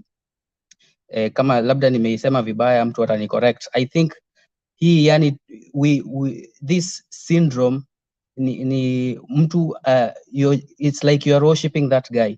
You want akupatia, akuletee nini chakula kwa meza. You want that guy to be there for you because he anaongea vizuri, anaongea utamu, anapatia huyo mwingine jina mbaya kwa sababu huyo mwenye anapingana na yeye, the other leader that mwenye anapingana na yeye, he is not, yani according to him ni mtu mbaya, he is evil. So we are supposed to fight that guy, and we are supposed to accept you because you are talking well and you are talking what we understand, what we love, not knowing that huyu kiongozi mwenye tunataka akae hapo, yeye ndiye alituweka in that situation. When Kibaki left in 2013 or in 2012, nchi ilikuwa at a good place, but when this coming government ilipokuja, what did it do? It brought a lot of more harm than good. Ingawaje from 2017 up to now, we have seen a lot of projects that have come through, zenye Uhuru ameopen, and we cannot complain. Uhuru has improved thanks to Jacom coming in, because nchi ilikuwa inaelekea pahali pabaya. Ingawa, okay, we can say food prices zimerise na ndio maana watu wanalalamika, but truth be told, nchi ili improve. Na pia hakukuwa na amani in 2017, hakukuwa na amani. So when they did the handshake, it brought in a lot of yani ilileta amani. So what we need to do, we need to have voter education. People need to know why, kwa nini kuna forum kama hii hapa, why there is this forum. This forum here ni ya kufunza watu why they need to vote and who they need to vote for. We are here, kama venye Raila huwa anasema, it's all about ushawishi. We are not here to force anyone. We are not here to force anyone. Like there was this editorial cartoon ambayo Kalonzo alikuwa analalamika juzi akisema ameandikwa ati anavutwa miguu akilazimishwa kwenda upande wa Azimio. We are not here to force anyone. So ndio watu wa UDA, they misinterpret it. They feel like hii ni kikundi ya watu wa Azimio, they are here to force people to join them. We are not here to force you. We are here kuwashawishi. Me as Musa, I know what this leader is. And in fact, the two choices that are in this election, ziko very clear. We have one that is very good, and I can confidently say that this one leader is very good, and the other one is the clear opposite. I can also confidently state that is the clear opposite of what the other one is, you know. And someone asked, what has age got to do with the leadership ambayo huyu Raila atatupatia? We are looking at what is above the abdomen, ambayo ni kichwa. What kind of wisdom he has, ni nini hii atatupatia sisi kama Wakenya? That's what we are looking for. Tuangalie mtu mwenye atasukuma wheelbarrow. Raila will not be there in State House kusukuma wheelbarrow ama kufanya nini. We are looking at what he will bring, he will give Kenyans, the kind of leadership he will give to Kenyans. Otherwise, I think that's just one, ingawaje point zangu zimeenda huku na kule, that's what I wanted to say. When I get another point, I will put forward. Thank you, Thempa. Thank you so much, inawezekana. And maybe at this time I'll bring Selina Sego tena, alafu nilete Wayara, then tuzunguke tena hivyo nimpatie Bill. Selina uko hapo? Okay, Selina ni kama bado yako. Wacha nimpatie Wayara. Wayara, karibu. Dakika zako 3 tena. 3 peke yake bwana? Hizo ndogo sana bwana. Haya, unataka ngapi? 5? Wacha nikupe 5. Okay, well, I want to look at this thing in a different way.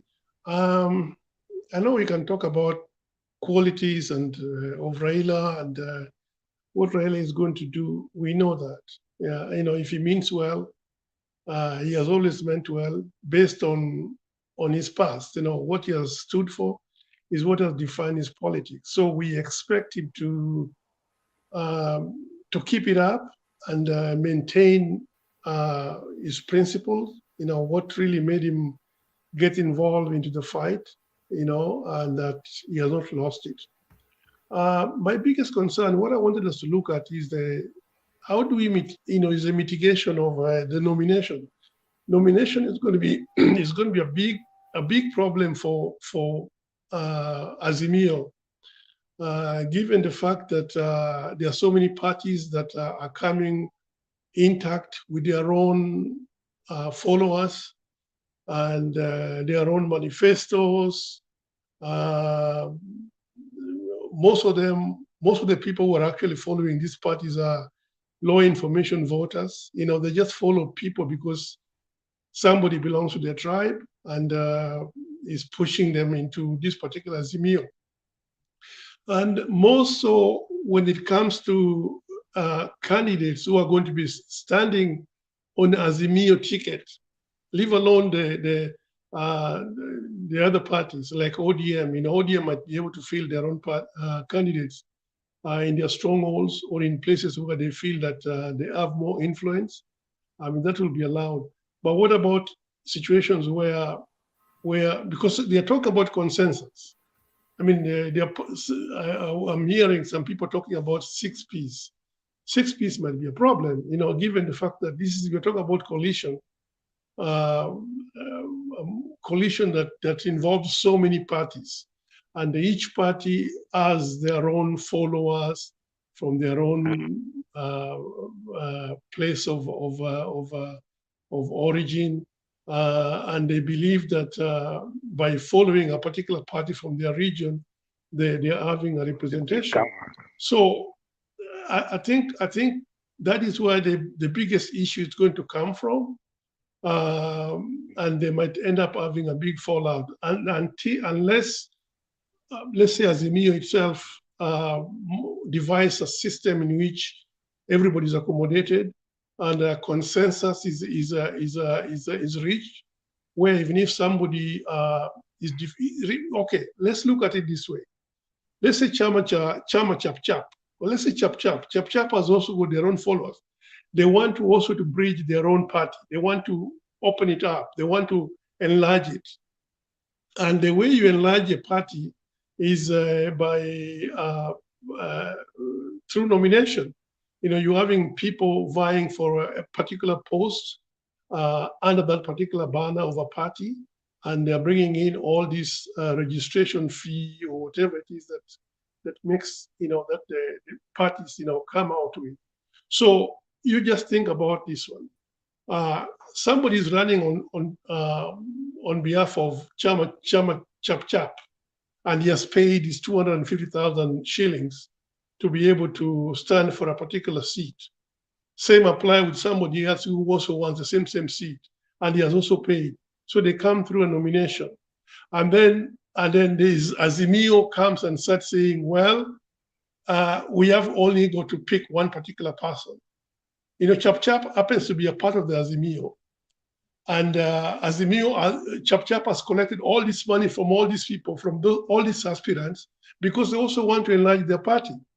So when it comes to where AZIMIO comes and say, we only want one particular person standing on behalf of AZIMIO, how are they going to resolve that particular issue? You know, because that becomes a big issue for let's say for Raila Odinga himself. How is he going to be able to accommodate all these parties that are coalescing around AZIMIO, and each party is coming with their own candidates seeking a particular seat, and then in the final analysis they are told that, well, this is the preferred candidate for our party, AZIMIO being a party, because that is a big issue that they need to resolve that, or they need to put thinkers. The think tank has to come out with that kind of finding a solution how to mitigate issues that might arise when people differ, and there's complaints, because that's a killer point. You know, when people start complaining from the nomination point of view, or from the nomination place before they even go into election, that becomes a big issue. You know, that will really break up the entire coalition. But the only thing is, the Political Parties Act has already been signed. So I guess these people will not be able to run to any other party. But you can imagine the disquietness, and because each particular aspirant that runs on behalf of AZIMIO, you expect them to be able to go and mobilize people to come and to the polls and vote. And the intention is they should be able to vote for the presidential candidate of the coalition, which is AZIMIO. So if these aspirants are more or less like dissatisfied that the solution, they might not be able to bring up their voters to come to the polls. So that is one consideration that AZIMIO really needs to look into. Beside any other thing, they could be going around and popularizing themselves, but the nomination is a killer point. If they don't take care of that particular that aspect of the processing or of the process itself, that might prove to be the Achilles heel of the whole movement. Another thing that I also wanted to look at is the running mate. You know, I think the AZIMIO need to be very strategical in whom they pick as a running mate, rather than just this more or less like a given fact or an agreeable fact that Peter Kenneth is the one who is with a shoe in. No, I don't. I think Peter Kenneth might not be the best running mate for, let's say, like Raila Odinga. If you come to think about it strategically, I think Peter Munya will be a better person as a running mate, because see, Ruto as in central Kenya, in Mount Kenya itself, if Ruto can be able to pull out a sizable number in the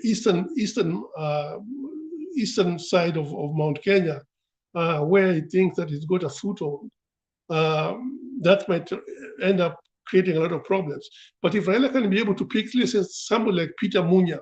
Now, if Peter Munya is picked from the other side, he locks up the entire Mount Kenya East. It will be locked, entirely locked. So now the only part that is left with is the west side of the Mount Kenya. Now the west side of Mount Kenya is, I think they should be able to negotiate and make them understand that the eastern side has never been represented even since independence. So they might be able to accept that. So I'm thinking about how AZIMIO can be able to capitalize on what they have strategically, and how they can be able to actually shut out Ruto even in the Mount Kenya region. Because once eastern side is already gone, Ruto has got nowhere to go. Because Kiambu will not vote for him. Majority of the people who are in Kiambu will actually vote for AZIMIO. The same will apply with Muranga. Like Kipia, yeah, you'll get a little bit, what I'm trying to say here is running mate is a very, very crucial pointer of whether AZIMIO is going to have an overwhelming victory. If they can be able to do that, that'll be very, very perfect. Western side, Western Kenya, I don't see Mudavadi having any impact at all. DAP DAP has already shut them out.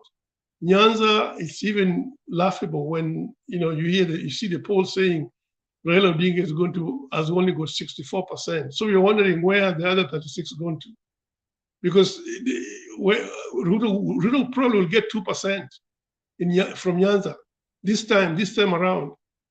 The only place where you could have actually got votes could have been Kuria, but Kuria is already shut out. Kisii is already shut out completely. Luo Nyanza is shut out completely. So I don't know where these people, I don't know where they pick these things from their bottoms, and they just float them outside there. But I'm talking about pollsters. Huh? I have a question for you, and yes. this is about the nomination. Yes. Which side, which political divide will not be affected by the nominations? I don't want to talk about. I don't want to even think about the Kenya Kwanza, because that is their own problem. Me, I'm only focused on the winning side. In the light. The reason why I'm saying that, Temba, just give me 1 second. The reason why I'm saying that, Kenya Kwanza will have the same problem, but you see, theirs is completely disjointed. The reason why I'm focusing on AZIMIO side is because we want the purpose of AZIMIO. We talk about AZIMIO la UMOJA, so that you see that mantra has to be maintained. Even the dissent that is going to arise from AZIMIO, those particular dissenters need to be carried forward. They need to be carried forward as a part of this particular movement. So that is my point. My point here is, if people disagree, and some people feel that they've been robbed of the nomination or something has happened, the people in AZIMIO need to devise a system, a method in which all these people are given the impression that they are still they can be accommodated in the movement, so that because the objective is one objective is to have this presidential candidate pull through, and anything else can be discussed after the victory has already been won. That becomes my focus. What happened to Ruto's side with his lies and with his, I don't even want to think about it, because that is their own problem. As far as he is right now, he's as disjointed as it can get. So how he's going to deal with this problem, that is Ruto's problem, But I'm only focused on AZIMIO. The reason I'm asking you that is in the backdrop of the current Political Parties Act. Yeah? Yes. By March, all the aspirants need to have chosen which party they want to vie on. Yes. So that means, therefore, if I've chosen to go with ODM, for example, by March I'm in ODM and I'm in AZIMIO, even after nomination, I cannot join any other party. Yeah. The only thing that can happen, the other parties can benefit from maybe if I choose to campaign against the ODM person, and now probably decide that I'm going to campaign for the other party. You get what I mean? Yes, I understand.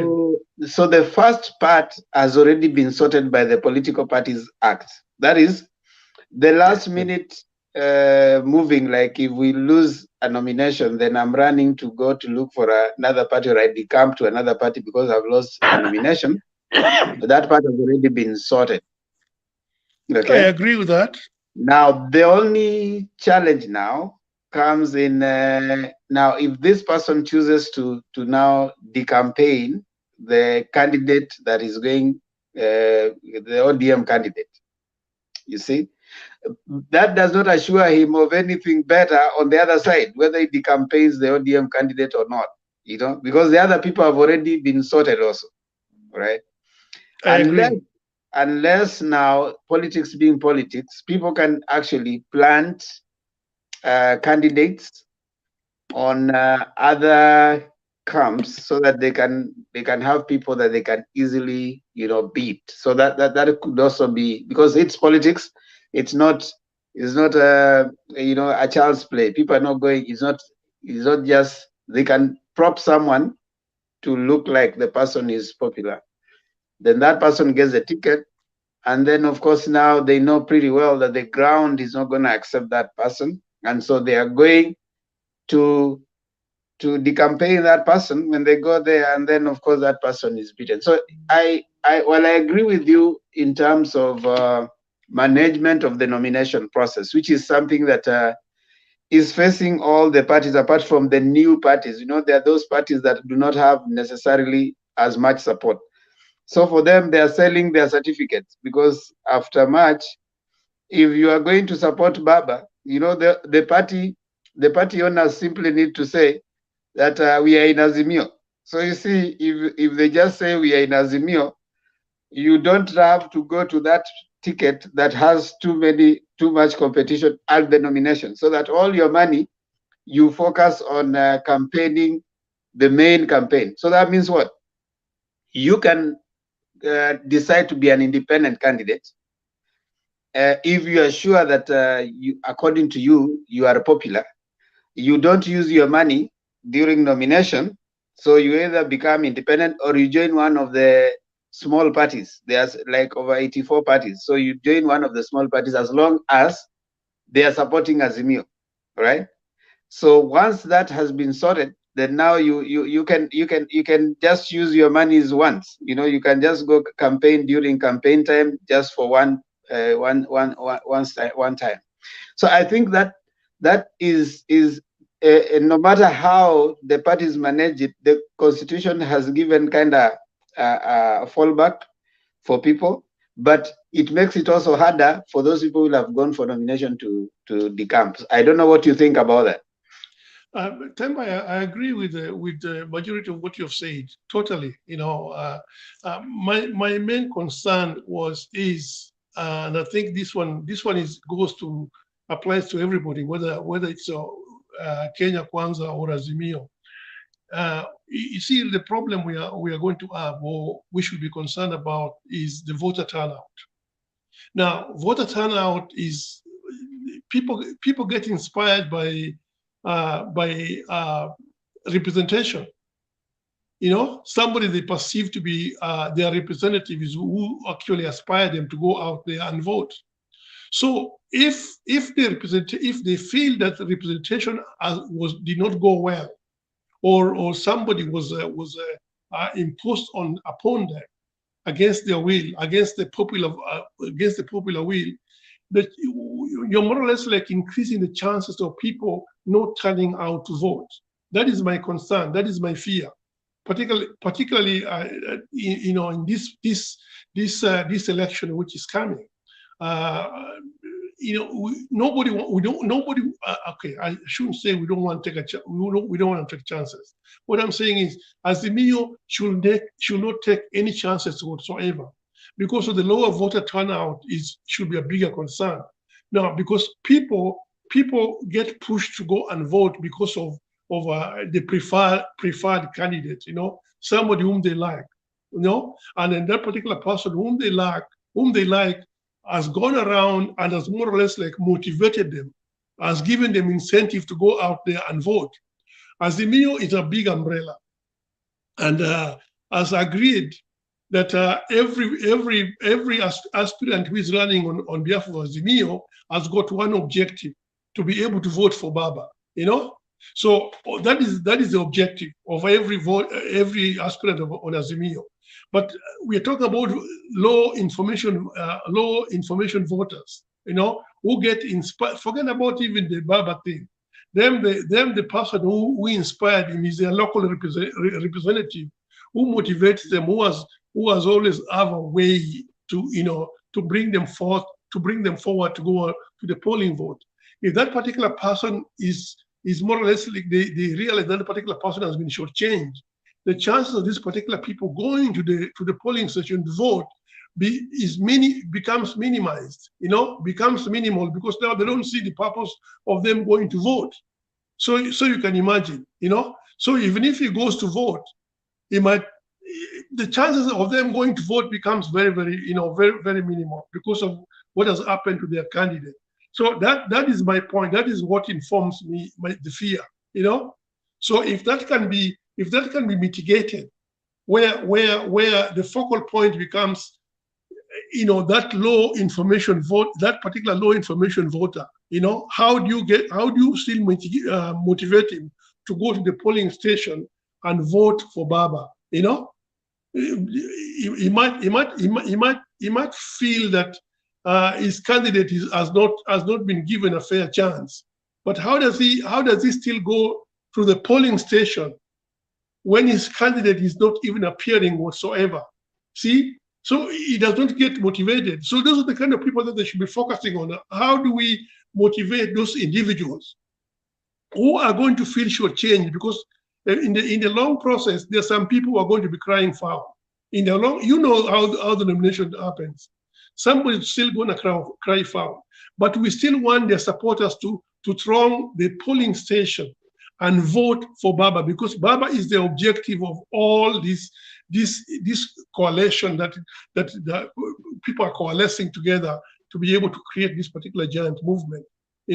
So people need to have that leadership in place, and then the rest, will be sorted out. But this we have to cross that particular line first, So Temba, that is my fear. Okay. The political bill has already taken shape, has already given people the color. But now we are dealing with we're down there, with the people down there. How do we bring them to the polling station, regardless of whether they feel shortchanged or not? That was my concern. Thank you so much, Wayara, for your insights. Jakindu Bey, habari? Nzuri sana Bwana Themba. Karibu sana katika Faraga. Nimesema vizuri? Asanteni sana jambo wote. Ningelipenda kuchangia kidogo juu ya jambo ambalo huyu mwenzangu anasema, ni kwamba unajua, ikiwa yule mtu ambaye ameshindwa kwenye ile uchaguzi mdogo, hiyo uchaguzi wa mchujo,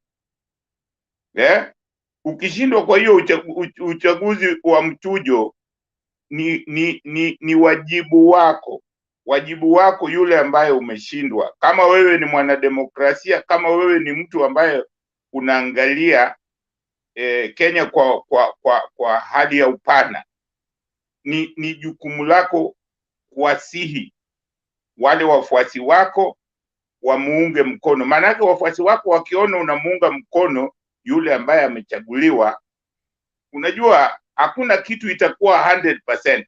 Lazima kutakuwa na makosa pale, moja mbili zitokee, lakini inatakikana wale washindani tuwe wanademokrasia, kwa sababu hatuwezi kusema kwamba tutafanya vitu 100%.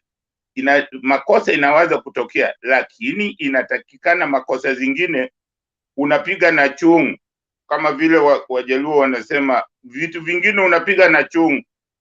Yani vitu vingine saa zingine unakuwa kama godolo lile limeloweka kwa maji, inavuta maji mengi.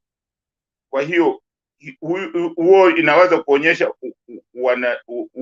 udemokrasia wako uko namna gani.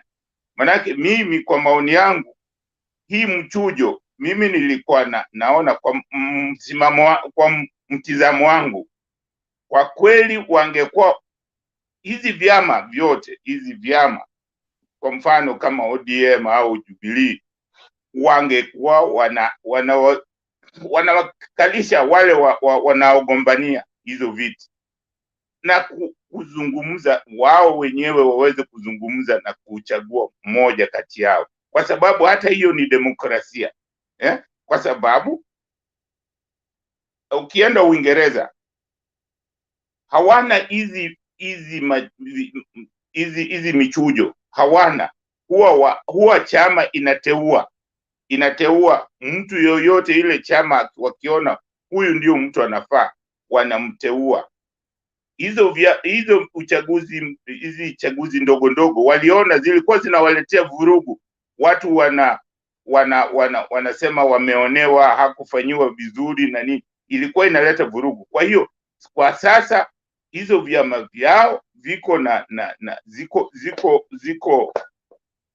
na mwangalio wa kwamba mtu chama ndio kinateua. Sasa hizo vyama vyetu vingekuwa vinakaa na wale wagombeaji na wazungumze nao na wasihi kwamba serikali ni kubwa, kwa hiyo yoyote yule watakayemchagua pale wampatie, wamuunge mkono. Wakimuunga mkono, watu watatokeza kupiga kura. Lakini kukiwa na malalamiko kama vile vurugu mimi hufanyika nyumbani, hakuna mtu ambaye huwa anashindwa na kubali nimeshindwa na kuunga mkono mwenzake. Huwa nimeibiwa au nimefanyiwa hivi, ama certificate mtu mwingine amepewa, mimi nimenyimwa. Hiyo italeta vurugu. Hiyo na kuunga mkono pale. Lakini nafikiri ni vizuri watu kuzungumza. Hawa watu, kama kuna watu 5 wanataka kugombania, ni vizuri kuzungumza nao, wachague mtu mmoja kati yao. Manake saa zingine kuzungumza ni vizuri kuliko kusema muende kwa debe. Kuzungumza, mkikaa mzungumze, mtaona kuna urahisi sana watu kusikilizana kuliko vile wanataka kusema eti wanaenda kwa kuchaguana saa zingine ina shida sana. Hiyo ina shida nyingi sana. Kwa hiyo mimi kwa mtizamo wangu ningelisema, naomba hawa watu wale wanagombania hizo viti, kwanza kwa ile mchujo wa kwanza, waangelikaa chini, waangalie ni nani labda ana uwezo wa kupata kura nyingi pale. Unaona, hivyo itakuwa kuna nani, kutakuwa na masikilizano. Lakini wakifanya tu kiholela vile unasema, mimi hapo kutakuwa na shida. Hata mimi naona hapo kutakuwa na shida. Lakini inatakikana, ndio maana nasema hawa watu ambao wanagombania hizo vitu wanatakiwa wawe wana demokrasia. Kama wasipokuwa wana demokrasia, ni vigumu sana. Kwa hiyo hizi uchaguzi mahali tumefika, inafaa, kwa lugha nyingine nasema, tuokoke, tuwe wana demokrasia, tutoke kwa ile minunguni, zile mambo ambazo tulikuwa tunafanya baada siku zilizopita. Tuwe watu wapya, tusibakie pale pale. Asante sana. Hiyo ndio ilikuwa sijui kama sijui maoni yangu yako namna gani. Maoni yako tukiyaweka kwenye ratili yanapita mizani. Nimesikia na nimekubaliana na yale ambayo umesema, lakini unajua kongamano lenyewe vile kongamano lilivyo linafaa mambo haya yachunguze vizuri kabisa, ndio hiyo kongamano ipate kupata ushindi. Kwa sababu kama kutakuwa na vigogoro katika kongamano yenyewe, tuseme kongamano ya Azimio, watu wengi kabisa hautawaona kama watu wataenda kupiga kupiga kura, kwa sababu wengine watakuwa wamedhoofika kabisa, kwa sababu wale ambao wamewachagua ama wale ambao walikuwa wanawapenda hawakupatiwa nafasi ya kuwa viongozi. Na ubaya ni kwamba wafuasi wenyewe, unajua, hawana hizo akili ambazo tunazungumzia hapa. Wengi kabisa ambao wako mashambani hawajui, hawana hizo akili. Kwa hivyo wenyewe ndio huwa inakuwa vigumu kabisa kwao wenyewe kuchambua kama kiongozi yule ambao alikuwa anampenda amepata nafasi ya kuongoza ama alipigwa chini na wakati wa hicho. That's what I was saying. I'm saying the biggest problem is people who are followers don't. If aspirants can be made to believe, to go to their followers and explain to their followers that this is our objective, this is what we want to achieve. Even if I don't make it, but we still stand a chance to succeed in our movement through this particular person. You know, we still stand a chance. I might be appointed whatever that the party wants to appoint me to, you know, to be. So in other words, my appointment will still give you a representation. I don't have to be a member of parliament or an MCA or a governor. I can be anything else. But I pledge to you, I'm going to play a role in improving your livelihood, you know, through my position. Then people will still feel that they are still going to be represented, whether that particular person loses the election or not, you know, loses the nomination. Ndio maana nasema this has to come from the AZIMIO onchos, the big people. They're the ones who have to make people believe that regardless of what happened, they are still going to be there's still going to be a role for them to be able to play in the movement and even in the coming government, so that you assure people that even if the person whom they want to represent them does not get a job, is not nominated, they are still a part of the movement, and the movement is going to take care of their interests. That's all I wanted to say. Ndio maana nasema na kuunga mkono, lakini nasema ili tufaulu kwa hilo jambo, wale ambao wanagombania hizo viti, inatakikana wao ndio wanatakikana waonyeshe kwamba ingawaje ameshindwa, anamsupport, anamuunga mkono yule ambaye amechaguliwa, anamkampenia. Hao ndio nimekwambia, hao wananchi wapiga kura hawana shida. Wale ambao wana shida ni wale ambao wanataka kupigiwa kura. Wanatakikana akishindwa au wakisikilizana, watoke nje waende wamfanyie mwenzao, wamkampenie huyo mwenzao. Unaona? Hivyo ndivyo italeta umoja. Lakini akitoka akisema kwamba mimi kura zangu zimeibiwa sijui nini, hiyo anaharibu. Inatakikana, ndio maana nimesema wakati wakikataa kuzungumza, maana mimi nasema, mimi kwa maoni yangu, hao watu ambao wanataka uchaguzi, kwa mfano wanataka labda ubunge au wanataka MCA, kama ni watu 5, wanatakiwa wakae wao wenyewe wazungumze na viongozi wa chama, waone mtu fulani katikati yetu nani anaweza kuwa na kura nyingi. Unaona? Hivyo hawa wengine wanaweza kumsupport. Hivyo inasema katika hali ya kuzungumza huwa inatoa suluhu nyingi sana. Ingawaje sisi tunasema demokrasia, hata kuzungumza ni demokrasia. Hata kuzungumza ni demokrasia. Itanani na vile tunaiona hiyo demokrasia. Najua Jakindube. Kubaliana na wewe. Najua Jakindube ndio. Maoni yamefika, na najua kwamba kweli kuna watu ambao labda kuna njia ambao tungesema inakuwa ni nzuri zaidi. Ilhali katika demokrasia, mnapokuwa katika demokrasia kama yetu ambayo ni constitutional democracy, wote ambao wanapigania viti tofauti, the constitution allows them and gives them the opportunity to explore their rights within the constitution, including the right not to accept the outcome.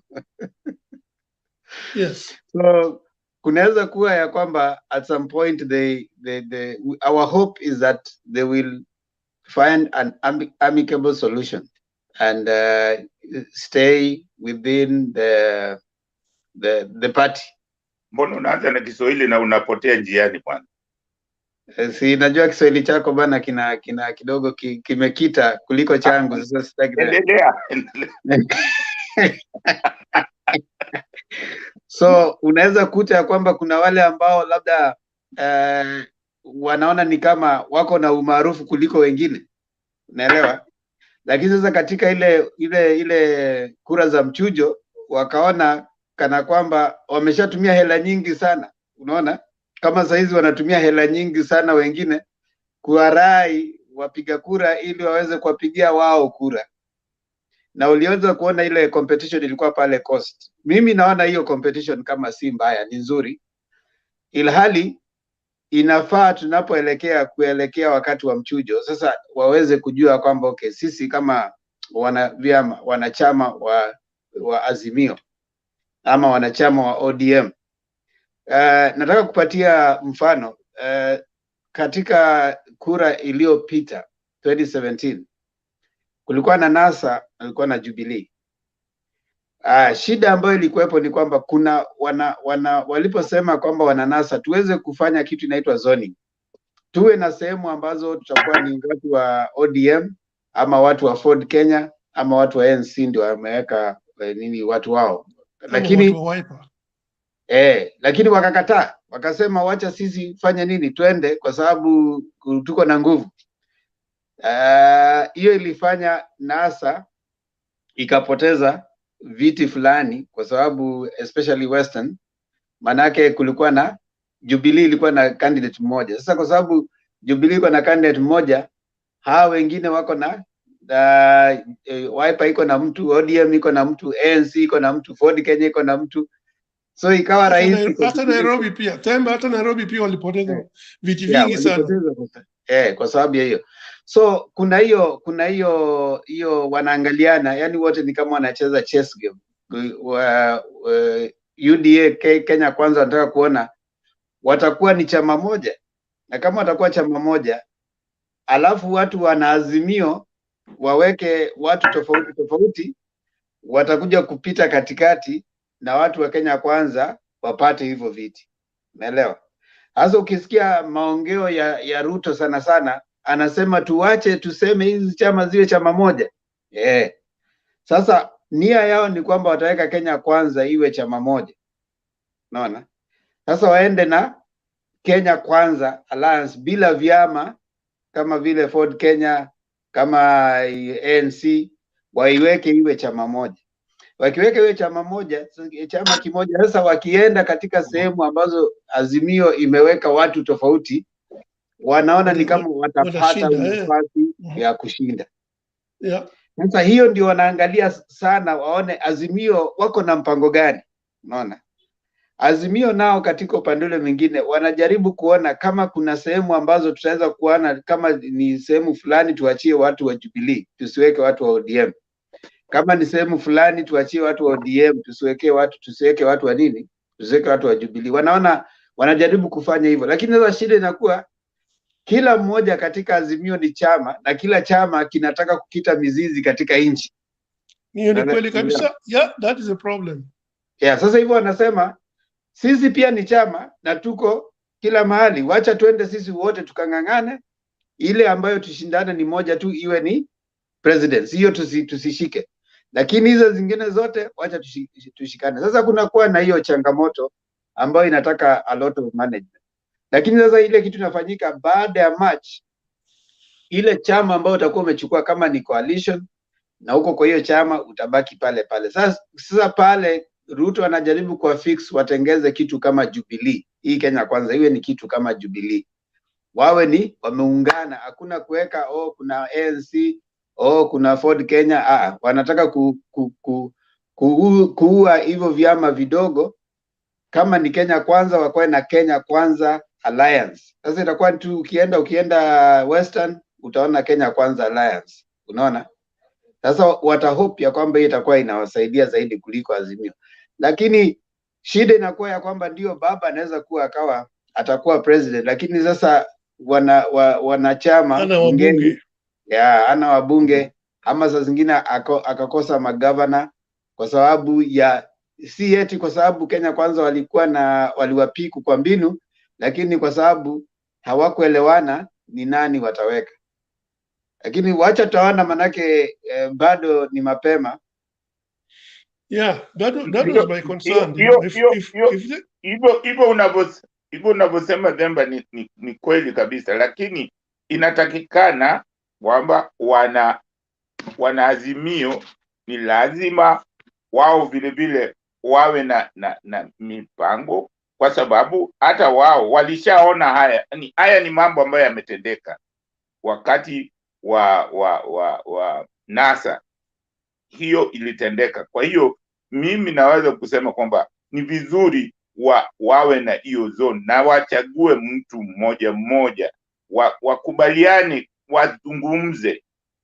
Mazungumzo, nasema mazungumzo, hata kama sisi ni demokrasia ambayo ni ya holela, lakini wakati huu haitaki holela.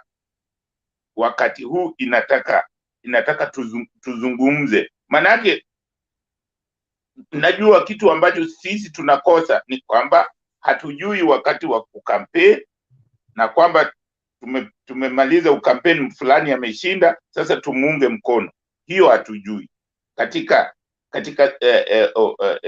hizi viti vidogo hizi, hawa watu hawajui.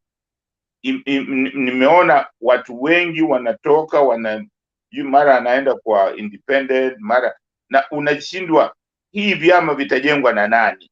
Kwa sababu kama mnakimbia kwa chama chenu kwa sababu umefanywa makosa, inatakikana pale mtengeneze hapo, upiganie hapo kwa chama chako mpaka hiyo na nini. Kama nchi hatuwezi kukimbia nchi yetu eti kwa sababu una wakati mmoja umeonewa.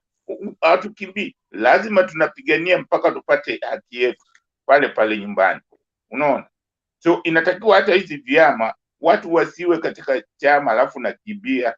Sasa uko uchaguliwa, unatoka kwa Azimio, sasa unaenda kwa UDA, unaenda kwa Kenya Kwanza. Hiyo naona ni jambo ambalo halifai, au unafanya watu wasiunge yule alikushinda mkono.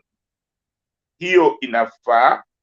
Ndio maana ninasema mimi na suggest hata kama hao watu waketi chini wazungumze, ndio wajue kwamba hapa tuna hakika ya kushinda na hapa tuna hakika ya kushinda, kwa sababu bila hivyo kutakuwa na hayo yote ambayo tunasema yatafanywa hayawezi kufanywa kama parliament huna wajumbe. Hiyo ni kweli kabisa. Haya, asante sana kwa hayo Wayara na Jakindube. Patrick, habari gani? Mzuri Themba, niambie. Si lazima uongee Kiswahili, sitaki uharibu lugha. Najua Kiswahili chako kiko. Patrick, welcome. Thank you so much.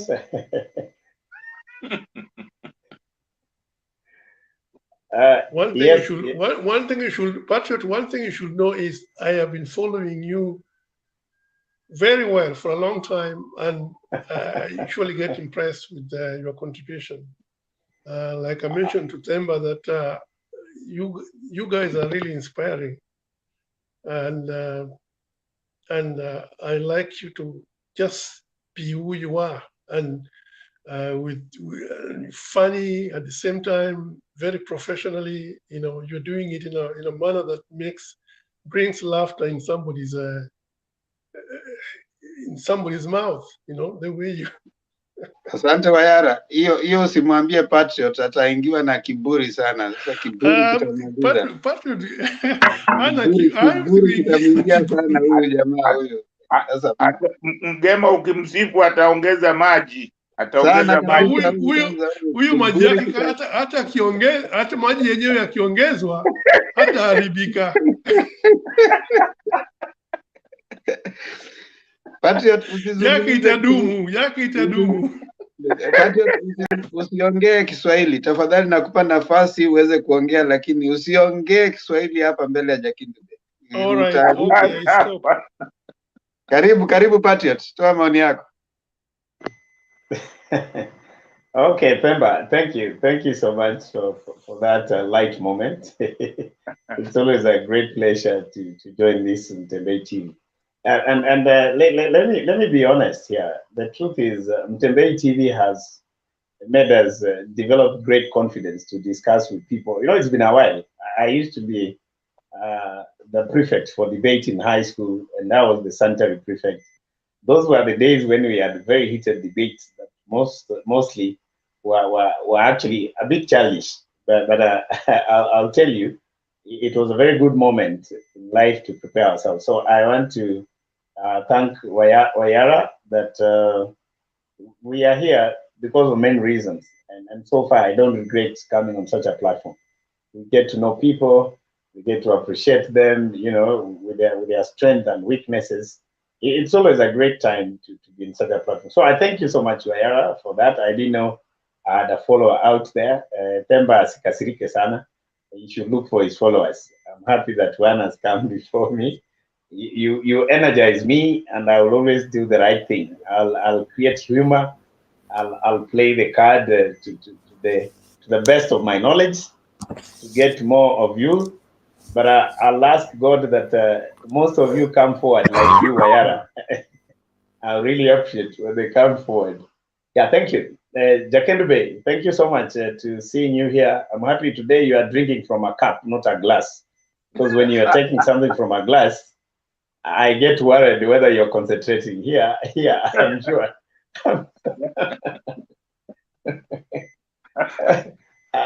I'm sure that is not going to distract your attention. I'm comfortable. With a cup, I don't have a problem. But with that glass that I usually see, trust me, I feel very uncomfortable most of the time. I'm like, what? Patriot, wewe wacha siasa wewe bwana. Lakini tunaona bado huwa ingawaje ni glass bado huwa na concentrate. Okay, thank you so much. To be very honest, I have not been very keen to see what the topic of today is, but I'm seeing claiming Jubilee achievement. DP agrees Raila is not in government. Raila AZIMIO la UMOJA TONONOKA and stuff. So I'll just go random, and I hope I'll make sense out of that.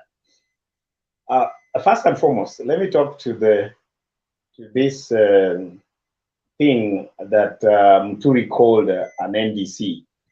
The NDC that happened at Bomas. My goodness, when I listened to Muturi, I felt very unfortunate to have tuned in. I found him speaking vulgar, spewing a lot of salvos that were targeting the president of this country. It was very unfortunate. Listening to a man who has convened a serious delegation like the one that I saw. By the way, the numbers were huge. These guys had quite a people there. I was surprised that he had quite a following.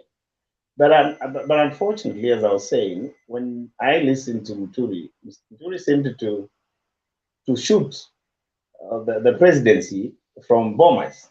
I wondered what had gone wrong in this man. And when I thought through it deeply, I decided to categorically classify Muturi as a man who is living in one of the bedrooms of the UDA house. To me, he looked like a chorus that is between, soprano and bass, probably baritone. That means the same thing, because he seemed to attack the president, and he seemed to say, oh, he's never known where a sitting president or a sitting government goes out of the way to support the opposition. He said it only happens in Africa. So I want to use this platform to also speak to Muturi, if he's listening, or if he ever gets this. Muturi is not one of our best celebrated speakers of the National Assembly. He will not be one of the few that we shall remember, and he is not going to be one of the presidential candidates that will make any serious attempt that we shall remember in the history of this country, especially this election. Because this man has been a man of disgrace, coming to parliament drunkard. We've seen him coming there, Amelewa, and you want to use an opportunity like this one of calling an NDC to bash the president who had the audacity and who had the capacity to take this country wherever he wanted, but he chose peace. He chose the hard way of shaking hands with his opponent, his worthy opponent, who, had he chosen the otherwise route, this country would be in trouble today. People who are enjoying the peace that has come as a product of the handshake are now talking like they are just, visitors in Jerusalem. They have never known the difference between Jericho and Damascus. These are people, in my view, who must be condemned in the name of the Lord. They must be told they are not true leaders. They're just tribalists. In fact, these are the tribal warlords when you listen to that. Because why would you question the presidency that you had nothing to do with, other than because Muturi became the speaker courtesy of the president. So if you have the audacity today to question the capabilities and abilities of a sitting president, who appointed you as a speaker, who gave an okay for you to be appointed as speaker, you're waiting until the last minute when you know very well at ado, that's when you start speaking like this. That is hypocritical. That is undemocratic. It's immoral. And it's not something that you can have in terms of a civilized society to listen to. I don't think that was the right thing. I was really ashamed. Now, the thing again that I also want to speak to is the issue of the DP taking credit, from Jubilee achievements, and then so I don't know whether we are telling the DP, because you said from achievements, DP Ruto agrees Raila is not in government.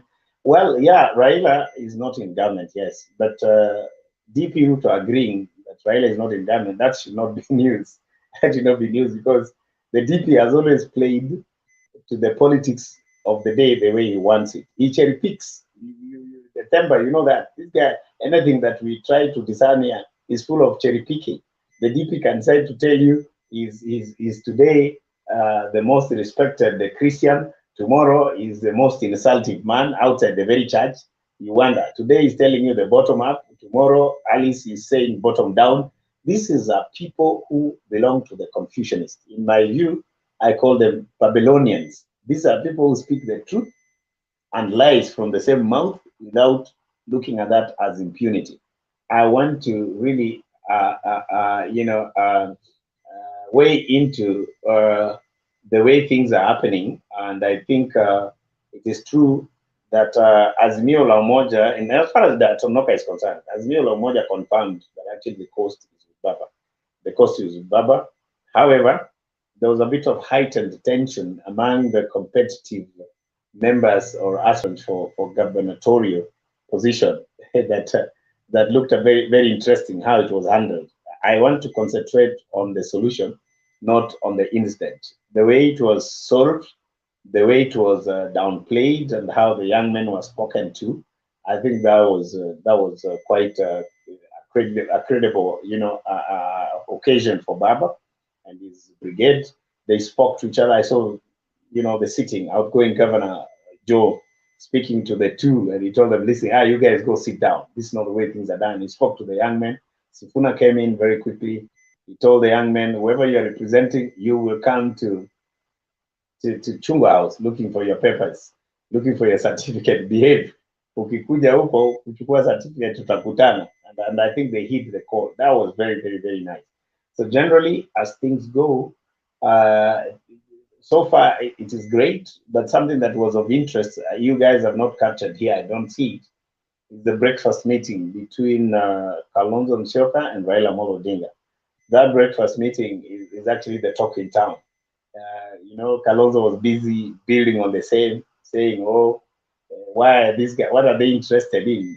Me having what your media wanasema nienda nikakula breakfast na Baba." I didn't know whether I was really denying or he was hyping that story, both in the print media and of course the digital platforms and stuff. This is actually a story that is running around, the breakfast meeting that was there between the Oka, brigade and Baba. But of course, emphatically, it featured His Excellency Kalonzo Musyoka. But looking at that, I still hold the position that Kalonzo is coming. Kalonzo is the last nail on the coffin. He is going to make sure that we get it the way we get it. So my advice to those who think that they can hold this country at ransom, where they want to tell us that one tribe is bigger, one community is better in anything that we want to do, that you must consider them. Give them a big cake, give them a bigger stake. I want to use this opportunity to advise them. This country is for all of us. This issue of people coming from a particular country and the particular part of the country and saying, oh, listen, if so-and-so must come to the mountain, he has to talk to us, the mountain is sliding, it is what, it's cold up there. That's all nonsense, by the way. Who tells you? We have also the lake. We also have the other mainland. What about those who know these other? There's nobody who can become the president of a country like Kenya without having votes that are properly, coming because of the traction that he gets across the country, regardless of where you are. So giving the geographical advantage and, amplifying that the mountain, in my view, and I think I'm not happy about this, I should say, in my view, this narrative that the mountain is what holds us ransom and who becomes the president. It's time that we actually reduce this to size. Jakedo Bey has addressed himself to this at some point. And I was a bit hesitant to take this position. But from what I've seen and how things are going, I think it's time people were told that this country, there is no community that is better than the other. All of us are important. When you're a fool, don't say that your countrymen are a fool or your tribes. If you're a wise man, it doesn't mean everybody where you come from is wise. So it's about individual. Give us what you have as a person in terms of qualification for you to become a leader. We look at you as an individual, but don't tell us, oh, you see, what ya huku lazima wapande hivi na nini. Don't tell us how. I mean, people have intermarried. There are children from all over. It is time that this narrative that is being built up with people who are retrogressive in mind stopped. We need to stop this and we need to condemn it. The issue of people coming up like this is wrong. And that's why I want to say my last statement, before I let this go. When I listened to what happened at the meeting or the homecoming of our friend, Honorable Kuria, and how one of the speakers came, speaking about the security of the president. It is very interesting that a day later, Kuria is actually now reprimanding the person who gave the statement instead of saying, let's look into the issue more keenly, because this thing seems to be, it should be the talk in town. It has been an undertone for too long. So when you see somebody now going back to his tribal cocoons in the direction they are going, and now they are saying, oh, whatever Jama Shikwe, this is the pettiness that we wouldn't want. Why didn't he reprimand him while he was there? And he's waiting for him to hear what the other people are thinking. Now I'm gonna say, oh, Livondo Ashikwe. Somebody, when he has given information, somebody, I think you don't reprimand him. You allow him to give his position. That's what it is. So to build this country, Pembe and my fellow panelists, we must agree that God has given us different talents. He has given us different endowment as communities. We have different resources that makes us as a country. The moment we start appreciating our collective responsibility with diversity, then we'll make this country a better place to be. Thank you. Back to you.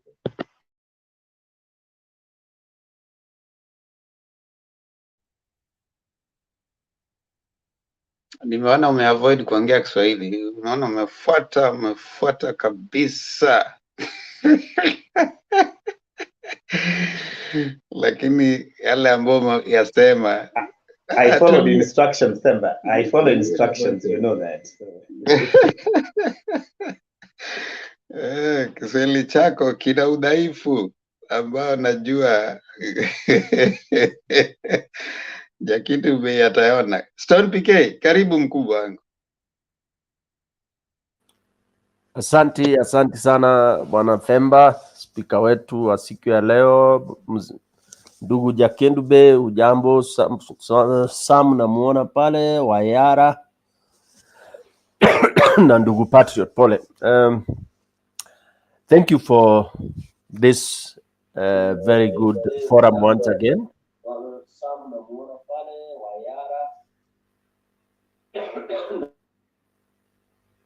Thank you. Let me begin with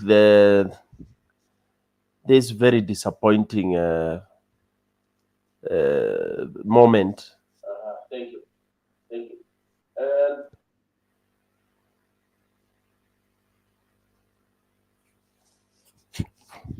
Somebody wants to talk before me, Temba, or what is happening? Go on, PK. Let's mute as PK is talking. Okay, thank you. So let me begin with our very good, instead of beginning with bad news, let me begin with the good news. AZIMIO in Mombasa, early morning breakfast. Baba had breakfast with Kalonzo, and that was a good thing. A good thing indeed. But again, I personally still have some reservations, because it is one thing you invite me for breakfast, or we have a breakfast, then 10-30 minutes later I'm giving conditions and kind of shouting there, talking about imaginary things about our breakfast.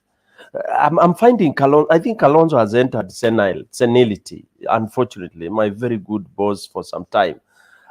He had a good meeting in the morning. Then an hour later, he's on a podium trying to pour water on what they were discussing, trying to preempt it, trying to tell people don't form ideas, don't really. I don't know what has happened to Kalonzo. Honestly, he's behaving. Sorry, he's behaving like a wounded buffalo, and it would be very unfortunate for him at this political sunset time, because even for Kalonzo it's sunset. If he doesn't make it into government this time around, he's also gone. For them, they're having their last chance. Raila, Kalonzo.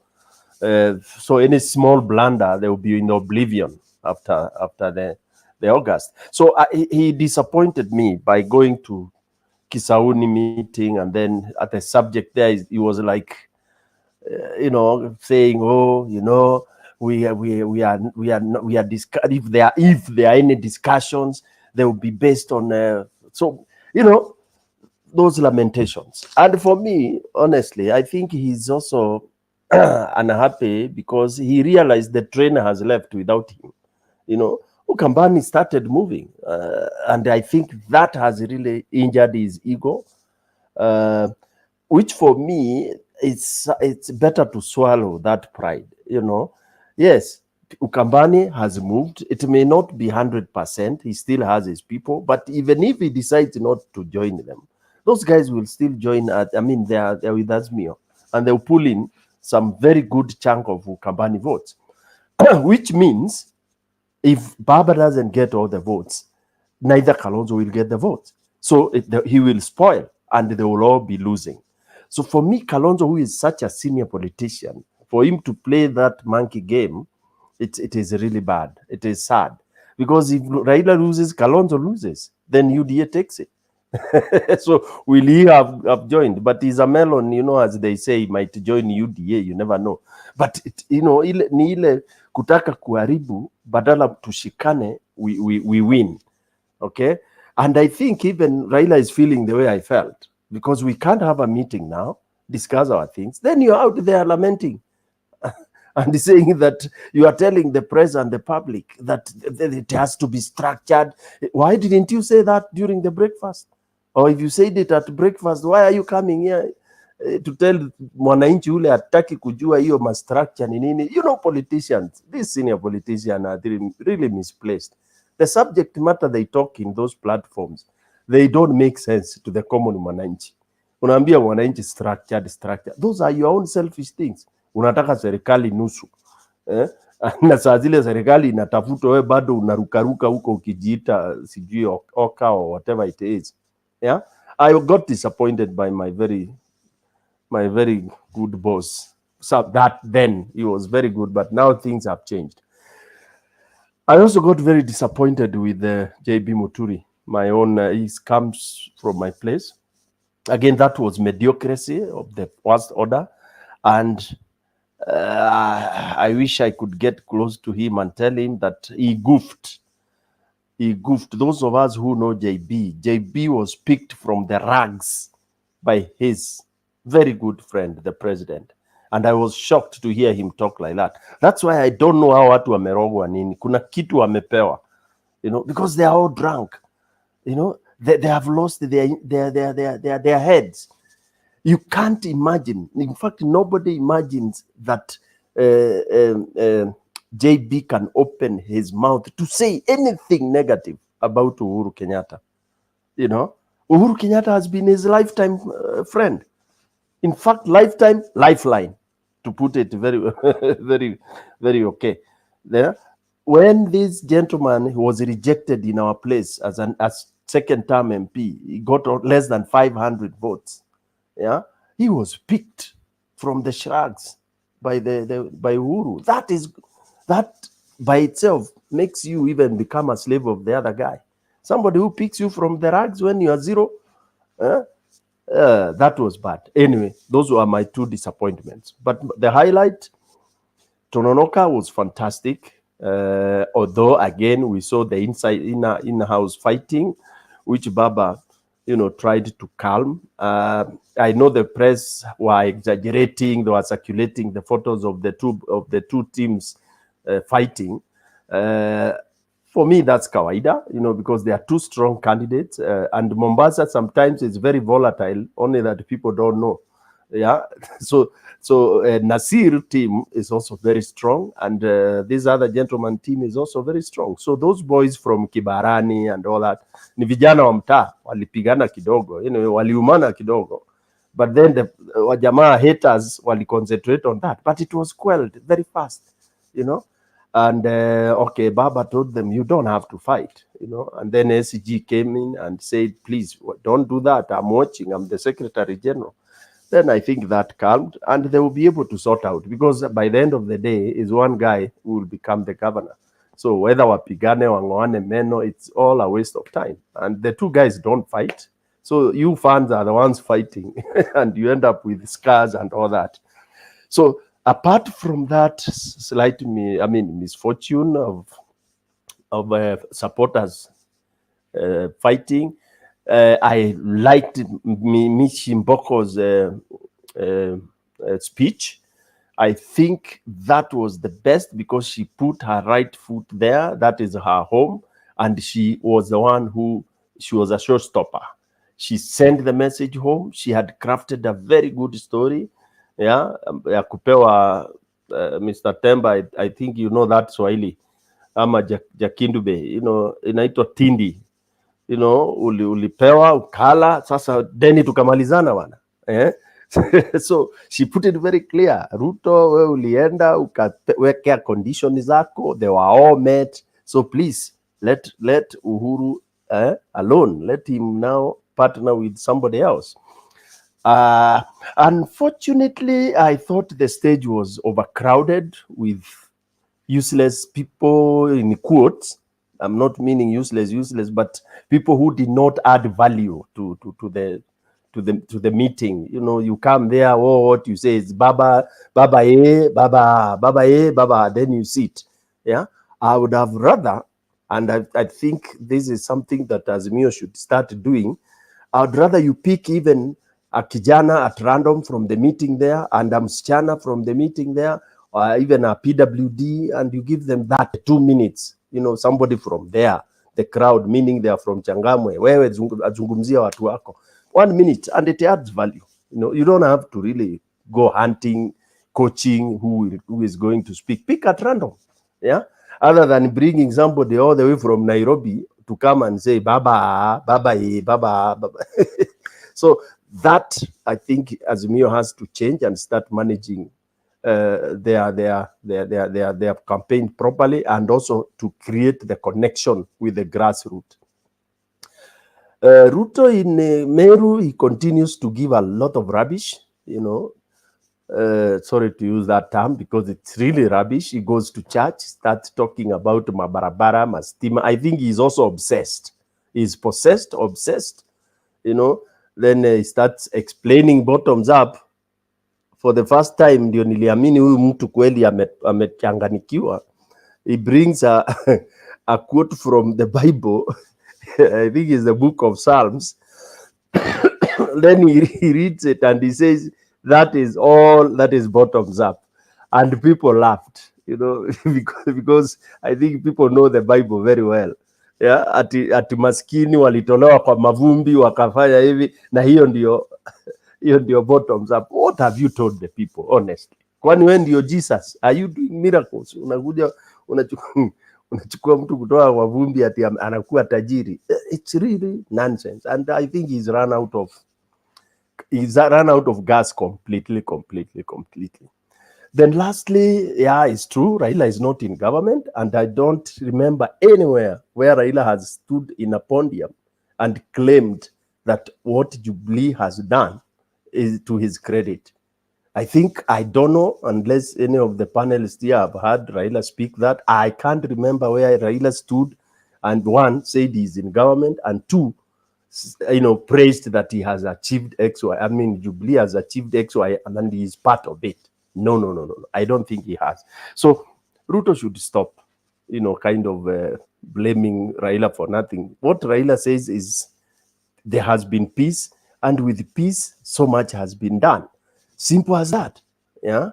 So for me, I think, as I said, from next month, I will not be listening to speeches from UDA, because I don't want to get heartburns. I don't want to get annoyed, and I don't want to start kutoa movie haraka, because I think the more you're already too late, PK. Some of us stopped that long time ago. You're late, man.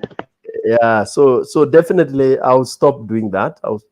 I'll be like in Gilu. Gilu never, if the TV Ruto comes on her screen, she switches it off, and she says it, and it's true. I think that's what I will soon stop doing. So yes, for now, let me reach there. Looking forward to some other time as we go around. Thank you very much, Temba. Over to you.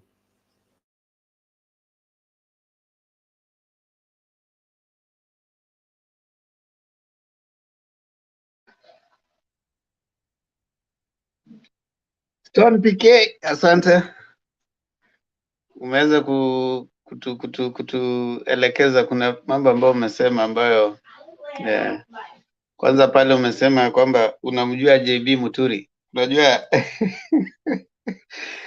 nakumbuka JB Muturi kipindi kimoja pale nyuma. JB Muturi unajua amekuwa rafiki wa karibu sana na president for a long time.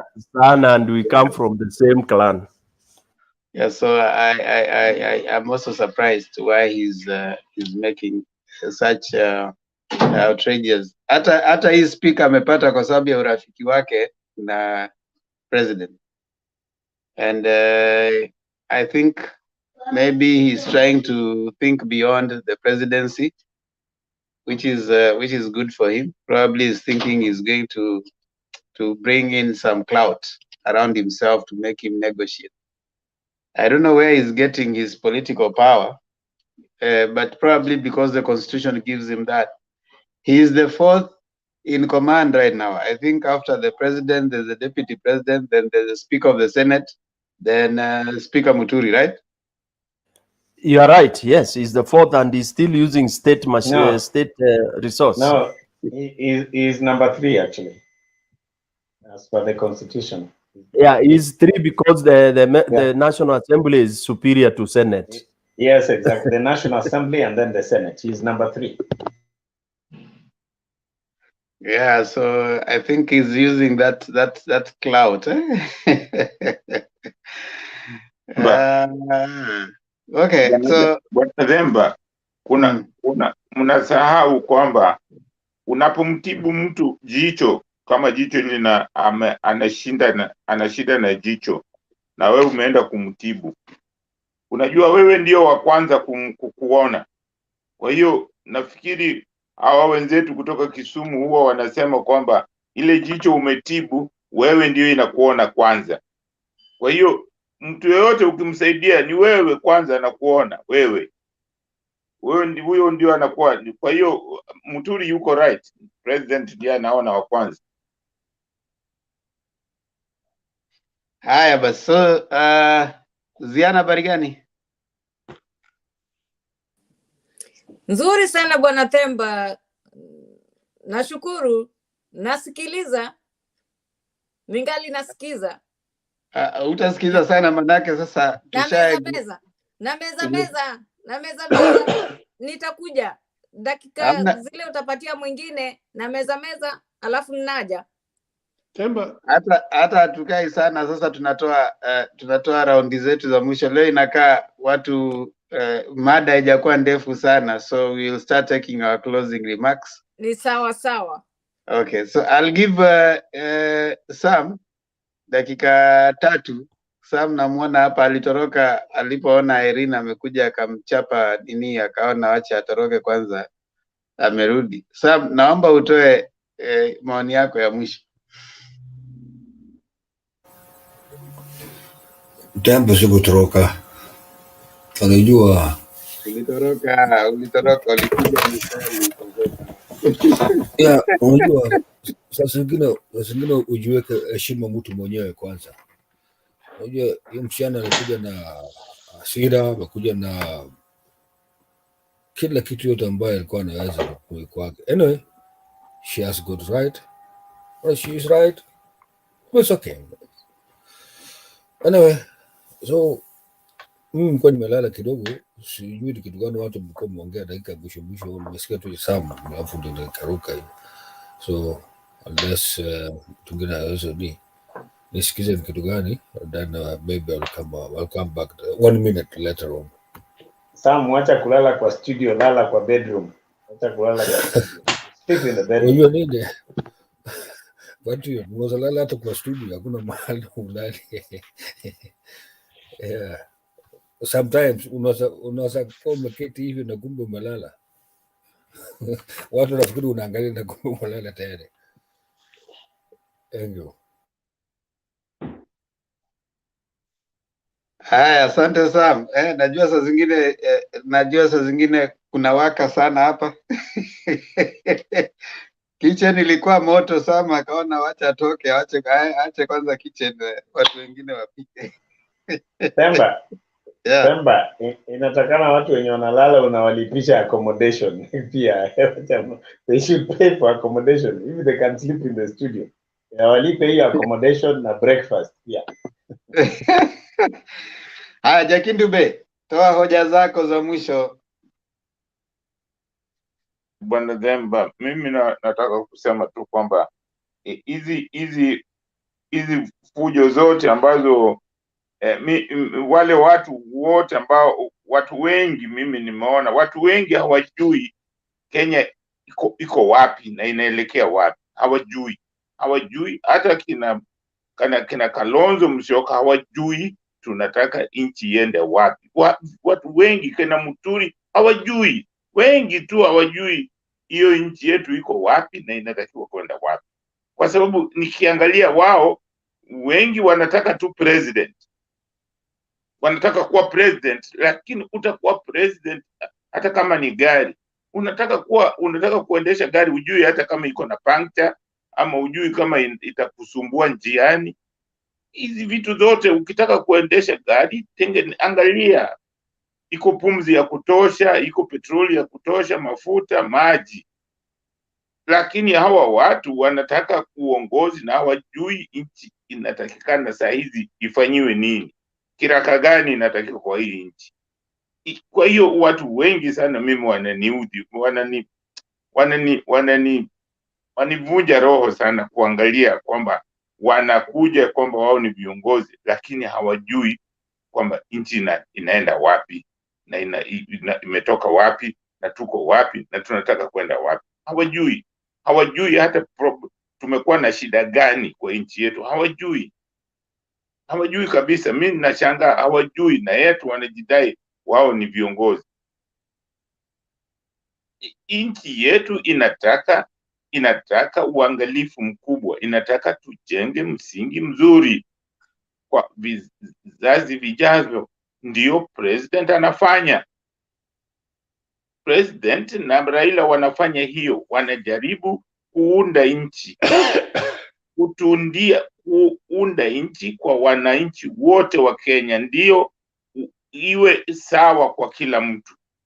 Iwe sawa, isiwe na baadaye tuwe na hapo ndipo mimi ninasema inafaa sisi wote pale tulipo, ukipata mtu yoyote, mwananchi yoyote mwenzako, tafadhali tuwaelezee kwamba tuko wapi na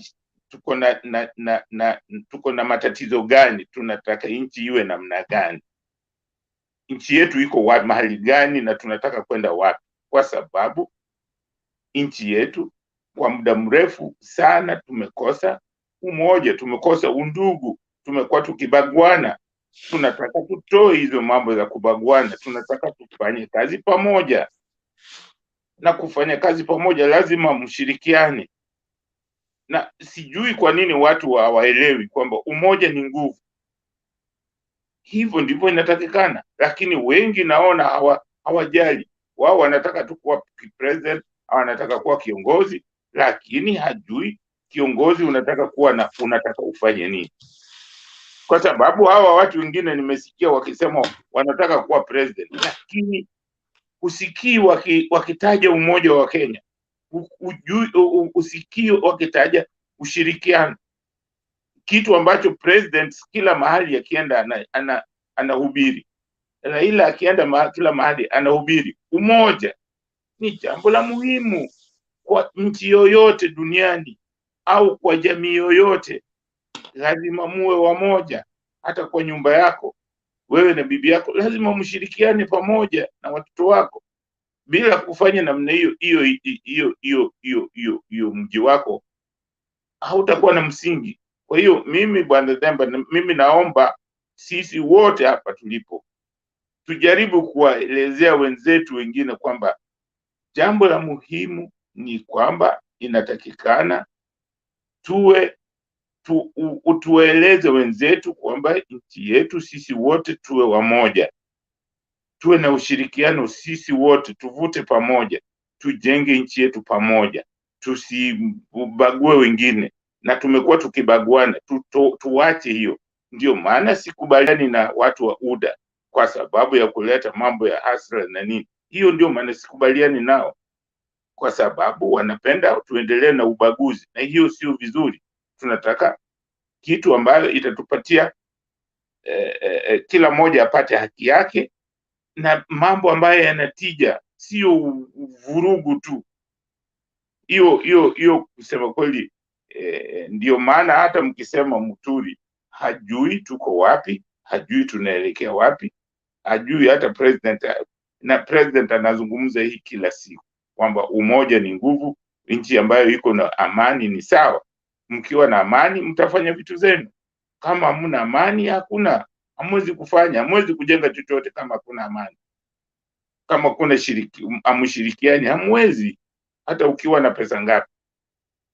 Kwa hiyo mimi nasema naweza kusema kwamba ile Azimio kule Mombasa, nilifurahia vile mkutano ulikuweko, lakini kitu ambacho nataka kumwambia PK kwamba unaona hao watu ambao hawana tija, hao watu ambao wanakuja wanasema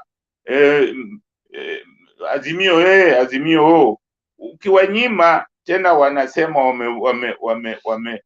wamekatazwa. Unaona hawa watu ni shida, kwa sababu saa zingine kama huna kitu la kusema wacha, sababu watu wengine au wengine au ni wale wanataka kugombania viti, so wanataka waonekane kwamba wako pale na badala ya kuenda kueneza hiyo kwingine, wanataka lazima wakae pale ndio waanze kusema hayo ati jambo ambayo halina tija lolote katika ile mkutano. Kwa hiyo hawa watu zingine ukiwakataza, utasikia tena wanaanza malalamiko kwamba hata hatukupewa nafasi ya kusalimia watu. Sasa wanasalimia watu kwa ulisikia vile wengine hakuna kitu wanasema tu mna kura ya Raila.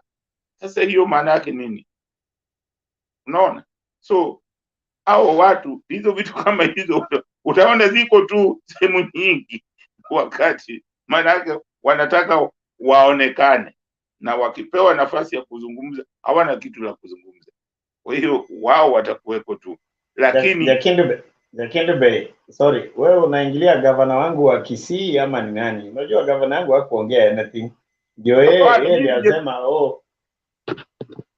hapana. Sasa kuna mwingine kama Jalango alisema nini?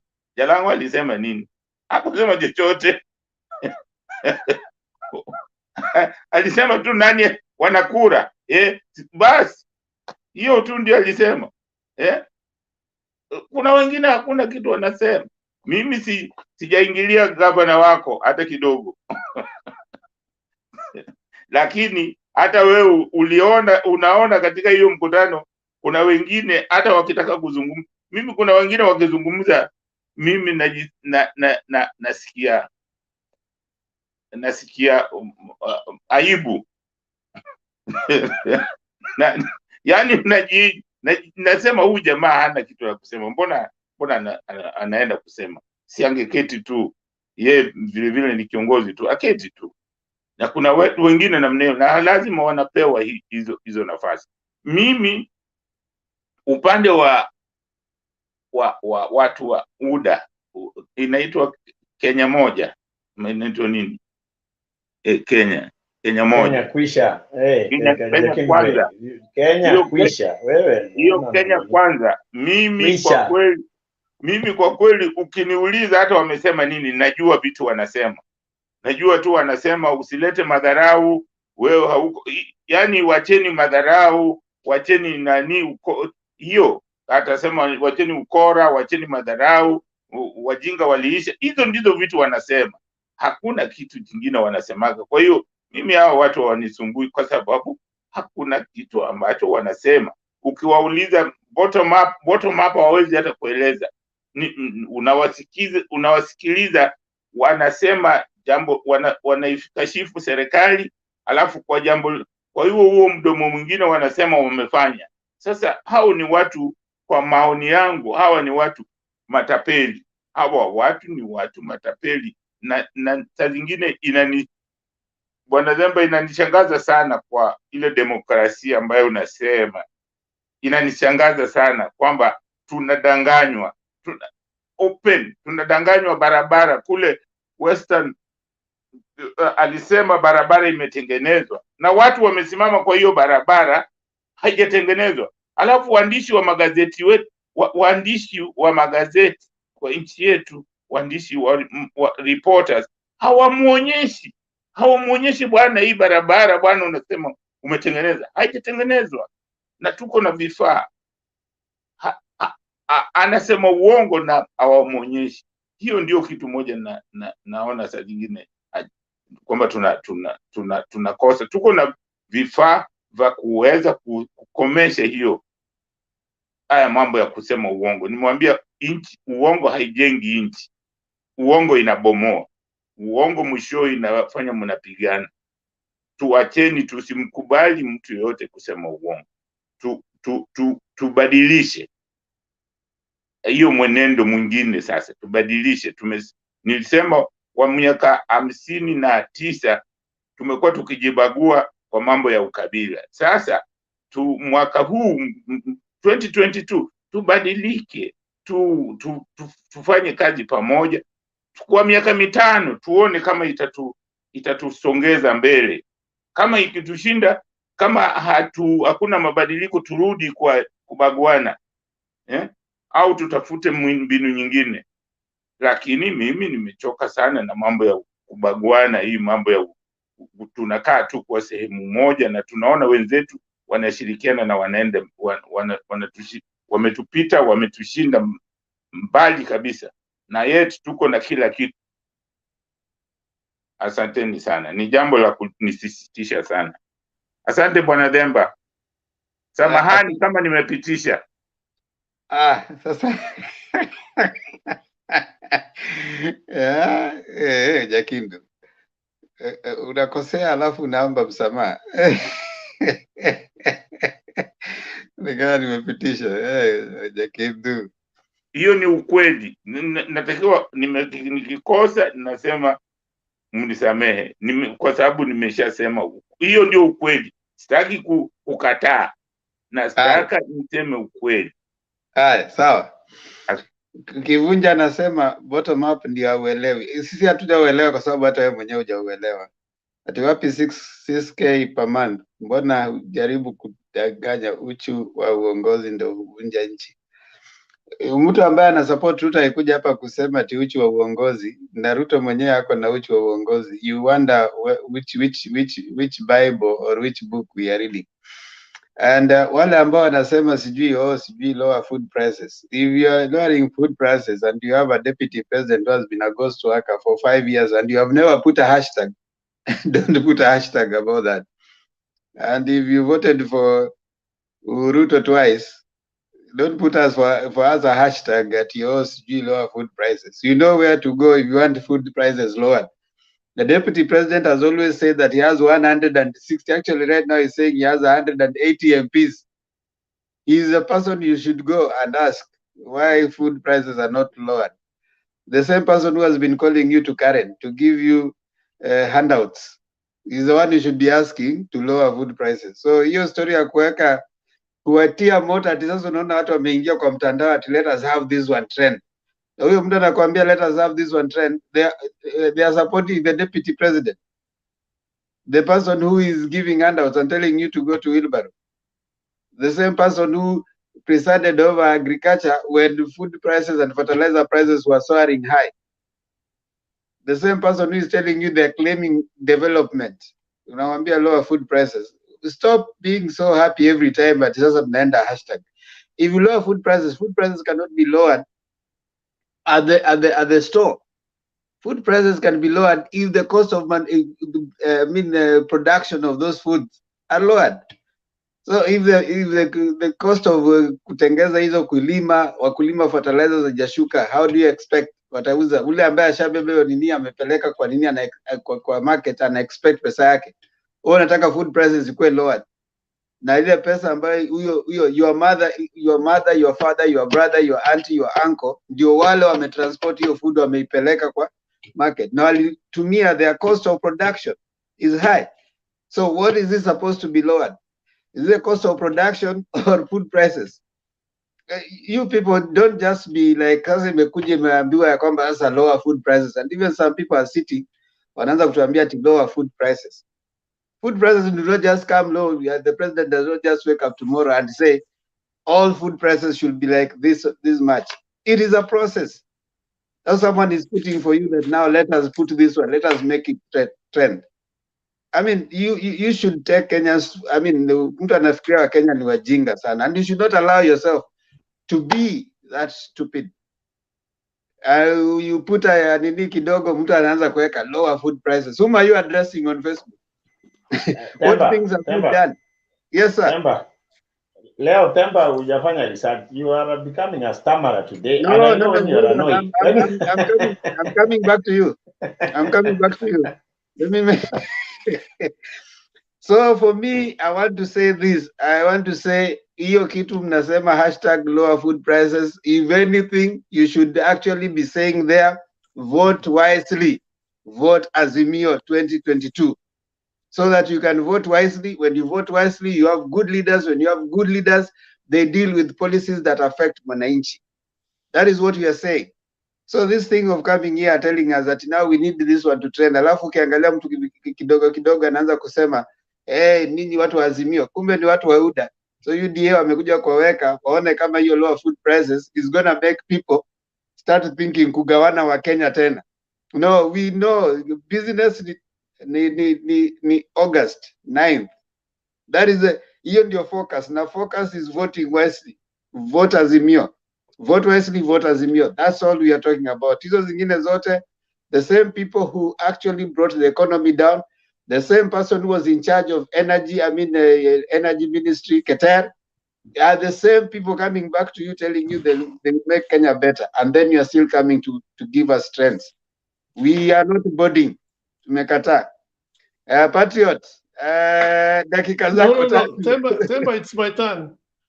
No, Wayara, you wait. Sorry? Temba. Wait. Okay. Patriot, it's my turn. Yeah, I'm just saying. Mine was a point of order. It's Wayara. I only wanted to ask Temba. Today he seems to be stammering. You know, when Temba has revised something, he's very fluent. He doesn't raise his voice. His English flows. So today nimeshindwa, mbona napiga UDA style hii bana. Sawa, back to you tena. Wewe ni kwa sababu niligonga Kiswahili chako. Unaona sasa umeanza ku na Patriot, kuna mtu amesema Patriot tulisoma hiyo. Huyo ni yule Patriot ulala kwa kamera ndiye anaongea. Haya, nimekumbuka hiyo siku alimeniingilia, ninajua. So we are human beings, we make mistakes temba. So I will never sleep again. I never sleep again on the studio. Okay, Wayara, nakupatia dakika 5 tafadhali. Dakika ngapi? 5. Okay. Let me start with Justin Muturi. For me, Muturi has been, I think he's just been hiding it for a long, long time. But I think he's sympathetic to Ruto, and he belongs to that particular club. He's just been, been pretending all this time that he was aligned with the Uhuru Kenyatta. But even when they formed Jubilee, he might have been influenced a lot by Ruto.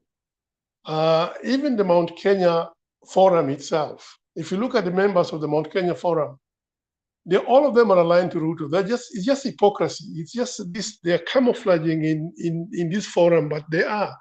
And that's why even Martha Karua herself is, I do not really think Martha Karua belongs to AZIMIO.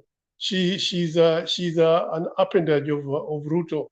I mean, you take it way back from 2007, the way she stood out as a man amongst men, fighting Raila, and yet she knew that the cause she was fighting for was flawed. They had rigged the election. I mean, if she was a principled person, as people tend to think that Martha Karua is, she would have actually come out and said, we are on a wrong path here. I know the person who won, but then look at what happened after Raila had formed a coalition with Kibaki. She was a hardliner all throughout, knowing damn well that Mwai Kibaki was actually in office illegally, and even the way she fought. So the Mount Kenya Forum, if you look at the Mount Kenya Forum itself, which constitute Mwangi Kiunjuri, this guy who just came from Dubai, Martha Karua, and all that, I think Kabogo, all of them are sympathetic to Ruto. So the next thing I think of is, okay, how do you neutralize that particular that formation and with their influence? I think what AZIMIO really needs to do. I remember telling somebody this thing long time ago when the AZIMIO thing started, is Raila need to pick Peter Munya as a running mate, and it's very strategical. If she can be able to pick Peter Munya from the eastern side, you will have neutralized all that influence that somebody like Justin Muturi, what Ruto wants to do, because if Eastern Mount Kenya is left unchecked, the chance that Ruto can be able to penetrate and get many votes is there. It exists, but you need to solidify that particular block. And if you can be able to neutralize this Justin Muturi's influence, it comes from Embu, and I think somehow he's a secret agent of Ruto. I'm very sure that's where he's heading to. So that's my point. My point of view. AZIMIO need to pick Peter Munya, not Peter Kenneth, but Peter Munya, because once you capture that particular block strategically, then now you are dealing with the west, the west side of Mount Kenya. Second thing that I wanted to also point out, I remember 4 days ago, Stumpy PK was talking about it, and I was really impressed. But he didn't. I captured something that I was pushing, particularly neutralizing UDA influence in central Kenya. It needs to be coordinated in such a way. I remember during our days when, sorry to say this, but I don't know how it doesn't matter anymore. During Kenya time, which was so many years ago, I'm sure some of you were probably not, but that is something that was very effective and was able to penetrate. That's why Moi ended up fearing it. It was just a unit of cells. You form a cell composed of 3 or 5 people who are only known. You only know each other. You don't have to know who else belongs to another cell.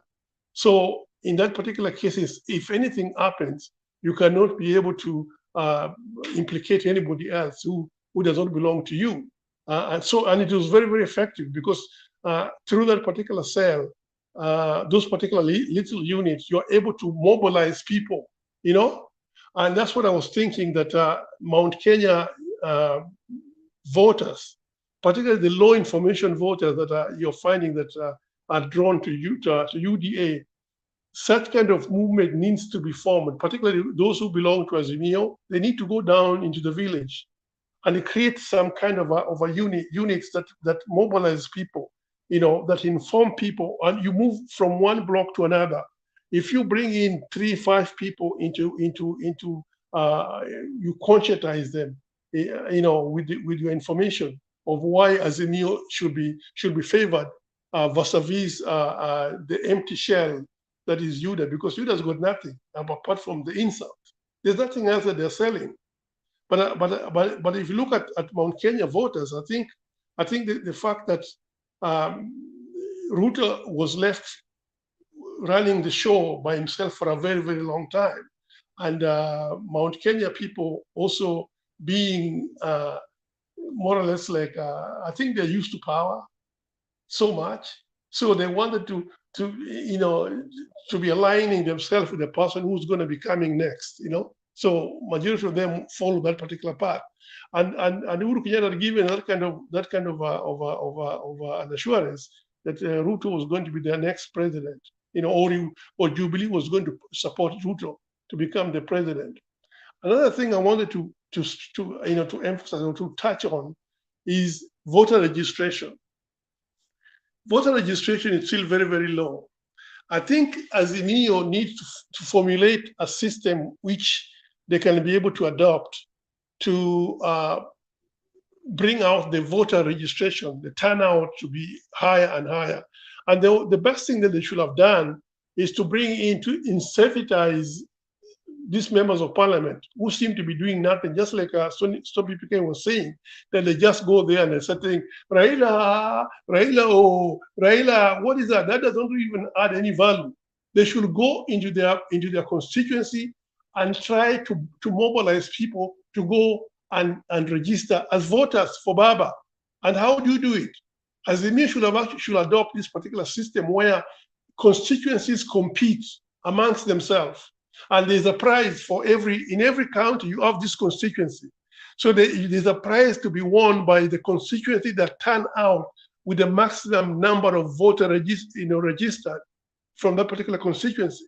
And then they're given a prize, so they end up winning. In that case, you're creating you incentivize these particular people, into wanting to do something, because these members of parliament, if you look at it, it's all about name recognition, something that goes into their pocket, or they are known to have done something. So if AZIMIO can be able to create that kind of an environment where constituency within the counties are competing to see which constituency brings out the maximum turnout of voters to come and make a registration for a particular prize, which themselves are the ones who have to talk about. That probably will be able to help this voter turnout more than it is right now. But right now, some of these aspirants, they have got nothing to do. They're not even helping Baba creating the turnout, or the voter registration. They just go there knowing that, they're supporting Raila Odinga, and so long as Raila Odinga is there, they will be elected. without even knowing how many voters belong to them, or how many voters are coming from this particular county or from a particular constituency. So that should be a big concern for AZIMIO, because we're talking about computation. Ruto could be doing whatever that he wants to do, but AZIMIO needs to beat this particular person with an overwhelming majority. So there's no contention whatsoever. Wayara. Tembo, did you want to say something? No, I'm just saying that it has been 10 minutes. My 3 minutes is over? It's been 10 minutes. Ah, Tembo, are you becoming is it binary you're doing? That's binary. Are you counting in binary form? It's been 10 minutes. Okay. Well, I apologize for going over. No, it's okay. You can summarize. So that is my point. That's what I wanted to say right now. Hoping that I'll get another chance some other time. You will. The debate continues today, later Kenyan time. So don't you worry. It's just a summary, but we have got a new. I think in Kenya we need a law like in Australia where you get a ticket if you don't vote. So once we have maybe our next amendment should be to amend that it is a legal requirement for you to vote in Kenya. Once we legalize it, that if you don't vote, there should be penalty for not voting, as long as you are a voter. In Australia, they don't have all this drama. When it's voting day, you know you have to vote. If you don't vote, you find a ticket in your mail, so you have to pay. So I think once we probably when we reach that point as a society, probably people will start knowing you don't need to be bribed to vote. You need to know that this is what is going to change your life. You don't need to be bribed to register as a voter. Once you have gotten, I hear people saying here, in Kiambu, someone told us here that they went and voted for Waititu to punish Kabogo. You are punishing someone who has made his riches, is already living his life. So the person who came in decided to steal from them with his family, his wife and his child. So you see, sometimes it is us as voters who need a lot of sensitization that whoever is coming, it doesn't mean that you just have to go and register as a voter to vote for a certain person. You need to exercise your democratic right. Voting is a democratic right. We don't want a situation where, I mean, it's a good step, like you're saying, maybe incentivizing it, but we don't want a situation where Kenyans will be thought like they are doing someone a favor. What I meant was I'm not talking about doing anything to the voter. I'm talking about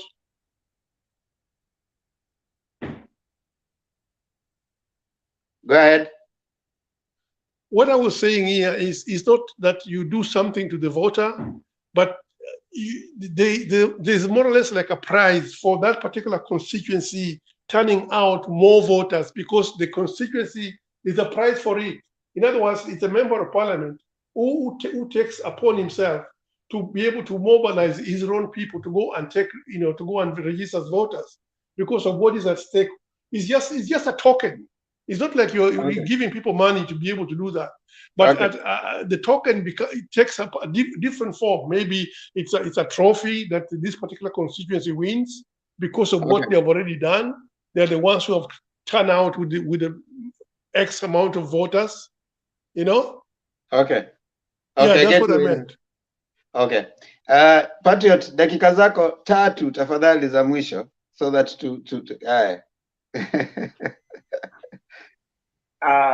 Thank you, Themba. I'll try to limit myself to that.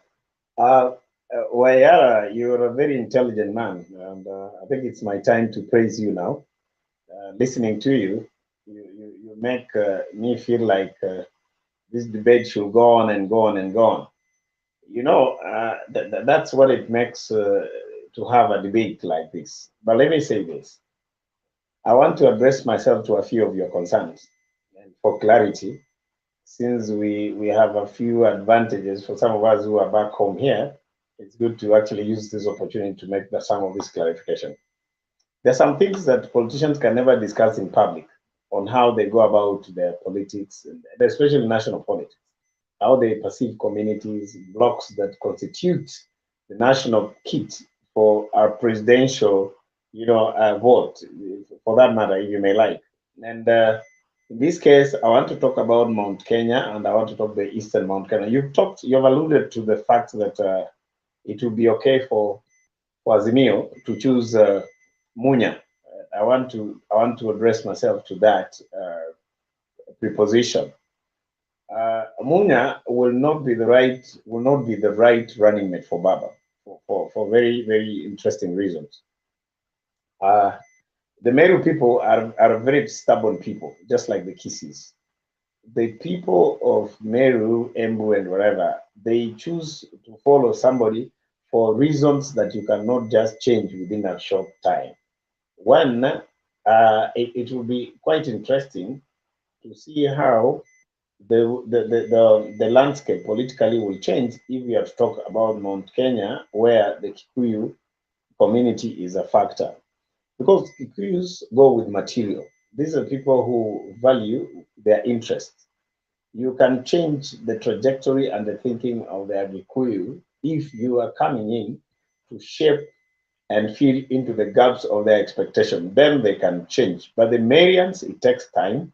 They have their own reasons why they stick with somebody. They are very stubborn, in my view.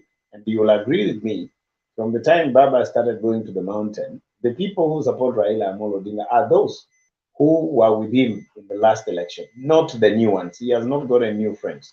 That one I'll tell you. But as far as the mountain is concerned, at 1.95% was with Ruto. But as we are speaking now, there is a good number of the Mount Kenya Kikuyu who are with Baba. So the best running mate, in my view, the best running mate will be a running mate who comes from a community that is willing to listen to whoever that can fit into their expectation. So if you give Peter Kenneth and Munya an opportunity to be chosen as a running mate, there is a reason why we think PK is the right person. One, he comes from Murang'a. Murang'a people seems to be the main center of the chip that defines how the Kikuyus make their leader. I mean, the way they choose their leaders, the direction they take as a community, mostly is defined by the kind of leadership that amalgamates and forms attraction around the Murang'a. The Murang'a people have a bigger say on how Kikuyu trade with politicians and how they relate with others. That is the epicenter of the story of the Kikuyu. So if today you give PK, that's I'm talking about Peter Kenneth. If you give Peter Kenneth the mantle of being a running mate, trust me, having Uhuru Muigai Kenyatta now refunding Jubilee, okay, that will be of greater value to AZIMIO than going to Munya, who is being neutralized with Kiraitu. Because Kiraitu, and I like the way you've analyzed, Kiraitu and his yellow colors, those are sympathizers of UDA. He will never come to us. So having Kiraitu there and Munya, then you give him the running mate, you'll be actually wasting that very, very, ammunition or that bullet, because it will be easily neutralized by Kiraitu on the ground, who is going to the other side. But if you focus on Mount Kenya, Murang'a, having Peter Kenneth as a running mate, having the president refunding and refurbishing the Jubilee that we know, it will be very interesting. The only thing probably I would have thought, if things were to be okay, and if they were to remain constant the way we are looking at it, a woman candidate, a woman running mate from Murang'a will have even made it better, to the extent that I even thought Sabina Chege, I mean, she has what it takes. A woman of her stature who has, politics, you have to be a bit controversial, get into the platform where people discuss both positive and negative. If you are to ask me, like, from my scientific understanding, Sabina Chege to be a running mate for Baba will even bring more votes than Peter Kenneth. But comparing Peter Kenneth and Munya, I will tell you, bring in Peter Kenneth, let the president campaign for Raila Amolo Odinga on the mountain, and you will have more votes of the Kikuyus coming to our end. And as long as you have the things remaining the way they are, the only person you can risk, in my view, if not Peter Kenneth, then you go to Kalonzo Musyoka, because Kalonzo Musyoka will give you all the Kamba votes. Then we can go at the worst scenario, if it's not Peter Kenneth, then you give the running mate to Kalonzo Musyoka, so that we go back to where we began the last election. Then the president can give us whichever numbers he gives us from the mountain, be it 20%, 25%, adding to the Kamba and the rest of the country. We shall still win the election. That's what I'm thinking. So lastly, Pemba, allow me to say this. We have a responsibility of putting this country on the right trajectory. We must be able to choose the right side of history, because this is history in the making. If we don't do that, then I think we will regret for the rest of our life. And I'm happy for the first time we have people who never supported Baba. Now they're coming out, they're sacrificing their time, they're fueling their cars, going all places, speaking well about Baba. They're apologizing for what they spoke about Baba and negatively. This is something that is monumental. It is history in the making. We must only pray that this time around we succeed. Thank you so much for listening to me. Back to you. Thank you so much, Patriot. Stone PK, dakika tatu.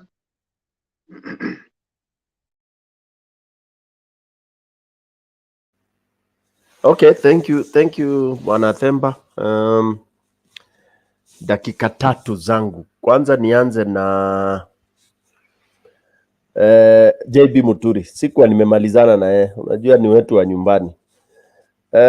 I also heard that JB Muturi, Kalonzo, there is an opportunity they are seeing. And that's why I think Kenyans should condemn them. They are saying that they are seeing an opportunity for a runoff. So that, they force a runoff. UDA doesn't get 50+1. AZIMIO doesn't get. Then they are put into a runoff, and then they'll take that opportunity to start negotiating. That equates me to the hyena that keeps on following a human being, kwa sababu inaona mkono ikiswing, inangojea mkono ianguke. Sorry. That to me is like betraying this country. This is very crucial, so crucial that we can't have somebody or people trying to gamble with this election. Because any simple mistake here, God forbid, something can go wrong. Okay? And yet the cards are so obvious. The cards are so obvious that even a nursery school kid anajua. Support AZIMIO, mnachukua hii kitu saa 12, kifunguliwa station hivi by saa 4 mmepata. But human beings are funny. Yeah? If you ask what is it that Muturi is seeing? What is it that Kalonzo is seeing? With this Oka. Yeah? That Mother Karua, we know she's huyo ni mwingine, she doesn't know what she wants. And of course for her, she thinks she's Amkora. That is the right time, because she's just Amkora. Tell her that. Yeah. Yeah, and she thinks she's going to get the governor seat. She'll be surprised because she's annoying people, by the way. And as we are talking right now, Kirinyaga, almost 50% is AZIMIO right now. That's another part of Mount Kenya that is, them, they don't dilly-dally. They tell you they don't want you straight away. Kirinyaga, they are like that. If they love you, they tell you they love you. Like what they did with Waiguru. They said in mwizi wetu, wacha tumchague. And they said they'll face the consequences, which they have faced direly. Yeah. So, Mother Karua, I don't think she'll get it. She's now trying to just guess, second guessing to see kubahatisha, So for me, I think even there should be another wing. Baba should sponsor another wing under the ground to start decampaigning those people, there should be another wing that will go there kuharibu, kucheza ile inaitwa dirty game. Dirty game, watu waulizwe maswali, waulizwe Oka, where are you going? This guy should even abandon Oka, ingie kwa Baba mara moja. Anaitwa nani huyu Moi. Then awache Kalonzo wakicheza huko. So these two they want to force a runoff, or rather they want to take advantage there. They think that, you know, there might not be an outright whatever. So their aim is to spoil, to force a runoff. That is what they are looking for, nothing else. Okay, and God forbid, I hope they don't get that. Then lastly, Baba with his AZIMIO, I think one thing I loved so much is the way DAP has taken. DAP is a storm. DAP has locked Western. Yesterday's meeting with Wamunyinyi in Kiminini, it has really pronounced Wamalwa, Kiminini, that duo, that team is indomitable. Yeah, with what do we call him, Natembea there. I think Baba should rest about Western. Yeah, that one I don't think any hata watapenya. All what will happen is that he will lose a lot of his ODM seats, but it's okay. Being the president, he will be okay with a coalition, because the DAP will sweep. They will sweep like bushfire there. Yes, then of course Eastern, Western, Mount Kenya. This is a bit tricky. It's a bit tricky. In fact, Baba should divide into. He should have at least 2 teams to camp in Mulima if we still need those votes. Should have some permanent team, you know, wakuwe assigned hapo, especially what Bwana Wayara amesema, smaller teams now that will go from small towns to small towns. Tuachane na hii maneno ya mass rallies. We just do town hall meetings in Mount Mulima. Mulima, we should do town hall meetings, you know, every other day. Then the rest will take care of itself. I think it's important to do that. My thinking. Thank you very much. Thank you, Stone Pike. Ziana mpole. Kuja sasa kwa upole tukusikize. Nimekuja kwa upole sana Bwana Themba. Asanti sana Bwana Themba. Mimi kwa Bwana DP amenena leo ukweli, kwa sababu Raila mwenyewe hayupo kwenye serikali. Kwa hivyo, na hata sijawahi sikiza hata siku moja akisema kuwa yeye ndiye ametenda.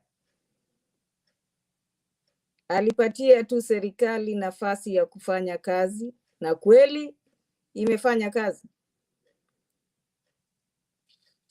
Kile na waomba wa Kenya,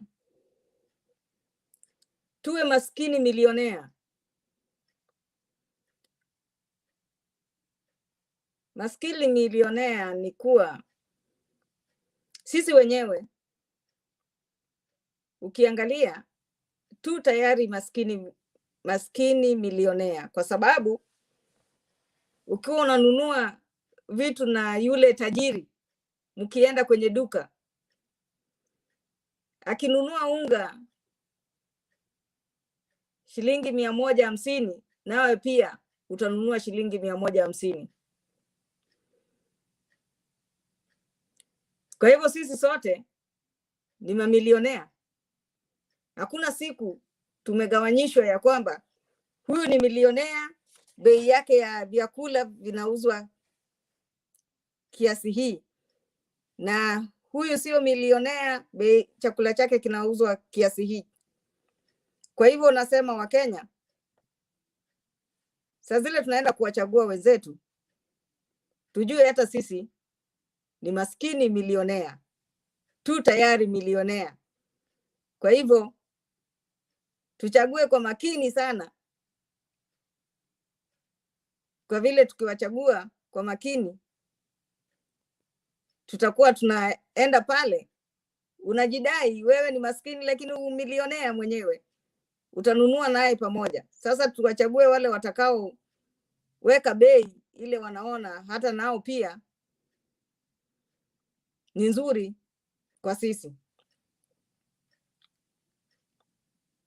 Naomba wa Kenya tukienda kwenye hii uchaguzi, sina mengi, tuwachague wale ambao tunawaona wanafaa kufanya kazi katika nchi yetu ya Kenya, wale ambao watatuchapia kazi, servants, na hao sio wengine, wengi wao nawaona kwa Azimio kama kiongozi wenyu ni servant, kama Raila Amolo Odinga, haya ni mjakazi wetu. Kwa hivyo wote wengine wale wako chini pia tuwachague wale watakuwa kama wajakazi, kama Raila Amolo Odinga, yule amekubali kuwa mjakazi. Tusiende tukachagua wale wanakataa kuwa wajakazi wetu. Tukiwachagua itakuwa ni mzuri. Tuanze na MCA,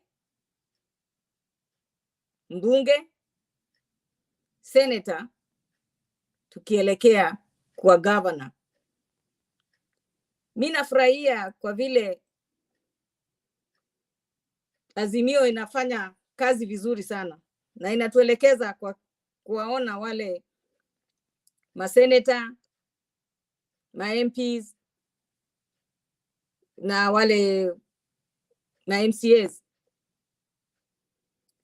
Wengi wao naona ni kama watakuwa wajakazi, ila hali tunamwambia ndugu yetu Jalango ajikakamue. Siasa sio la kuchezea, ajikakamue, awe na kitu ambacho akienda pale kwenye jukwaa analo la kuambia wananchi, atawafanyia nini. Sio kusema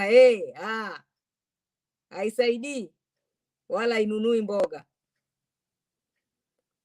Sasa tuwaomba wenzetu, mkija kwenye jukwaa tuelezeni ni nini mtatufanyia, ndiposa sisi wananchi tutawachagua kulingana na vile mnatuambia ni nini mtafanya. Ni hayo tu kwa leo. Tuchaguane kwa amani, umoja, upendo na undugu wa Kenya wenzangu. Kwako Themba. Inshallah. Umemalizia vizuri sana sana sana, haswa hapo mwisho, tuchaguane kwa amani, pendo na umoja. Asante sana Wakenya ambao umeweza kuungana pamoja nasi katika mjadala wa leo. Tunamaliza mapema kidogo kwa sababu tumeweza kuyajadili yote ambayo tulikuwa tunazingatia, lakini hatuwezi tukamaliza. Kwamba sasa acha tupumzike, manake pia utakuwa na mengine mengi ambayo tutaweza kujadili. Nashukuru sana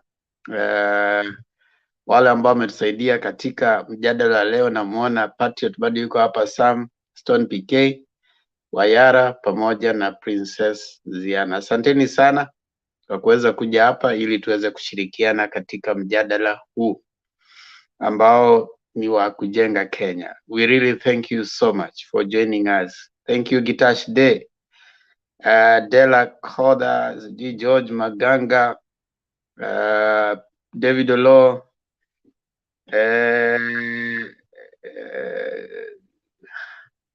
Jeff Mburu. Jeff Mburu, wewe tulisema wewe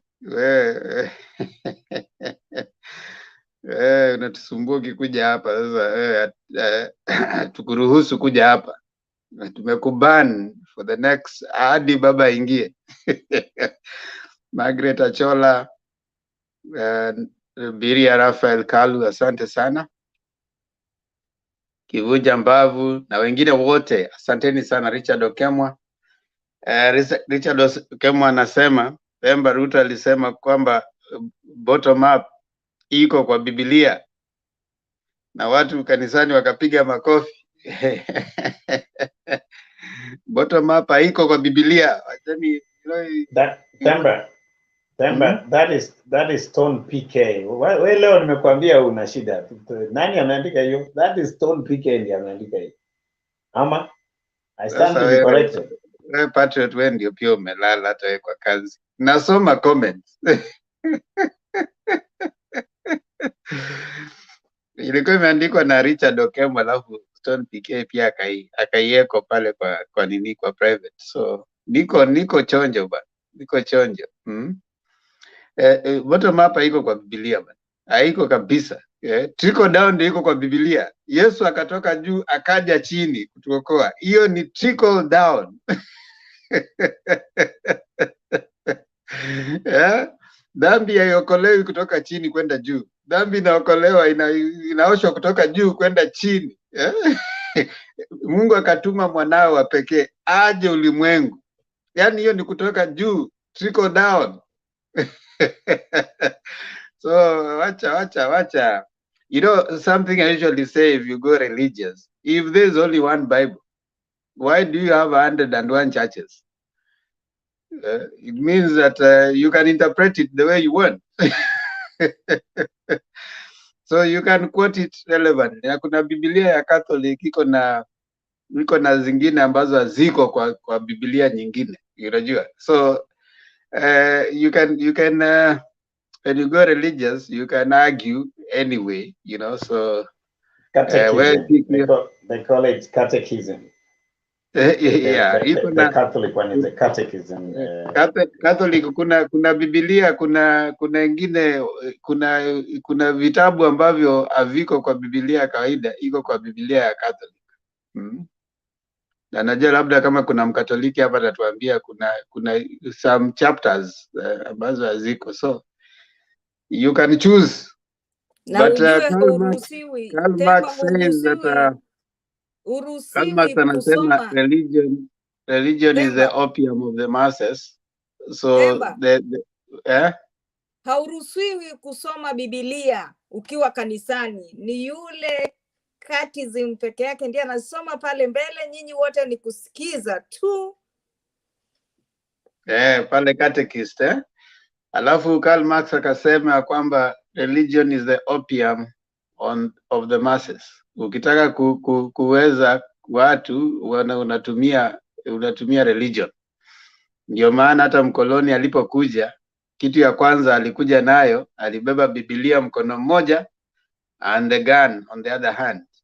Sasa wakati mlifunga macho mnaomba, akachukua mashamba. Sasa alinyakua mashamba, wewe ukabaki kuomba. Sasa mliachiwa maombi, mashamba yakaenda. Sasa saizi Waafrika ndio wanapeleka maombi Amerika kwa mkoloni. Tumeomba sana mpaka sasa ukitaka mahali maombi yanafanywa ni Afrika. Walituachia maombi, wakabeba utajiri wetu. So we need to, ukisikia mtu anaanza kuja, kiongozi anaanza kuambia maombi, ujue kwamba hapo sasa usifunge macho hata ukiomba, fungua macho. Unaweza fungua macho upate shamba imeenda. Na hiyo ndio sasa jamaa anaitwa Deputy President amejua Wakenya watafunga macho tukiomba. Manake wanasema nasikia huko Ulaya hamna watu kuomba sana vile watu sisi huku Afrika tunafikiria watu wanamjua Mungu, wanamwabudu Mungu. Huko Ulaya nasikia hamna hiyo sana hivyo. Tuko na kanisa nyingi kuliko vile ambavyo tuko na shule na viwanda. So ni rahisi kuanzisha kanisa utajirike kuliko uanze kiwanda utajirike. Afrika wanakuwa inaitwa apocrypha books. Wanaziita, kuna zipi Elijah ameniambia wanaziita apocrypha books. Ziko katika Biblia ya Kikatoliki. So ukianza kwenda pale itabidi hata sasa umetuchanganya zaidi. Lakini hamna neno.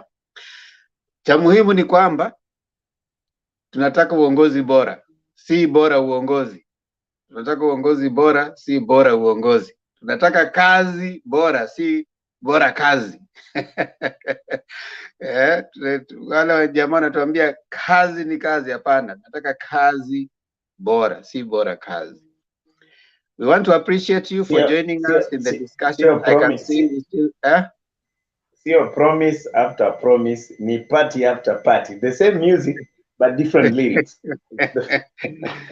Yeah, we want leaders who are consistent and leaders who can account for what they say. If you can, we said here before that I think the deputy president needs someone to be writing and even recording what he says so that they play for him after. Aone ya kwamba zile vitu amesema katika kila rally zinatofautiana. The reason we are having Motembei channel and Motembei TV is that we can educate the voter so that you can be able to make an informed decision come 9th August. You don't have to be in AZIMIO or you don't have to be in UDA. You just have to come and learn and open your mind to new information. If the new information can make you make a better choice, come August 9th. That will be very important. This is a civic education platform and you can join. That is the best part of it. You can join. You don't have to just sit. And we are glad that many people are following us and many people are choosing to come and listen to what we are saying. These are a varied opinion, and all these people have wide experiences in different areas. Even you have something to share. So you only need to know that, okay, what I know, let me speak it out. We have to keep talking as Kenyans, because they say when we stop talking, we start fighting. We don't want to fight. We want to keep on talking. Let us share. Let us keep sharing. Let us keep talking. And this is a platform for you. Here you find incisive, conclusive, and decisive information about politics and governance in Kenya. If you have an interest in leadership in Kenya, this is a platform for you. And you don't just have to keep quiet. Join. If you come, when we are logged in, it starts 9 p.m. Kenyan time. And when you see the logging in, just log in. But if you find it full, the studio takes about 10 people. Once it's 10, you can just keep trying until someone has dropped out, then you'll get your chance to come on. Someone is telling me, that is very true. Themba bottom up hakuna kwa Bible. Margaret Achola anasema bottom up hakuna kwa Bible. Phoebe Michelle anasema Themba, read this book chafu chafu. Phoebe Michelle, yeah, I'll look for it. Kama unaweza ni mail, I'll really appreciate if you have a PDF copy, send it to me. I will really appreciate. I'll look for it. Kama iko kwa Amazon, I'll order it and read. Want to read and get to understand. Yeah, I mean, kwa Biblia ni trickle down. Mungu akatuma ni kutoka juu. You can't be saved from bottom up. You saved from up down, trickle down. Hata baraka zinanyunyizwa kutoka juu kuja chini. Hakuna baraka inanyunyizwa kutoka chini kwenda juu. Praises go up, blessings come from up, down. Then praises come from down, up. Yeah. Now, as you subscribe to Motembei channel, we are going on to 300,000. Kindly subscribe and share. Invite more people to come. Kindly keep liking what we are doing. And as you do that, also go to my channel, Themba Ondiege TV. Go there, subscribe. Tafadhali subscribe. Nimeweka hapo, and like and also share. As we come to a close, kwa wale ambao mmetujoin leo, najua leo Patriot huwa anatutoroka mapema. Usitoroke, wewe ndio nakutegea, nataka ukae papo hapo. Normally before we finish, unataka kusema nini Patriot? Bora si kutoroka. Sitoroki leo, niko fresh. Nilikuwa tunataka nikuongezea hiyo list for the sake of it. The moon sunshine kutoka juu. The sun is from up. God lives kutoka juu. Fruits come from the top. You know, all the good things come from up. Anything down here, it is soiling, it is trouble, and it is hard labor. So if you want good life, it must come from up. Blessings up. The sun from up. The fruits kutoka kwa juu ya miti. Miti sio kutoka chini, ni juu. So the list is long. Ni trickle down. That's what Mvua. Hata mvua inanyesha kutoka juu. You know? Baba, when you're away, they locked somebody. They lacked somebody to insult. They insulted the neighbor. That Yeah, was the I can joke tell of the you. day, Temba. Yeah, That was the joke of the day. It was the best. yeah. It was done with the greatest jest that I've ever seen. You know, it was good. He brought it in the surprise of many, because we were wondering what was Peter Kenneth going to say, and he said, "You know, Baba," and he actually spoke to him because he was standing next to him. Baba, while you are away. somebody lacked one to do. You know, they had to do it to the neighbor. That Oh my reminds me goodness. about Machage.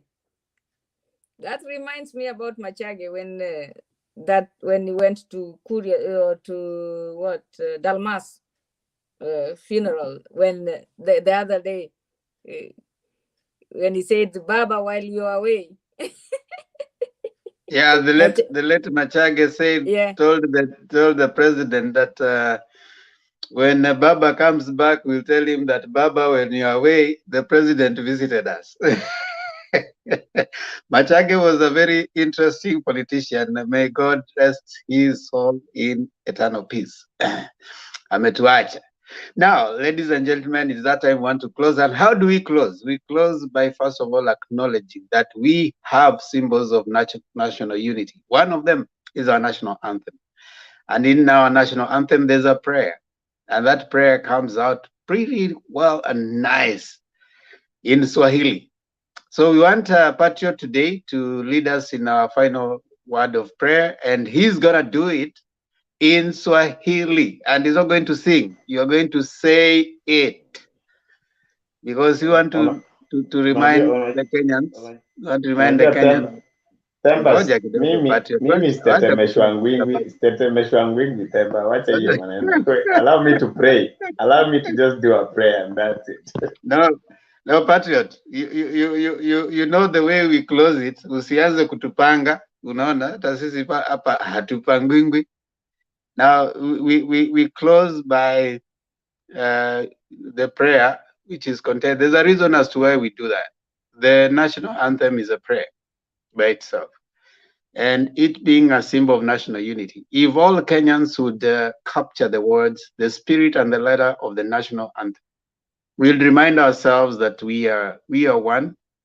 We'll remind ourselves that we owe it to ourselves to respect each other. So we need to have that internalized, not only in us, but in generations to come. And so we are starting with this generation. We know they say we borrow the future from our children. They lend it to us. So we owe it to them to protect it well so that we hand it back to them safe and sound. So we owe it to our children to hand them over the inherent and the expected words in our national anthem, to treat each other as a brother. So continuous repetition as a way of making words linger in our hearts longer. And that's why we have made it our, let me say, our mandate to transfer that on this platform. And I want to urge you, Patriot, no excuses. As a patriot, as your name suggests, you have to be patriotic enough to know your national anthem in Kiswahili. So let's go. No, Themba, with all due respect, you need to prepare me in advance. I'm not very good in Swahili. Let me own up. I throw in the towel. Next time I will try to do it. Okay, say it in English. Let somebody do it today. Say it in English. If you allow me to just pray, I'll do my prayer. Princess knows I'm good in prayers, but on the national anthem, I am poor on that. I'll pick several statements. Let me be honest. So Then, I don't want to let shame us myself. just say it, and then. Patriot ameanguka class 1 ya patriotism. But we allow you, Patriot. Tomorrow you are coming to, you are the one utafunga station na utaisema kwa Kiswahili. Stone PK alisema jana. No, Ziana ndiye alisema jana. Stone PK ulisema juzi. Unaweza isema tena leo. Haya, twende kazi Stone PK. Mungu nguvu yetu, ilete baraka kwetu, haki iwe ngao na mlinzi, na tukae na undugu, amani na uhuru, raha tupate na ustawi. Yes. Asante sana PK. Kuna jambo moja ambalo tunajaribu kufanya hapa kila siku tunapomalizia, ni kwamba Wakenya waweze kujua the national anthem, at least the first stanza, kwa sababu it's a prayer, inaweza tuunganisha. Ukiona ya kwamba Mungu nguvu yetu, ilete baraka kwetu, haki iwe ngao na mlinzi. Haki ya kwamba kama ukipenda haki, utamtendea mwenzako haki, utamfanyia mwenzako haki, iwe ngao na mlinzi. Je, ni haki? Ni haki kukaa kwenye kiti na unalipwa na haufanyi kazi? Ni haki? Si haki. So kama atuja capture hiyo the spirit of the national ni haki kupora hela za wananchi? Si haki. Sasa unaona kwamba alafu na tukae na undugu, amani na uhuru, ya kwamba mtu yeyote ambao mko naye, hata kama mko na Mkenya yeyote, Mkenya yeyote ni ndugu. Raha tupate na ustawi, kisha tupate raha na ustawi. Unaona hapo umekuja mwisho. Asanteni sana jameni, tuonane tena majaliwa jioni masaa ya saa 3 masaa ya Afrika Mashariki ya Kati, na kwingine labda kwa nchi za ng'ambo masaa ambayo nyinyi wenyewe mtaangalia muone mko tayari kujoin. Asanteni sana, Mungu abariki, inshallah tuonane majaliwa. Ngoja Temba. Wewe una YouTube channel nyingine pia, tungependa katika ile hali ya kuwa mungwana, ya kuwa mtu ambaye unafanyia wengine haki. Kuna platform pia tungependa ukipata nafasi pia unaangalia, inaitwa AZIMIO Diaspora TV. Hiyo pia ukiwa na nafasi unaangalia. Hiyo sasa ndio ungwana, na hiyo ndio kuwa mstaarabu. Sababu unajua umeiona, sababu unaijua. So ni vizuri tuambiane ukweli. Ndio hiyo. Sasa ukiwa na nafasi pia unaangalia, unachangia, ndio tujengane hivyo kama Wakenya, kwa sababu kazi tunayofanya ni moja. Leo nimekwambia, leo nishakwambia sasa. Acha kucheka. Kuna AZIMIO Diaspora TV. Hivi umeniambia kwa mara ya kwanza, sijajua iko AZIMIO Diaspora TV. Ningependa sana, manake wana diaspora ni wengi huku, sisi hapa. Love you all. Asante, mnapendwa sana na Achola, Margaret Achola. Tunakupenda pia wewe. Mungu akubariki. Stone PK, Patriot, Sam, Princess Yana. Asanteni sana. Hadi baadaye.